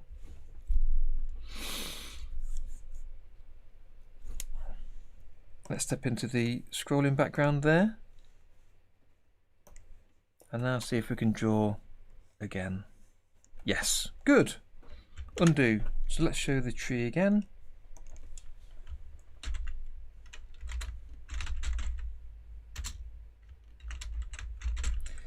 That's it, name that column. And now in the shadow column, let's find the tree.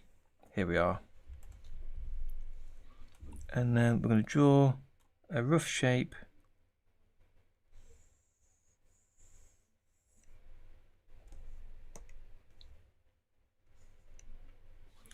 Why is that not drawing? Let me hide those two.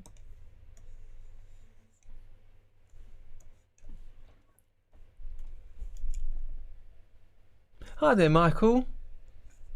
It certainly does. It certainly does. Fortunately, I don't work weekends at the minute. Have done plenty of times in the past.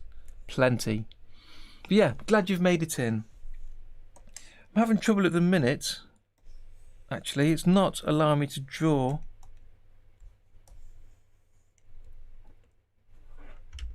on this level I've added. Put it at the front. No.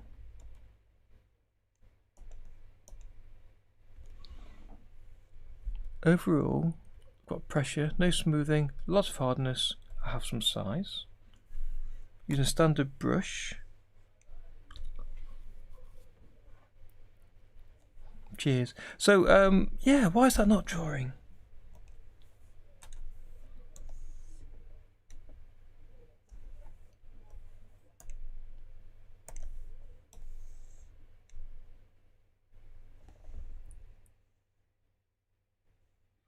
There's something I'm missing here, folks. If you can see what it is, please do let me know.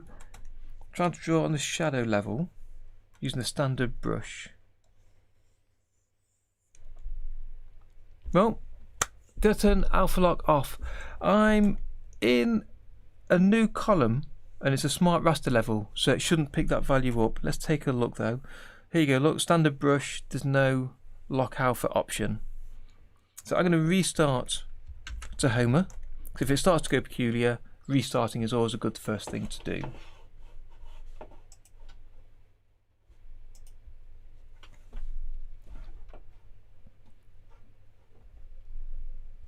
So let's see if that helps. In fact, I'm going to grab a glass of water, back in a second.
Okay, I'm back. Let's see if this works.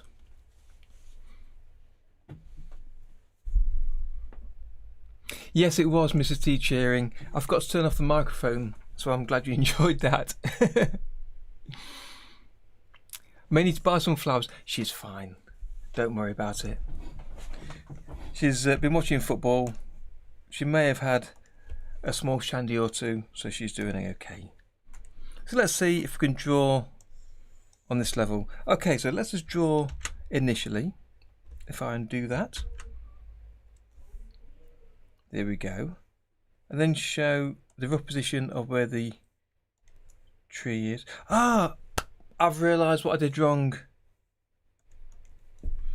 The shadow level is the standard size. So it's only as big as the camera there, not as big as the widescreen background. So let's remind myself of the level setting size is 11,200. And if I make the shadow the same size by changing the canvas size, 11,200, resize, that'll now stretch to fit the whole drawing without me having to reposition it using the animate tool. So now I can simply move across to where the tree is, and now this will work. Okay, so let's draw a rough oval shape.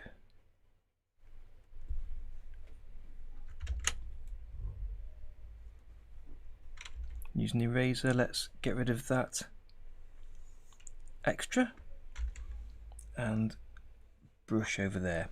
And now fill it in. Great. And then if we adjust the opacity,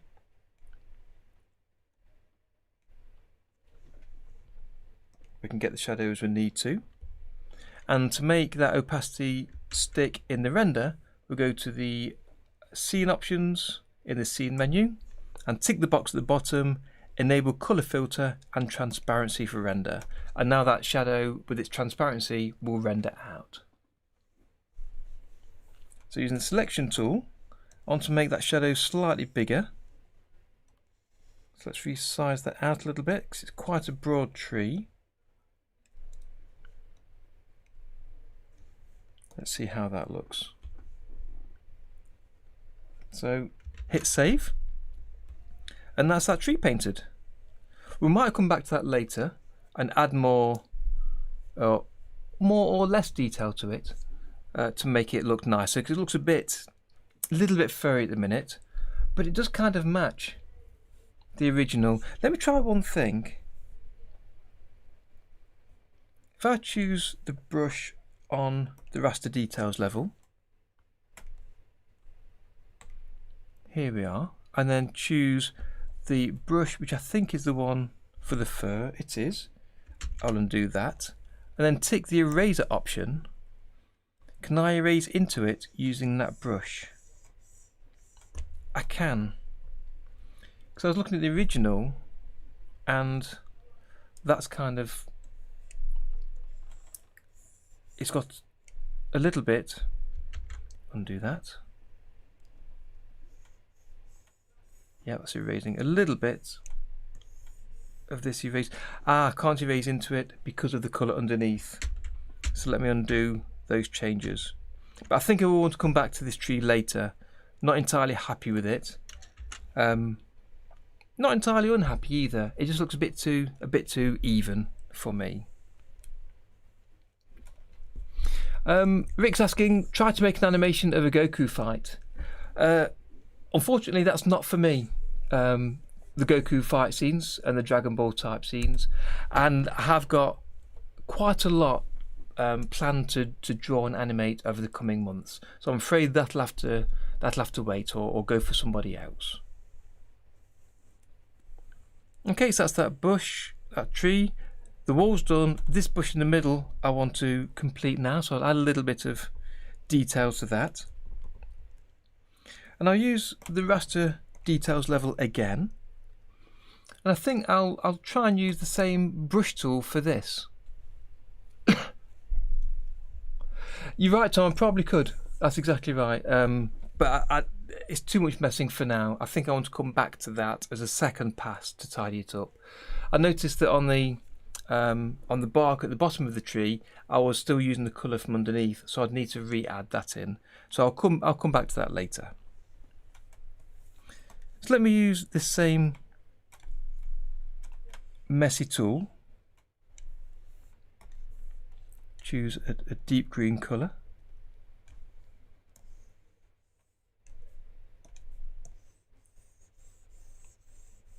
Make sure I've got everything set up. Turn off the eraser option.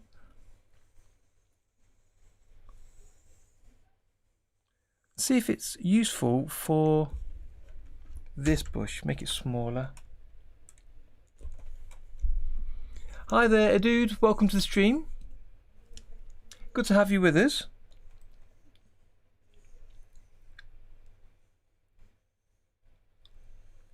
I believe you're new to the stream. I don't recognise your name. Have you been on before? Have you joined us before?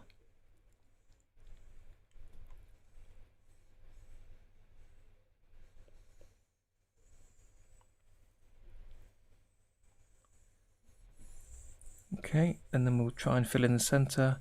And that always goes quite dark when I press on like that. And it starts off looking terrible. The tree did the same thing. But we'll build up the colour and build up the texture as we go. And this will be the first pass on all items sitting on this mid-ground level.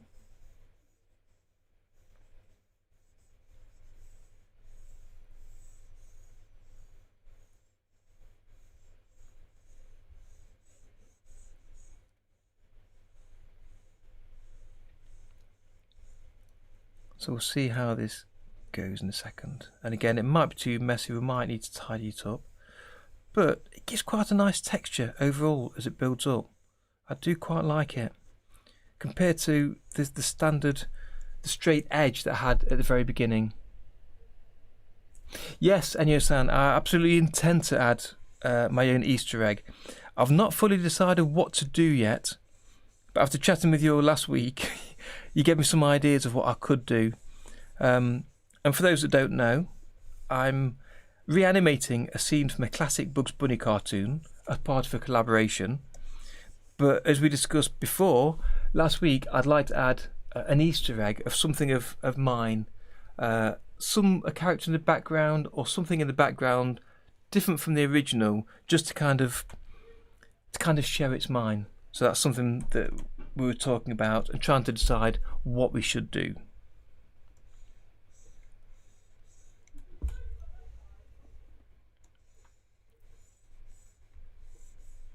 So that's not quite coming through correctly. Let's make it larger and then try adding some highlight at the top. See how that looks. Make it even lighter. That's better. That's better.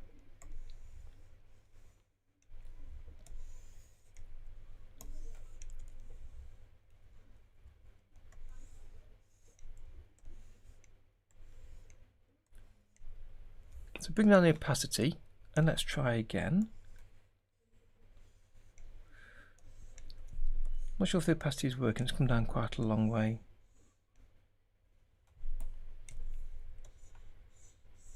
Yeah. Okay, so it does add some interest using this furry type brush, but it does make it quite messy. So I'm going to use the eraser in freehand mode and try and tidy this bottom up. Let's just follow that line there, just so it's not so messy on the bottom.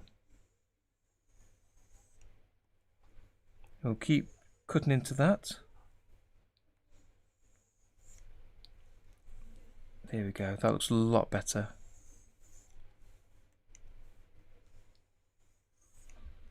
So I definitely recommend that you try using the freehand option for the erase tool rather than using the standard eraser where you're rubbing up and down.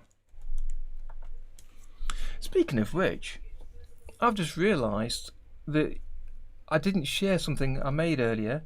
Yulichek drew a fan drawing of me during the week, and I was intending to show him there. So he drew this very kindly of me, and I popped him into a scene and put the plastic tool over him to get him to do some drawing. So when I'm drawing, now and again, this little fella needs to pop up and give me a hand, I think. Okay, so that's enough for that brush, I think. That bush. Let's save that. And that's okay for a first pass. I'm happy for a first pass at that. I will come back and tidy this up later. So that's the items on the midground layer. I need to add a bit of texture to the grass and to the foreground path, and that's the background had its first pass over it, looking neater and not having just the blocked colours. Good idea, Michael. Yes, cutting the hedge. I like that. Yeah, that's definitely something I'll come back to once I've got the main animation running, to add some sort of the Darren T character or something in the background, most definitely. Okay, I'm going to add now another level, and I'll use again, I think, a raster level for this. And this will be for the grass details. And let's set the size to be 11,200. So it's precisely the same size as the drawing underneath. Let's rename the column.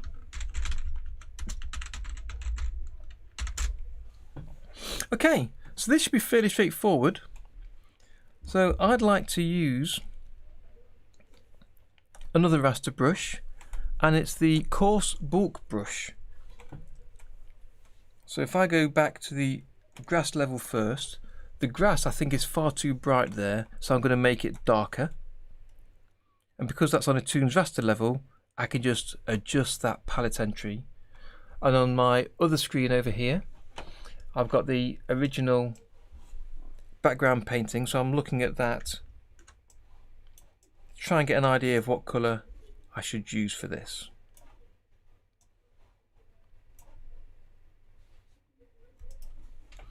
So that's a lighter colour. So then, sorry, a deeper green. So then I'll choose a darker and a lighter colour for a little bit of detail on the grass. So I've chosen the coarse brush there.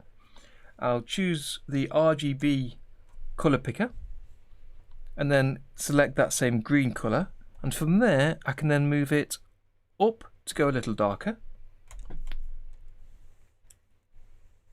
and then zooming in, I'll start at the right here and start to add some background detail. But I think first, if I copy and paste, as I have done many times, the grass, let's copy the grass. If I choose the selection tool,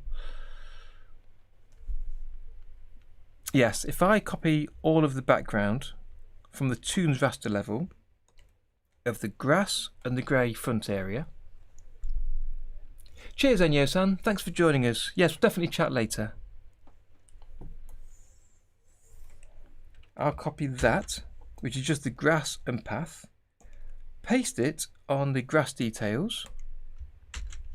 Now if I hide the grass and path, and I can also hide the other details if necessary,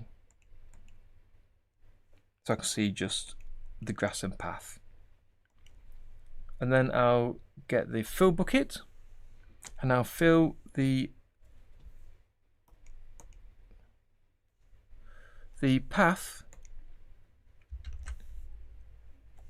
with, I want to erase that actually. If I, what's the best way to erase it? If I choose the fill tool and the standard colour, can I bring down the alpha and fill it?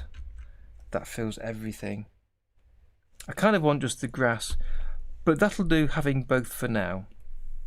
The reason I'm concerned for that is I want to paint over the grass only and not the path at the minute, but that's fine. So I've chosen a darker green.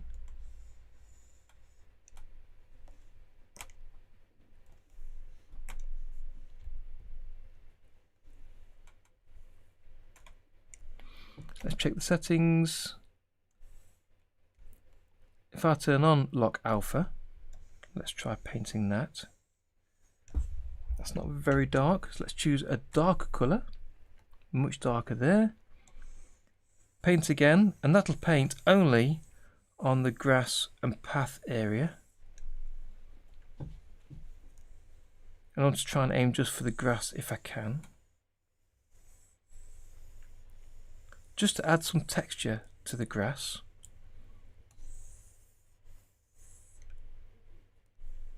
So it's not a plain colour.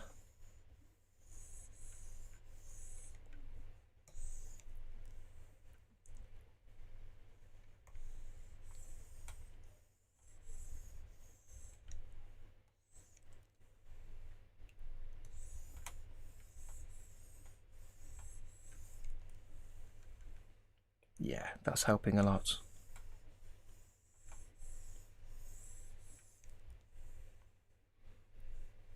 And the last part of that.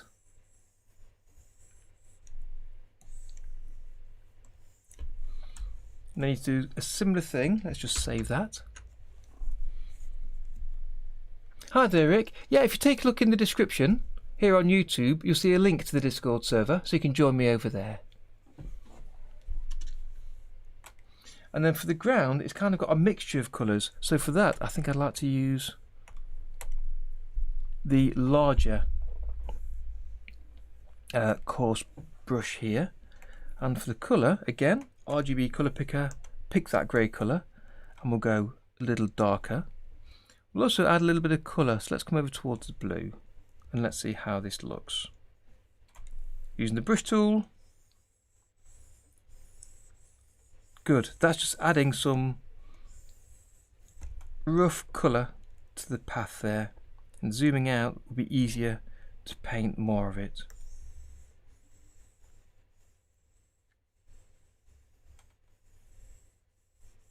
It's kind of a subtle colour I'm adding. I need to zoom in, I think, to see that better. Hopefully that's not too much.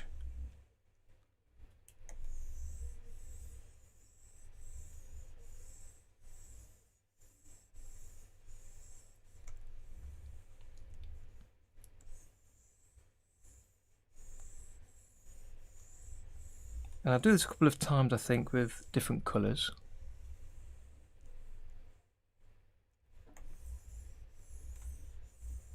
Out of interest, Rick, where did you find out about this stream?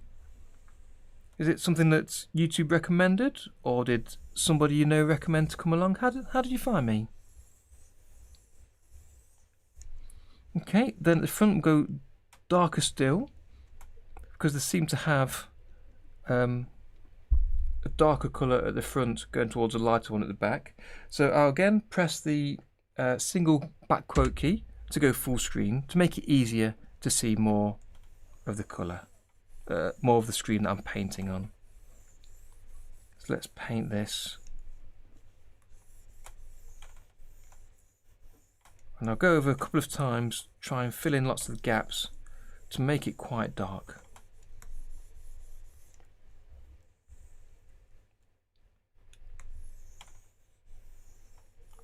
So the darkness is towards the front part, not the back part.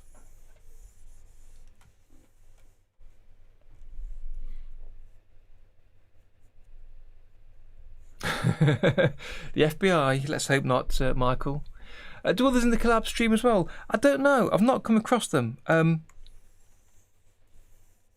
know only a few people have actually completed their contribution, their scenes for this.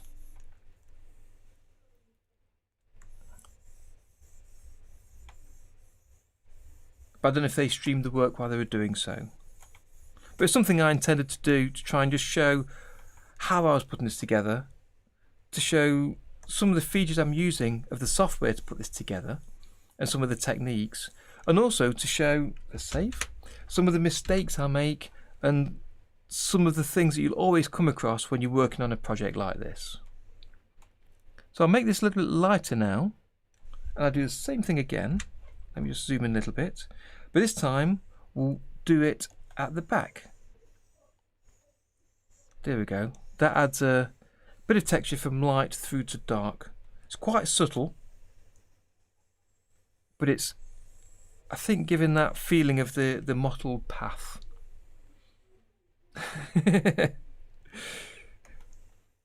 Well, it's the first time the FBI have found me. I need to learn to cover my tracks more.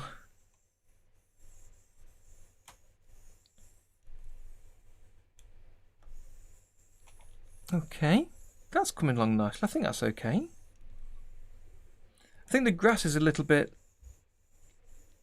dark, to be honest. So I might end up just lightening this. Go to normal screen. Lightening this column. Let's try that on the grass details. Again, this is where you really should create more columns than you think you need to work on separate layers, as you know from other software, because then you can just adjust one column at a time. It doesn't adjust other columns. Let's bring this opacity down, because now that turns down the opacity for the grass. I removed the colour from underneath, so it's all in one column, so I've lost the ability to adjust the two columns. So again, there's a lesson learned for me, to keep things on separate columns so you can adjust them separately. Something to come back to. Okay, so the last thing I want to add is some of those pebbles. So I'm going to follow my own advice right now and create another column straight away. And this will be for pebbles.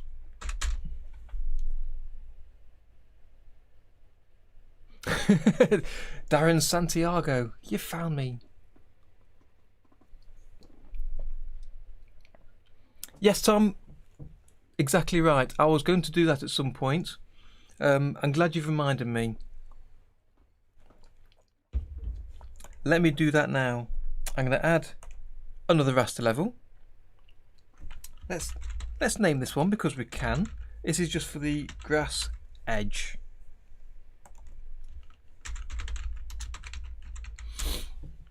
And if you take a look at the original, you'll see that the edge between the grass and the path is a little bit blurred, if anything, but that's it. But I was thinking about using the grass brush, if I can find it. So we've got two brushes, short grass and I think a long grass. Let's start on the end here. Short grass, choose a colour, and we'll zoom in close, and I'll pick the standard kind of background colour, then choose it a little bit darker,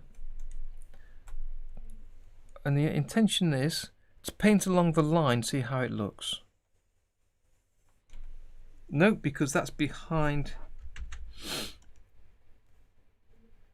the grass, I think. Let me again turn off the levels at the front, so I know I'm definitely painting in front of everything. So if I choose the grass colour, pick a dark green, and that's not painting there.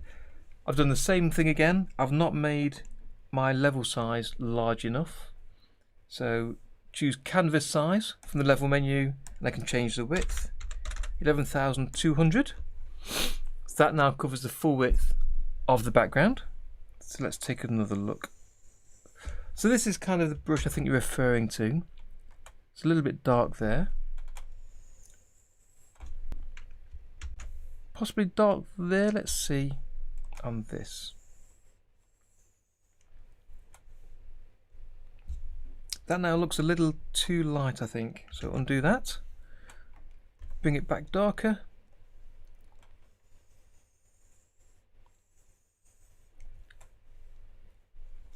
How do you think? What do you think, Tom? Is that working?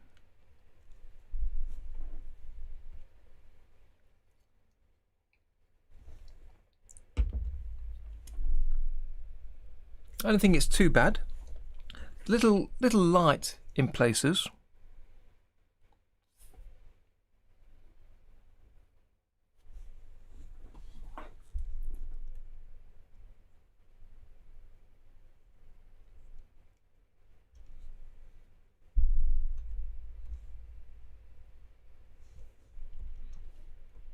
Let me undo that a second.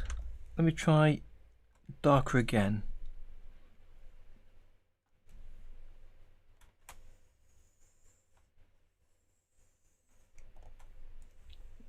Okay, let me take it all the way. I think you're right, it does look better. Let me zoom out a little bit. In fact, go full screen again, so I've got more width to move along. Now follow that edge twice. We've got a variation in colour from darker to light, which is nice.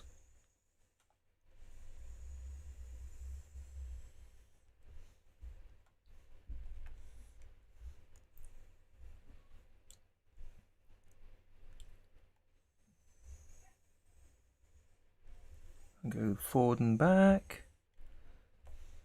Give him a chance to cover the gaps.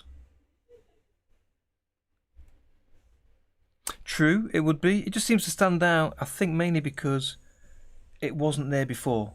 So I'm just looking at it almost too much. But again, it's a really useful brush, and it's a good demonstration, I think, of having a look through the brushes and seeing which might work for you. Ah, that's the end. Okay. Fill that in. I'm thinking as well, if I come out to full screen and show the other columns, I'll paint some grass on the actual background here. So possibly in front of the mid items. If I move this up, I can paint some here around the tree base, that kind of thing. And just little patches. Let's make it smaller.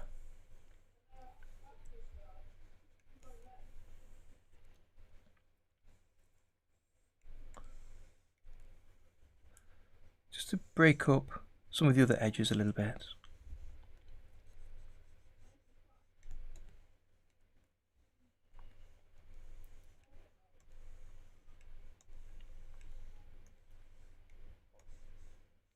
Yeah. Okay then, Rick, good to have you with us. Hopefully catch you again some other time. Okay, Michael, and you too. To be honest, I'm going to be here for perhaps another 20 minutes anyway, then I'll be gone. I need to get myself some tea. But thank you all for joining me today. It's been great having your company. Oh, before you go though, I'm doing a stream on Wednesday evening, my time, 5:30 UK time, which is approximately 2.5 hours ago from now. I'll let you convert that to your time. I'll tweet about it and pop it on the Discord, the details. And it's a draw along, animate along. If you draw and animate with me for about an hour, I've got a little challenge I'm working on, and it'd be good if you could join me. But keep an eye on the Twitter and the Discord, and you'll see the details of that later. So thanks for joining me, and I'll see you soon.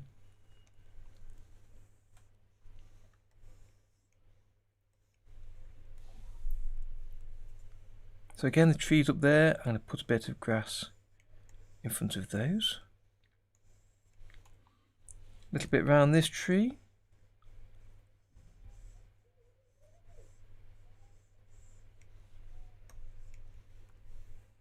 Good, that's the start. Okay, so now I'm just going to do the pebbles, and then that's the ground completed.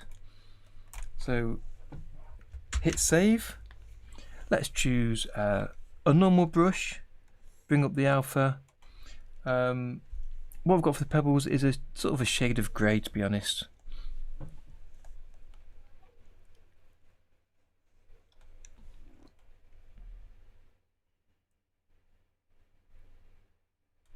And again, the pebbles, I've not made the level the right size. So choose the level, go to the level, canvas size, 11200. I'm starting to get used to the fact I'm picking the wrong size each time now. And it's one of those things that just by using the program regularly, you'll get used to doing and get used to setting. But I've not used Tahoma all week really, so it's been a while. Let's see. Okay, so let's add a bit purple. Let me undo that. Make it a little lighter. Having a pink colour is fine.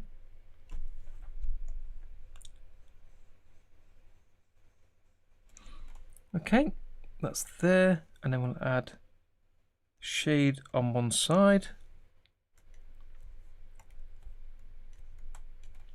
bit of light on the other,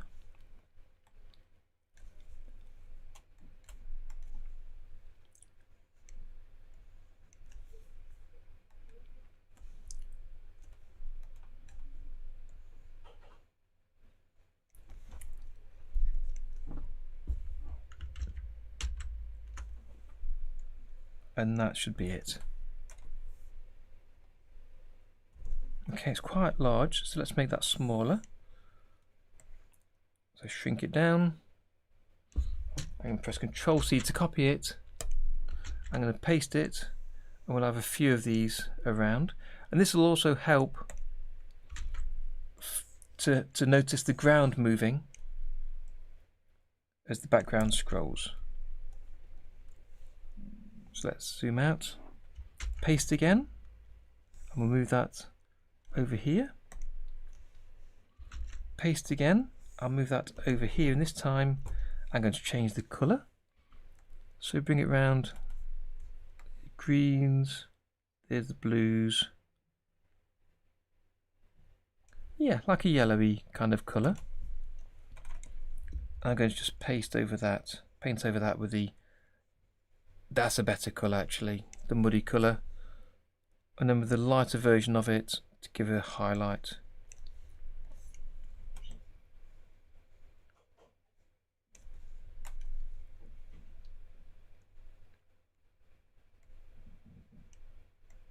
Like that. Okay, selection tool, highlight that, copy, I'll paste this to one side, let's make it smaller and thinner, paste this again, down here, let's make it smaller,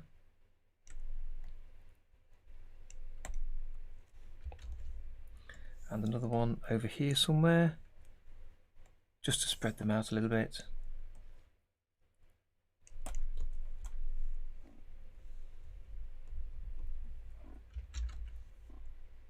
Again, it adds a bit of texture to the area.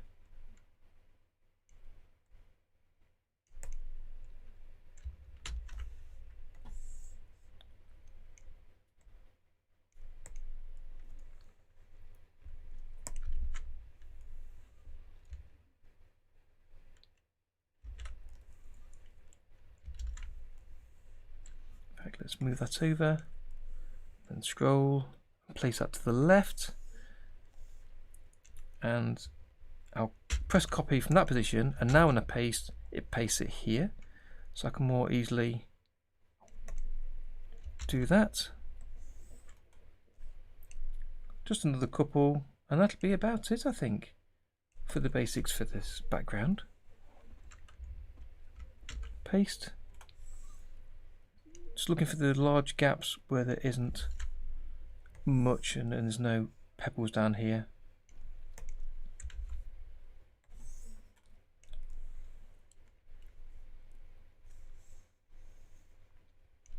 Make that smaller.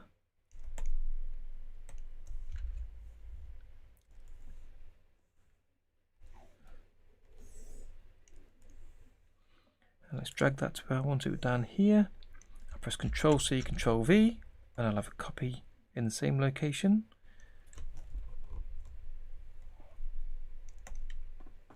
Ctrl V, I'll put you up there, make it tiny, teeny tiny.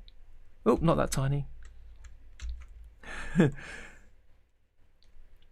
can't all be the same size. Zoom out, There's a big gap over on the left here, the other side of the tree, so let's move that over here.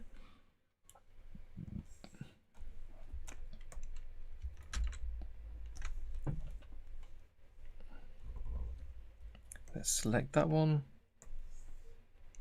copy paste, put that down here.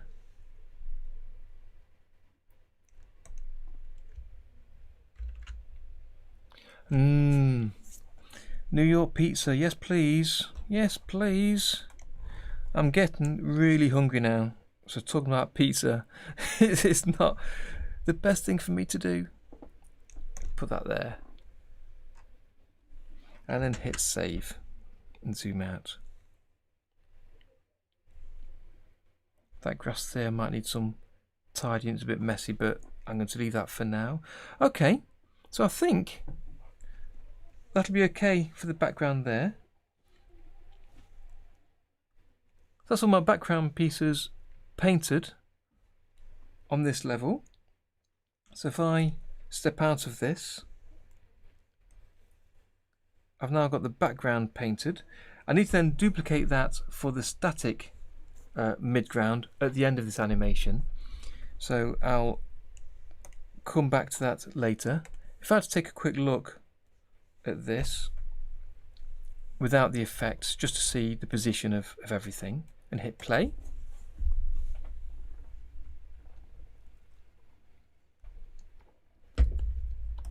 And really I need to do the preview because of the tiling that I did. So let's hit the preview button.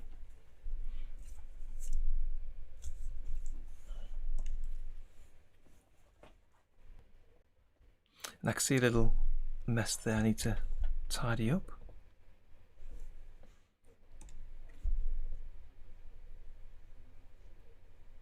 Yeah, so that's where I need to sort out the cycling. Scroll in mid, if I put the cycle button on there, let's take a look at that. See if that's all it needed. The background hills are really plain here. I might need to add something to those. So I might come back to that later. Let's see. Okay, there's a dark line there I need to look at. And that's where it goes, it stops and then slowly scrolls. So I need to use the same levels into that part of the scene. So let's take a quick look at that. So I've got this static mid area. If I insert a level, in fact, let's hit save. Back to the backup tool. Let's save this as a named backup so I can come back to this if necessary. So that's with details first painted. Make a copy. Good.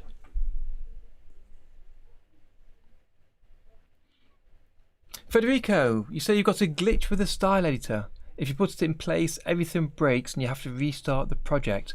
There is an issue with the style editor that Sodapop might be just talking about now to you. I'll let him carry on chatting about that. But over on the Discord server, I have got a list of solutions to the style editor messing up. There's like 5 different possible solutions to that. And Sodapop, if you want to guide Federico to that, maybe that could help. So here, instead of having the static drawing of the mid section, let's zoom out there. Let me show that for a start. Here, and then with the scrolling happening, I want to use the drawings I've already got that I've set up here in my sub scene. So what I'll do, I'll insert a level above that by right click on the column header, choosing insert above, and then I'll copy a frame which is equivalent to kind of all of those drawings in that sub scene, copy that into the new blank column, paste it in there. I'll rename it static mid. I'll extend it to the end of the animation, and then I'll copy the keys that I had for the static mid drawings before by shift selecting them all, pressing Ctrl C to copy, and pasting over that subscene. And now I'll just hide those extra columns and see if that replaces it as I hope it will. So there's scrolling. I need to really show the preview. And then my subscene is shown statically. Then it slowly scrolls again to the end of the animation. Good. So I can delete those two columns that used to hold the static mid section. I'll hit save. Save early, save often. Hit preview, and let's see how that looks.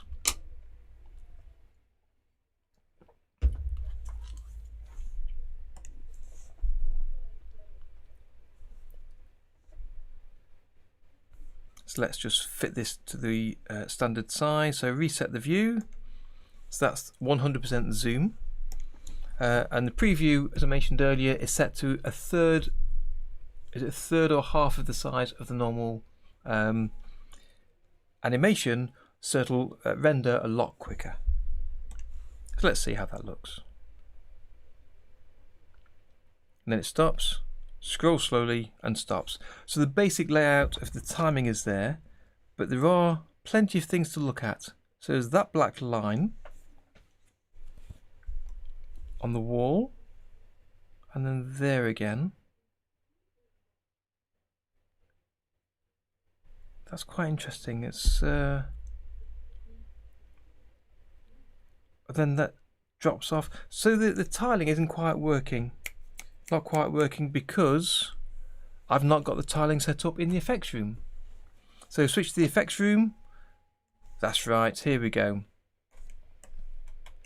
So the subscenes are going directly into the scene output and not through the tile that I had set up. So I want them both tiling, so I'll plug them into the source. And I explained this last week, but basically by plugging both the two copies of the subscene into an over effects, it means I can pipe them both into the same tile node. That's all that's there for. Hit save, and now if I preview, that hopefully will tile better now.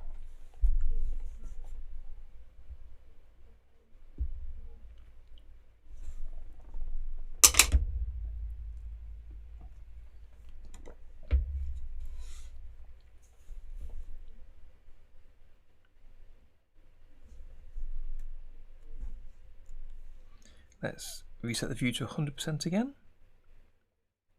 And that's going quite slow now to calculate because it's calculating the tile of the duplicate side-by-side copies of the same background scene. But hopefully it'll now cover the issue I had a second ago. Okay, let's see how that looks. Okay, the tiling's working much better.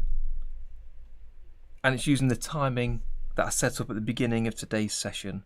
But there is quite clearly that black line there that I need to look into. That's across the wall and directly afterwards. And that's to do with the tiling, I believe, as well. There's this mark in the sky on one of the levels I need to check on. So a few things to look into there. The tiling's not working correctly at all, but the rest of it is, so that's not too bad at all. The background hills are very plain. That is how the originals are, but I might need to do something with that. So let's have a quick look at why that smudge is there in the sky, and a couple of small things, and then I think we'll call it a day today. Ah, right, okay, Federico, excellent. Making your second screen the main screen, fantastic. Yeah, there's I'll say about 4 or 5 different methods you can use to fix that issue, and different methods work differently for different setups, and it depends on your computer and your exact setup of additional screens. So that's great that you found that. So let's have a quick glance to try and find that smudge effect. And I'm not likely to see it on here unless I show that. There it is. Okay, so one of these levels, one of these columns, has got that smudge. So I'll hide one at a time. There. So it's on that column there, the mid items. So using the eraser, I'm in freehand mode. I don't want selective. Gone. Good. Save.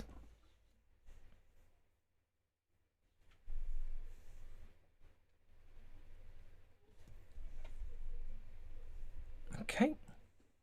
So that fixed that. There is an overlap issue as well I need to look into. Let's bring that wall in. So here we've got a black line over the wall. So again, I'll turn off one column at a time. So it's inside here. So let me step in. Have I literally got a black line somewhere in here? Ah, it's the sky that I brought in as a reference. So it's the outline box for the sky. That's all that was. So stepping out, that hopefully has now gone. So again, hit save, check my preview settings. I will bring it down to a third shrink instead of a half, and then hit preview. So that'll render a little bit quicker for us.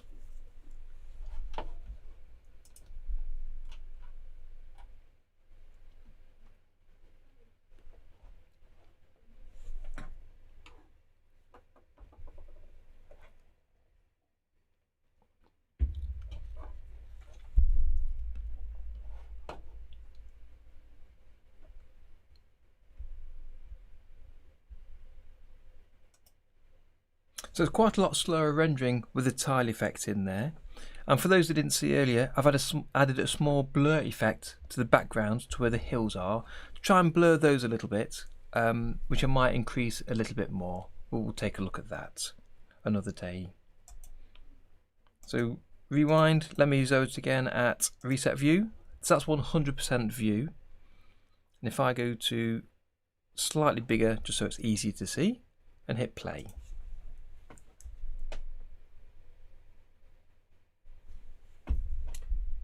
Okay, that's pretty close. There is a glitch in here that we talked about last week, and Caligero will remember this because I know you've used the effect yourself. Here, where the tiling doesn't quite fit accurately between the two drawings where it tries to close them together. So I'm going to experiment with that offline. And I was thinking if it was a single static drawing with a block colour, you could easily put a patch of a block colour in front of the gap to overlap that. But because we've got the patterning, I don't think I'll be able to do that. So I'll take a look at how I can fix that, probably during the week sometime.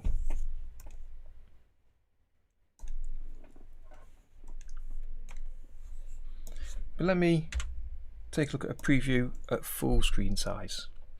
And I think we'll call that a day today. So thanks for joining me today. I can see there's 12 people watching. Thank you all of you for joining. It's been great having your company.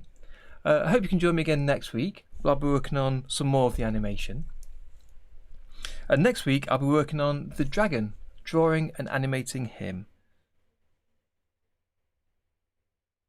We go to full screen mode.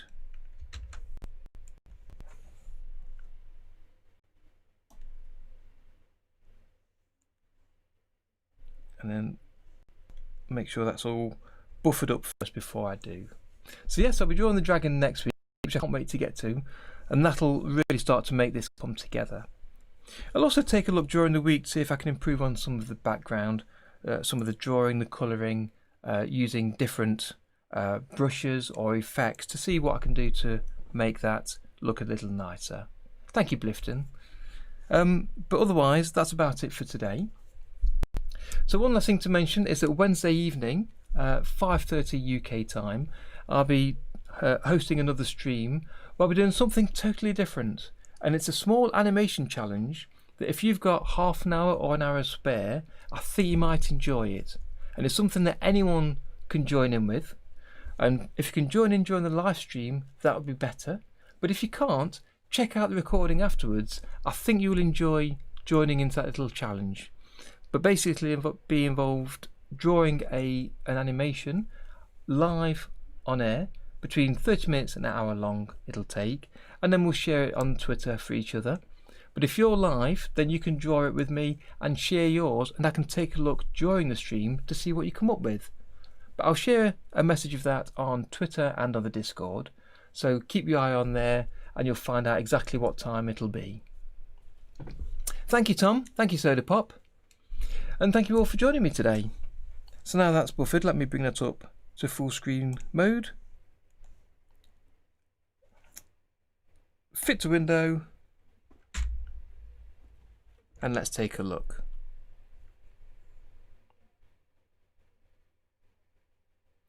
So we'll come back later and check on the timing for this. When we've got the character in there, we put the sound on for that, and we'll see how it looks. We might have to adjust the timing a little bit. There we go. But we'll see how that goes.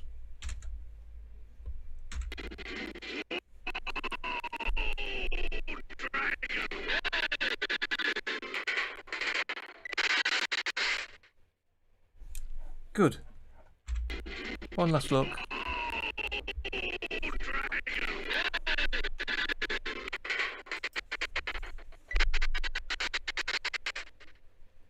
Great, that's not too bad at all. So I'll improve that a little bit during the week and we'll see what we'll come back with next week. But next week we'll take a look at drawing and animating the dragon, and I hope you can join me then.